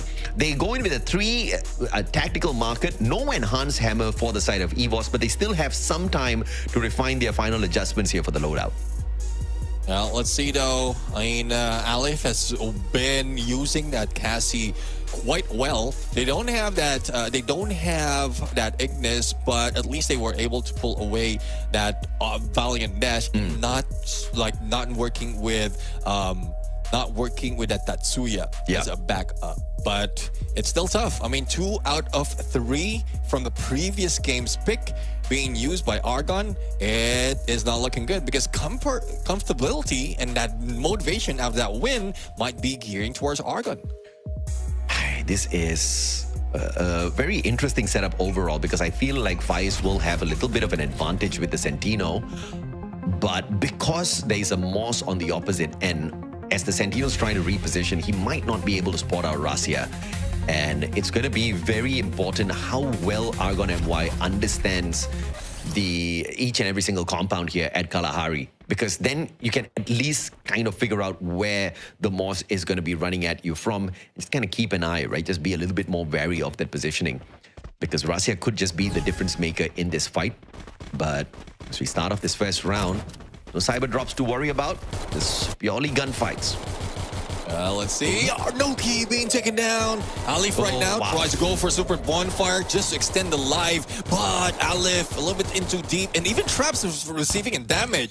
So I guess this was a move that was pulled off by EVOS Divine earlier as well, and they always started off with that full rush. They need to get close with the pistols though, and you know how the accuracy is with these guys. Yeah, absolutely. And I feel like Argon MY could have just played that a little bit more careful, but they just wanted to go in for the straight rush. And EVOS understood the compound a little bit better. They knew their line of sights, and they gave themselves a massive advantage with an Argon MY that was just running at them without any bit of defensive positioning whatsoever. So straight line of sights, easy knockdowns, and then the follow-up was what gave them that massive advantage. Now Rasia already with the stealth bites, but brother, nobody's going to be spotting you from this distance though. Let's see, Apex might be caught off guard. Aim God threw a nice grenade, but no one was tagged up, so no information will be revealed. Apex stuck in the corner, forced to use that time turner, and Aleph was just the distraction. GG. But Traps get tagged up. It's Rasia from the high ground. One more. And it's just unfortunate. Argon was caught off guard. Yeah, absolutely. I mean, Rasia, monster, used the Moss.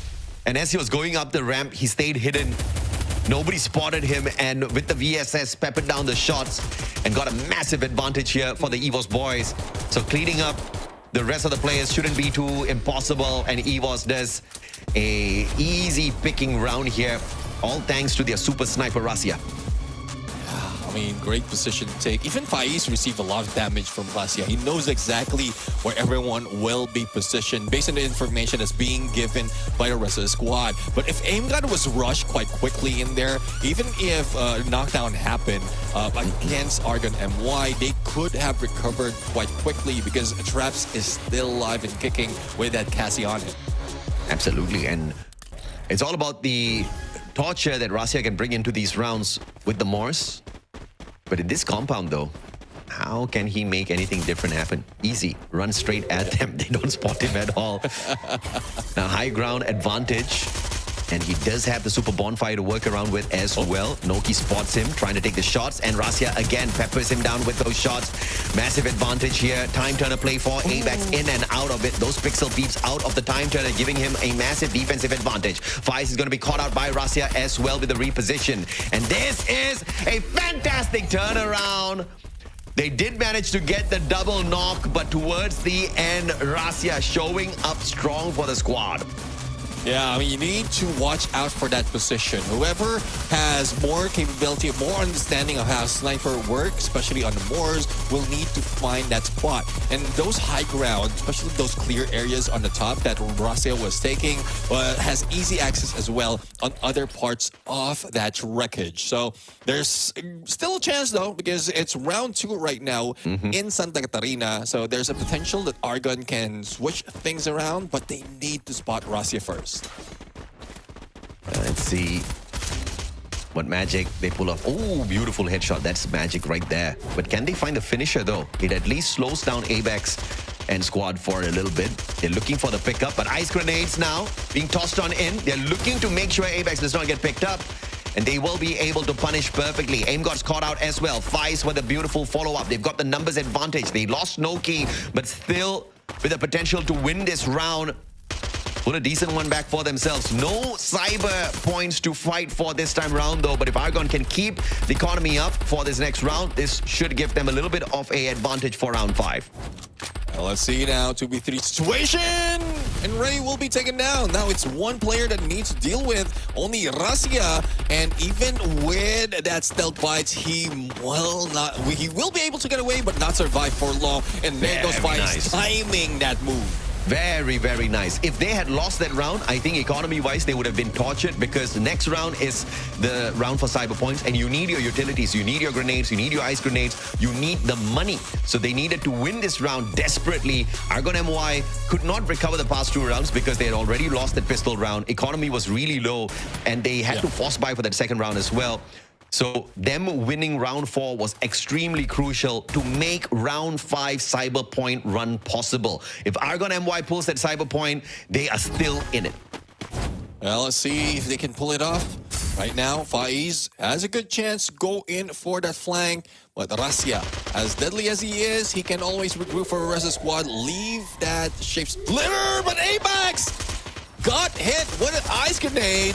Now Aim God will be taken out as well on the flank. And it's not looking good for EVOS Divine right now. Rasia, the only remaining. And not an angle to take. Beautiful play from Argon MY. They get the cyber point and they get the crucial win. That's what I'm talking about. Let's turn things around, baby. 2-0. To kick EVOS out of Clash Masters is unbelievable, especially for Argon MY to pull off. Now, Rasia is going to be regretting that he wanted to meet Argon MY. At this point in time, he'll be thinking, I would take any other team than Argon MY. Why do I have to say it? Why do I have to tell everyone? Because definitely, like, they will be expecting as well. Fans of EVOS Divine would be having the same mindset. And now it seems like initially it was a good idea. Even our prediction was gearing towards that. But now that Argon MY is moving quite differently, anticipating where Rasia will be coming from. Look at the focus just on that corner. No one's moving out, and Noki might be able to catch him off guard. Now Rasia, spotted out by Noki already. Noki did have an angle on him, but he found absolutely nothing with the connection of those shots. Rasia, big fight there with the Winchester. Noki taken out of the equation. Now he's aiming for traps as well. Beautiful play. ABAX with the pressure onto Alif. If ABAX gets this knock, he pulls back one. Ice grenade will tag Alif again, and the follow-up from Ray is perfect. That's teamwork perfection from EVOS. Yeah, coordination in there with the ice grenade as well as a shot. And even Faiz will be taken down. Only traps remain right here. And it's bad on the Cassie because there's no healing up since you're not connected to anyone. And that's another point being taken by EVOS Divine. Just make sure that the gap is not that small between them and Argon. Yeah, masterful play by Rasia. repositioning with the stealth bites capability off of Mars. He gains the team a massive advantage. But of course, he did get spotted out towards the end. But mechanical plays through the Winchester gave EVOS that one up. And then he continued to pressure from the left. And the rest of the team members from the side of EVOS stepping it up as well with the pressure. And now Cyberpoint round once again. Bring those smokes out, boys. Let's see who gets the slice and dice. Well, let's see. Gets the slice and dice. Probably chop them up. As AimGod get close already.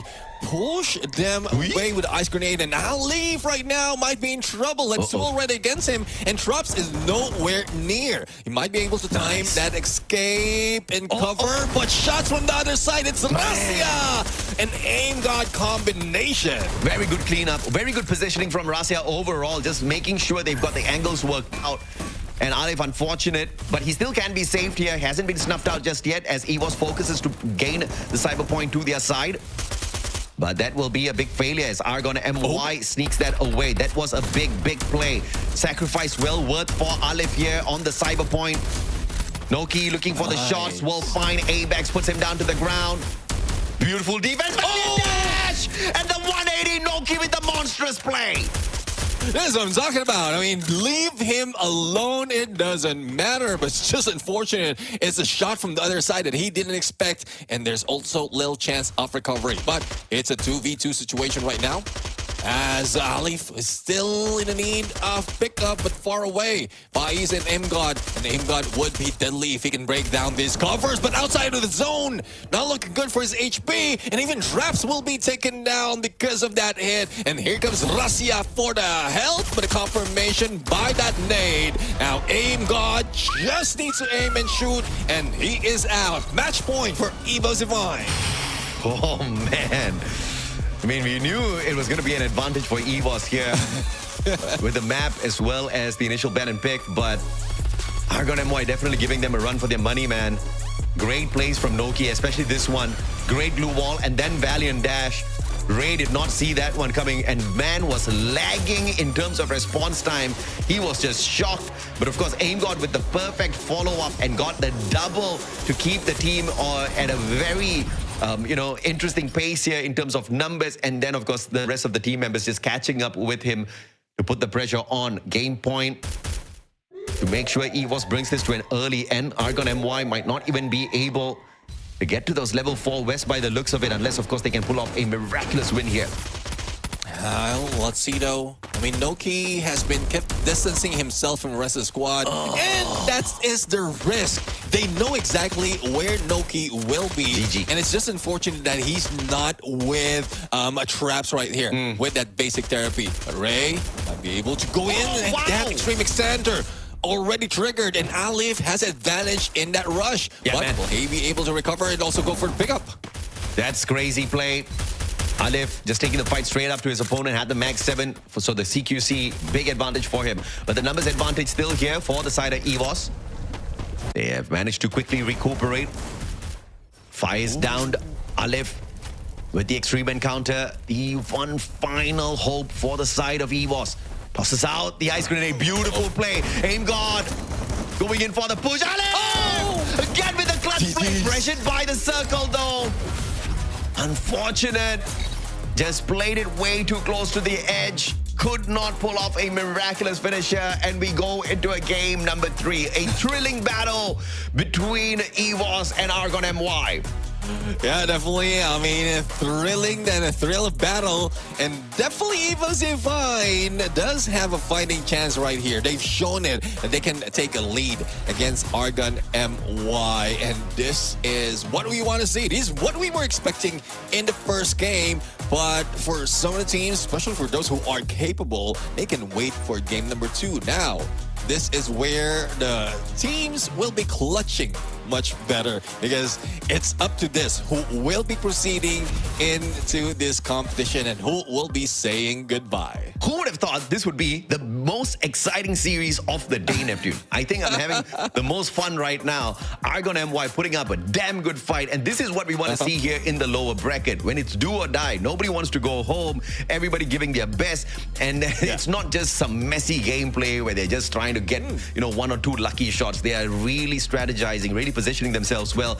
And, great counter plays from EVOS as well. And I feel like Rasia, as usual, his positioning has been sublime from the time we first saw him make his entrance into the esports stage. He was playing Free Fire for a long time prior to that already. It's just the kid was too young. And the moment he was old enough to play with the big boys, he was dominating out there on the battlefield, and he continues to dominate as well. And that is what has made EVOS so, scary to deal with in the recent times. But Argon MY is keeping up with them, right? In this game, of course, again, massive advantage to EVOS, but that same double advantage goes to Argon MY for the final game because it's their map pick, and because they lost this game, they get the first ban and pick. How about that? Yeah. Well, let's see though. I mean, I still hope that they'll be able to keep that Cassie on there. A few adjustments on who it's connected with, who Traps is connected with, might be the win of this squad. Because yes, I am not saying that Aleph doesn't need that support, but if Noki's also part of the front line with that Zane and Oscar combination, and Traps is just hanging back in there, similar to what we've seen him do, then that might have been a good play against EVOS Survival. Well, let's see if they can pull off later on. This is just a recap of what happened in Kalahari, and it was a great run initially out of Argon, but now since Kalahari is more of a Rasia's playground, it was tough for them to get those points. Oh yeah, absolutely. And when this game started, obviously I thought EVOS was just going to go all out. I did not expect Argon MY to pull away a couple of solid rounds. In fact, at one point, they also had the advantage with the cyber points, and just brilliant plays overall. Very exciting to see Noki play the Valiant Dash perfectly. This is what, I mean, even if they don't go very far off of this Clash Masters, I have got a brand new hope for Argon MY. Even Battle Royale, I hope they're able to keep up the exact same kind of pressure on teams, right? When you put them in a fair 4v4 fight against a world-class team like EVOS and still see them hold their own, I think it gives the whole region a lot of confidence. Yeah, let's see now. Well, speaking of confidence, this is a guy that has been confident overall. Rasia, the Wonder Kid, our MVP once again. The 5th MVP for this kid and the 5th win for his squad. So that's 5 out of 5 that he's taking the board. 7 elimination, 4,829 in damage, 11 in assists. And his use of that Moors was just great, that he would be able to reposition himself quite well. And you know that he can fight his way through even against Argon's full squad. Yeah, AimGod may have gotten the ace in the round number 4, but Rasia he just got 7 eliminations, right? So nothing too flexy about that. But 4,829 damage is where it shows exactly how impactful he was in these rounds. And remember all of those flanks that he was pulling off with the Moss, Neptune, it was just a game changer for the side of EVOS because he was the distracting factor that continuously pulled the attention of Argon MY, forcing them to look the other way, and then the backup from the rest of the players from the side of EVOS to just follow up on those opportunities created by Rasia to get those eliminations. It was a thing of perfection, and EVOS dominated this game too. Yeah, AimGod is one of those that capitalize on that distraction. Look at the elimination coming from the guy. Same goes for the damage coming from Ray, because there's always on the front line. And the trust that they have on Rasia, making sure that their backs is covered, is what forces them, or what made them succeed in that front line. A-backs though, I didn't see that much out of him. Probably it's because of, as a support, the time turner was not timed quite well, but it's a good thing that the rest of the squad can follow through. And it was not an easy game against Argon MY. We've seen some of the dominance, just a few of those timing mistakes coming from Argon, and they could have gotten the close gap between the scorelines between these two teams. Man. Into game number 3 we go, and a well-deserved final matchup for these two. To really see exactly how this goes down. But look at the headshots from EVOS. They were not messing around this time. A total of 8 headshots for the squad. Everybody kept up the pressure. Look at the massive damage as well. Ray with the 3,300 damage, 6 eliminations, 5 assists. But you can see Noki, he struggled a little bit on the front lines, right? Not a lot of eliminations on his side. Couldn't really get a lot of assists. Very low on the damage. Aleph as well.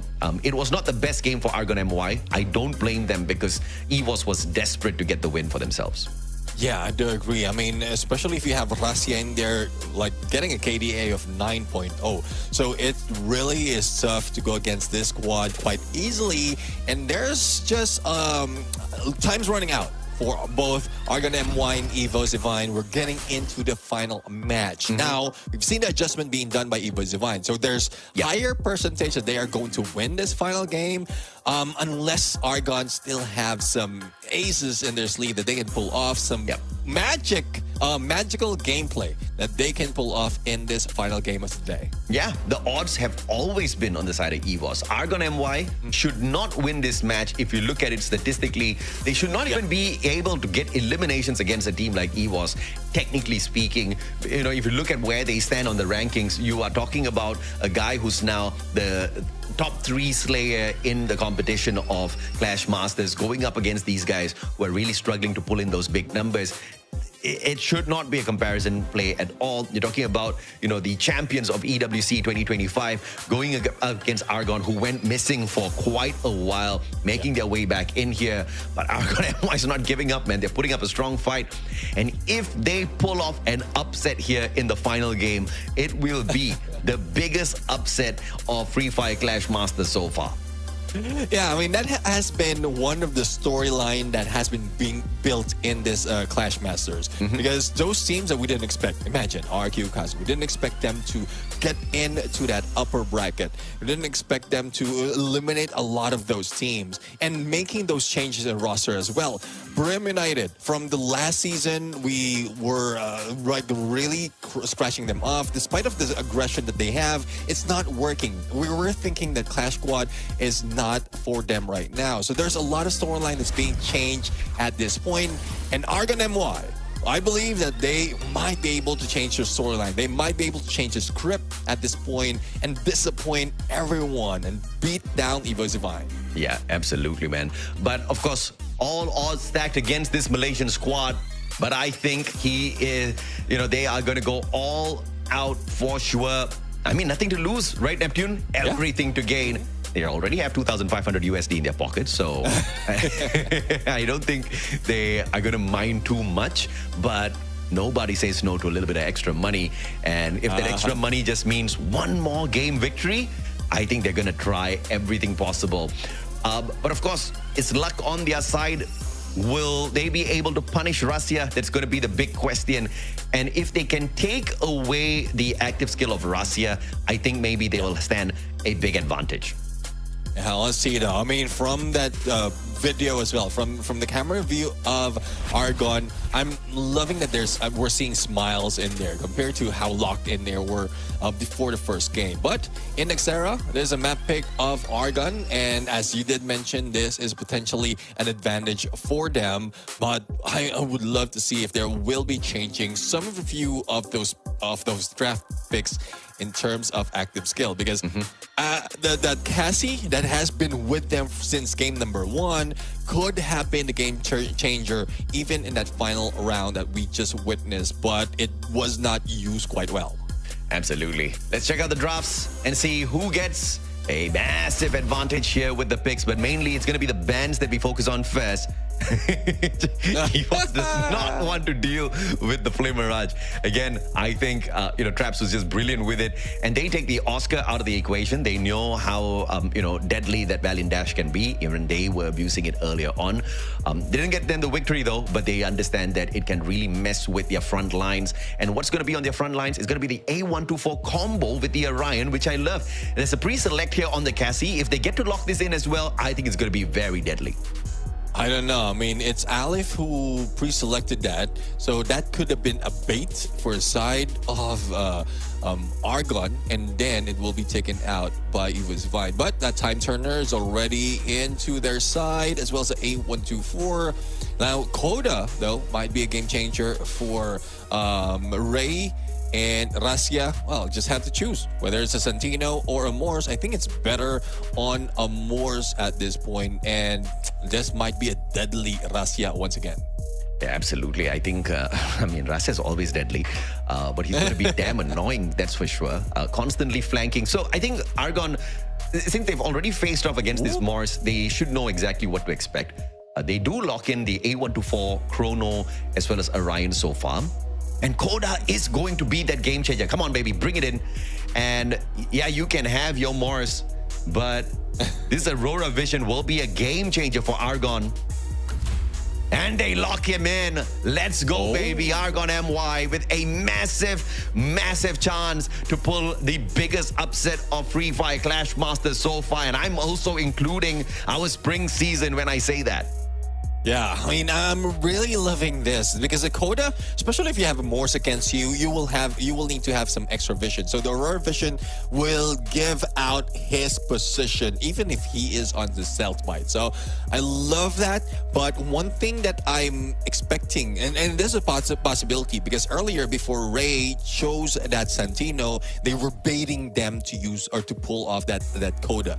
So I don't know if it's a mind game that they played, and this might have been anticipated, but there's a backup sniper potential right here coming from Ray, or probably reposition potential coming from Ray. So I won't be surprised if it will be a double pinch being brought in by the stealth bites as well as a shape splitter. Absolutely, man. Man, oh man. I am so excited. Argon MY, draft-wise, they are looking strong.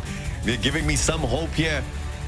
For anyone that does not know, I'm Malaysian and I've not seen a Malaysian team play Clash Squad this well so far. Okay, they are kicking it. They are really rocking it right now. And I think Argon MY has really grown from the group stage losses that they have faced so far. And it's good to see that they are keeping up with the lessons that they have learned there. Look at this guy. Sentino sent out straight up. Ray's going to be looking to be very annoying. And Rasia straight up getting into the faces of Argon MY, but he's going to be tagged by Faiz, who saw that one coming. Brilliant play.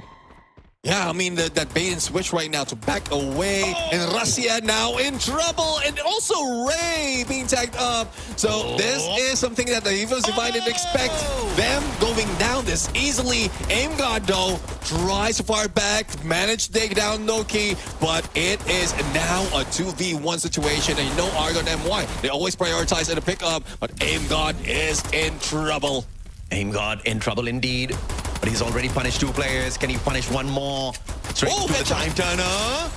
Locked down by the A124. Nothing much he could do.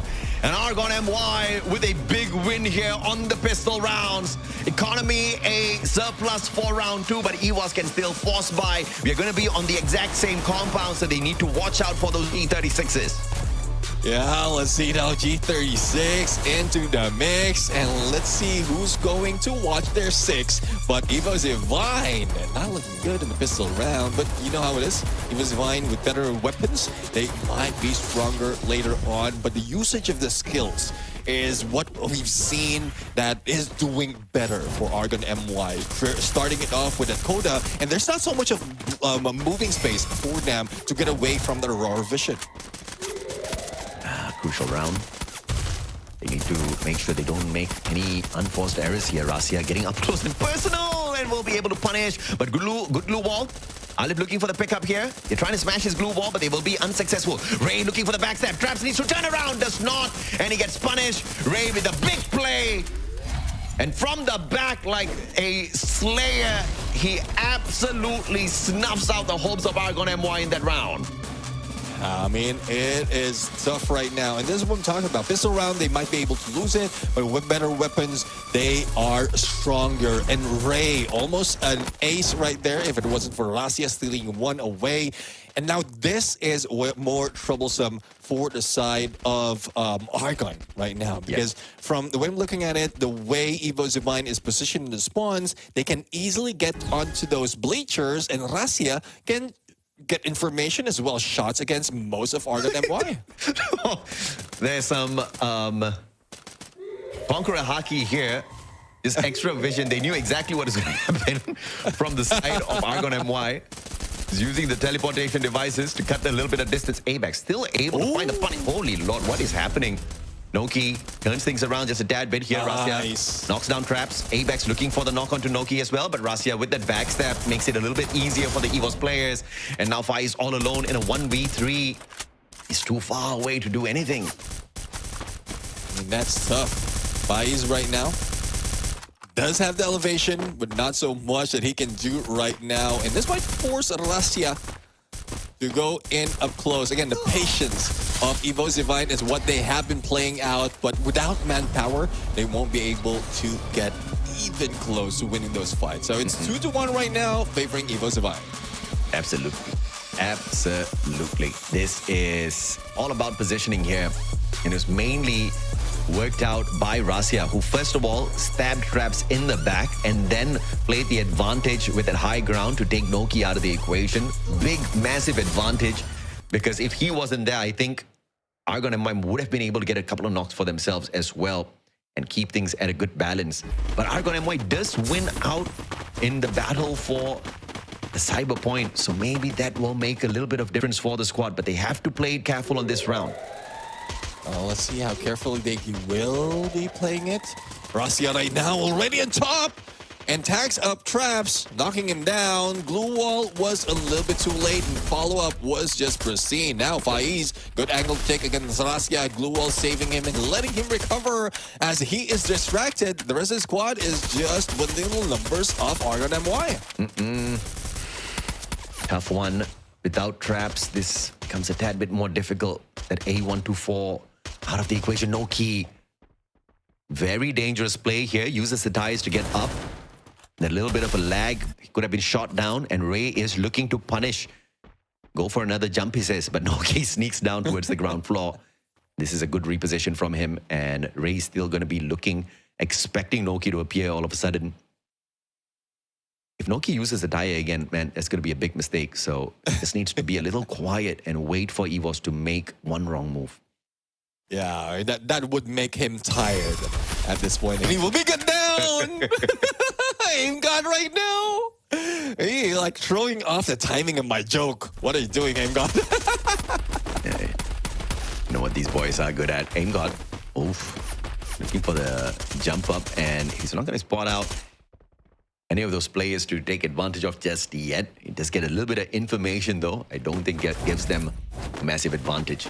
Aim got now with the reposition, flanking around from the back. Wow, timing's perfect here. Does not get pressured by the circle just yet. Noki, level 3 MP5, level 2 MP5 as a matter of fact, in his hands. Had to pop the Crimson Crusher a little bit too early and will be punished for the misuse of that active skill. The timing was weak. Faiz gets knocked down again. The circle too good, and ABAX even better. Yeah, I mean, similar to what we've seen in Kalahari earlier, that's the zone pressure that brought them to their knees. I mean, Noki will try to go for the backstab as Faiz is distracting them, but he didn't anticipate that Ray will also be in there to go for the same plan. So it's not looking good. EVOS Divine already at 3 points, and similar to what we've seen in the previous match. So things needs to change right now, but how are they going to pull off? Because tactically, it is not working. At active skill-wise, I think they will be able to pull it off, but the timing was just not yet on Argon MY. Cyber point time, baby. Argon MY close to it. Do they get another point? Yes, they do. Come on, pull it away. Big advantage time. ABAX going in for the denial.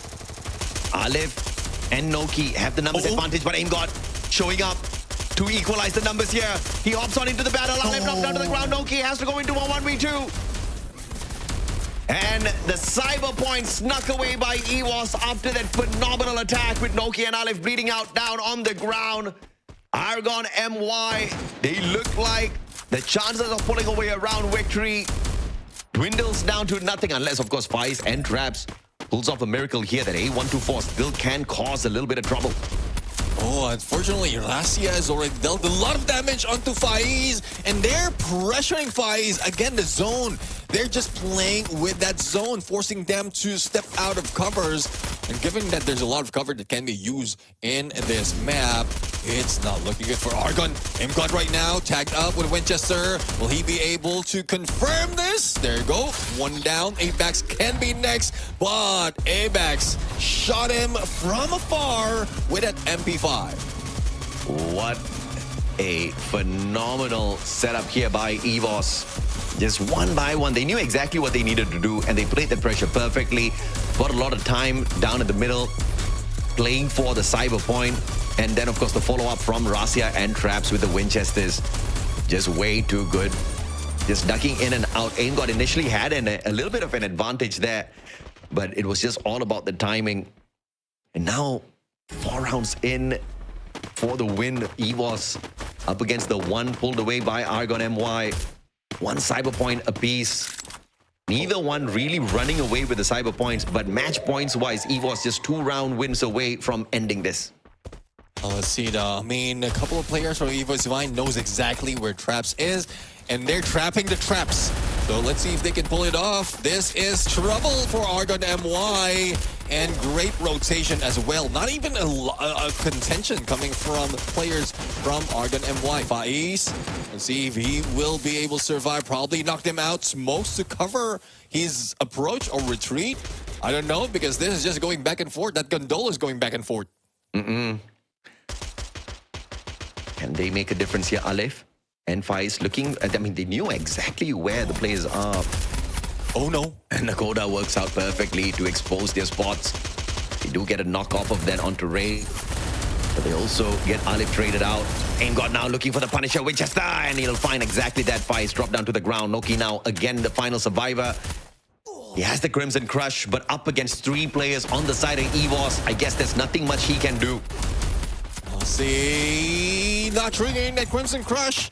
Probably waiting for final 2 players, but this is a little too late. EVOS Divine already in match point. Argon MY not looking good, even lower from what they had earlier. And it seems like hopes are slowly dwindling until it's lost. Absolutely right. Series point for EVOS in this game 3. This is the final round potentially for EVOS.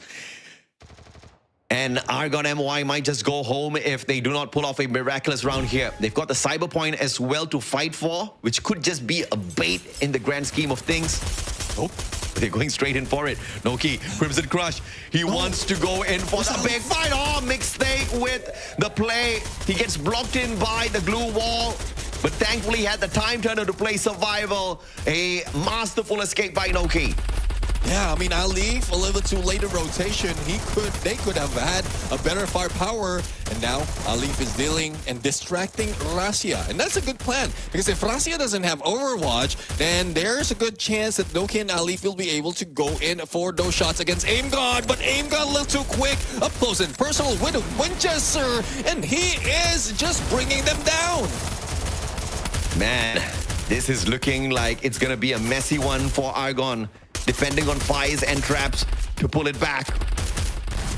A tense situation for the boys, and Ray with the Punisher, and man, he does not let off anybody the moment he spots them. The VSS for the Punishers, and EVOS Divine will kick the Malaysian squad of Argon MY down to the curb, out of the competition.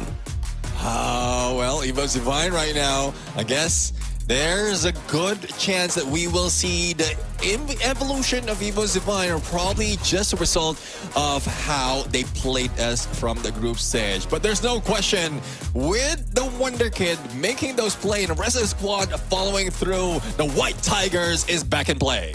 Yeah, man, the White Tigers are definitely back in play. But then again, that was Argon MY, right? Not the strongest team in the competition. So not a very big hype here for the victory over Argon MY. This was an expected result.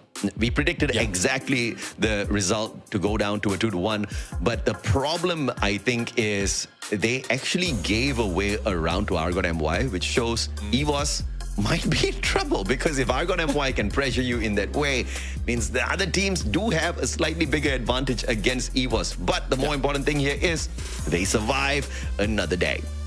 Yeah, and one thing though, they exposed their weakness against that Ignis, because twice in a row already they banned it, and if they were not giving that chance of banning that Ignis and other teams can use that against them, then that might be GG for EVOS Divine. So I don't know. There's a side of me that I'm thinking that EVOS Divine was intentionally not performing this well, and it's only when it really matters that they are bringing in their A game. No, they tried to whoop Argon's butt, man. Argon MY stood their ground. They took the fight and they took a game away.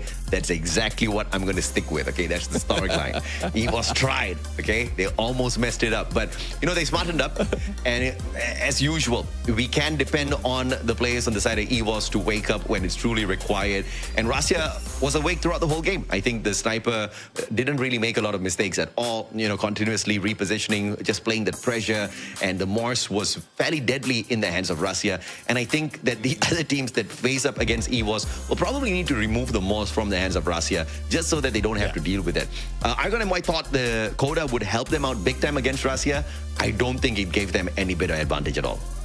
Yeah, I do agree. It's because of the distance that he's taking as well. Doesn't the Aurora Vision needs a certain amount of distance. And if you trigger it at the beginning, similar to how Russia is positioning himself, that you will not get that advantage. If only they waited for a few more seconds until they get into mill and then try to spot him out. But it's not just Russia that was a bane of this game. It also is AimGod in the front line. That has been a distraction overall, not giving a chance for Noki and Traps to get elimination, giving more chances for Russia not only to get reposition, but also to get a lot elimination. Yeah, absolutely, man. And it was a good play here for Argon MY in terms of what they were trying to do. But where they will need to improve for sure is their mechanical skills. And I think this is going to be something that they'll have to work on a tad bit more. In terms of facing up against EVOS in a fair 4v4 fight, if you take the active skills and you put it aside, I think EVOS still managed to tap them quite a number of times. Strategy play-wise, utility use-wise, the smokes was still very good from the side of EVOS. I don't think Argon had any sort of remedy for all of those smoke plays. In the initial first few rounds, yes, we did see Argon pull away some eliminations, but you see the recovery play from EVOS being so much more better than Argon. Because Argon is splitting up. When their players get knocked, they have got no recourse for recovery at all. On the side of EVOS, on the other hand, you see them getting knocked and they're instantly getting picked up off the ground, and you see them making the countermeasures happen for the side of EVOS. And if they continuously do that in the upcoming matches, I see EVOS moving forward in the competition a little bit more. But the MVP for this battle is going to be none other than the one and only AimGod. The ace that he walked away with in the previous game did not give him the MVP, but this time he did not want to let it go. 11 assists, 7 eliminations, 2,691 on the damage for the guy. Yeah, at this point, even in the final game, Razia is feeling the pressure of Argon MY. Thus, AimGod needs to step up, and he stepped up big time. And it's because of the extreme encounter, he can get up close and personal and not being punished at all. And you've seen the backup system, as you called out, for EVOS Divine. There's little risk when they go in the front lines if you have better active skills in those engagement. But I do agree. I think for EVOS Divine, they know exactly where to find the players of Argon MY. Even if they didn't lose that much, they were correcting some of the mistakes that happened within those rounds. So I'm really loving these changes that is being done by EVOS Divine right now. But let's take a look at a few numbers and who else got a few more points in this game. Man, I mean, Faiz made good work off of that extra information with a coda. Could find the players, but he could barely get those eliminations. No assist. How did he get 34% of the damage contribution? It just means that the rest of the players on the side of Argon MY were just not on the perfect run this time around. Faiz had to do a lot of the heavy lifting. It's unfortunate, and the scoreline kind of says that as well. And it's not like Argon MY made any big fundamental mistakes. I think EVOS really stepped up the firepower on their side this time around. Look at the numbers on their side. 7-8, 7-4 eliminations. I mean, lots of numbers. They ended this one very quick. Yeah, I do agree. I think the loss here for Argon is also they didn't bring in that Cassie. So it's because Morse was picked last by Russia. They weren't anticipating that that they had to pull off that coda. And Faiz was just that guy who needs to take responsibility out of that. But it's just unfortunate that they don't have that healing gameplay that they were opted to from the first game of this series. But yeah, it is what it is right now. EVOS Divine, well, they don't want to get out of this competition just yet. And they just brought the house down, beating down against Argon. Absolutely, man. Let's check out the summary here. Oh, man, they got owned with the headshots, Neptune. Oh, yeah. They got obliterated. Heads were being popped. These guys thought it was a pimple popping game. They are on the wrong show. And EVOS managed to run circles around Argon MY. Mechanically, I think they just overwhelmed Argon MY. They didn't hold back. They just went all out. And Argon MY, I think they just tried, but it just wasn't their game this time around. But this is not the best mode for EVOS Divine, and they have struggled in the past. They are struggling in the current season as well. If anything, I think Argon MY can walk out of the competition with their heads held high, because they did give us a very exciting series. This final game, EVOS just said, you know, no more messing around. We're just going to smash them to the wall. And they did exactly that. Argon MY just had zero responses for it.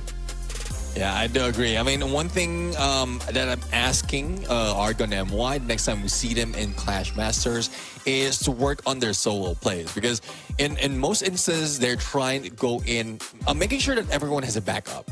Comparing those special players like Raskia, Aim God, they split away from the rest of the squad, and that they even made it difficult for them to go down easily against two opponents, giving more time for a regroup for different parts, different areas of those maps by EVOS Divine. So if they can strengthen their accuracy, or at least one player who will be able to pull off that clutch gene out of this game, then they might have a better chance on the next time we see them in Clash Masters. Absolutely. I'm expecting to see Argon MY much better, much stronger in the future. I feel like they did come in here and they did bring their best.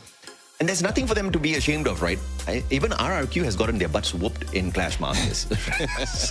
And RRQ is in the upper brackets right now, in the finals, waiting to meet AGAL. If they can improve, if they can bring in the adjustments after being tortured a couple of times already, I think, you know, and if you look at the grand scheme of things, yes, Clash Masters, the last time they did badly, but this is not the first Clash Squad competition that we're having. RRQ has been getting whooped quite a number of times. So they took a few seasons to improve, right? That's all Argon MY needs to remember, because it's sometimes difficult, right? You get eliminated and then you get discouraged, and then the next season you see a totally different team representing the nation. At least Indonesia, they have consistency with their top squads. This is what we want to see out of Malaysia as well. And I hope Argon MY can be one of those teams for Malaysia. Yeah, I do agree. And there's one thing as well, the frequency of Clash Masters will be something they look forward to, because from back then, when it was just FFWS Clash Squad, you had to wait a little longer. But now we have spring, we have summer. Won't be long until we have our next season. Don't give spoilers, man. So, yeah, I'm looking forward to that. Telling the pattern. Like that's a pattern overall in Free Fire Esports. Amen. Amen. And definitely more coming up. I think this year has been the most active for Free Fire Esports all around the world. You know, many regions waking up. We've got so many competitions running. We've got that's the main reason why we've got 24 teams at the Esports World Cup. We're going to have 24 teams at the global finals this time around as well. The first time ever 24 teams on a global stage for Free Fire. It's going to be messy. You're going to have a lot of tears, man. Lots of teams who are going to cry because we can't have many teams in the grand finals. Well, let's see, though. Let's see. And right now, again, after a great victory. I would say this is a great victory from EVOS Divine. This is expected, but this is still a great victory compared to how they played it on the group stages. We're going to have a little bit of insights as well of what EVOS Divine made to adjust their play. I think, I hope they will be able to spill the beans on what they were aiming for before this match even started. As long as they don't say GG easy, I'm happy, right? I think they have already given a lot of respect to their opponents so far. But we do need to see if or not the players on the side of EVOS can catch up with the rest of the teams here in the competition who have been whooping butt so far. I mean, if you look at the grand scheme of things, EVOS, have they improved? They have taken one step further than what they did in our spring season. So there's improvement from EVOS as well, Neptune. Well, let's see, though. We're going to wait and see as well what EVOS Divine has to say after that matches. So we're going to be back in a bit. Let's bring it over to the interview and let's hear what they have to say. Setupnya sih Karena kalau di CS kita bisa langsung setup gitu loh. Kalau di BR kan situasional. Pastinya kita belajar dari kesalahan sih. Kita nggak mungkin melakukan kesalahan yang sama. Kita pasti ada belajarnya lah. Di besok pasti kita bisa ngalahin dia. Besok kita bantai 2-0.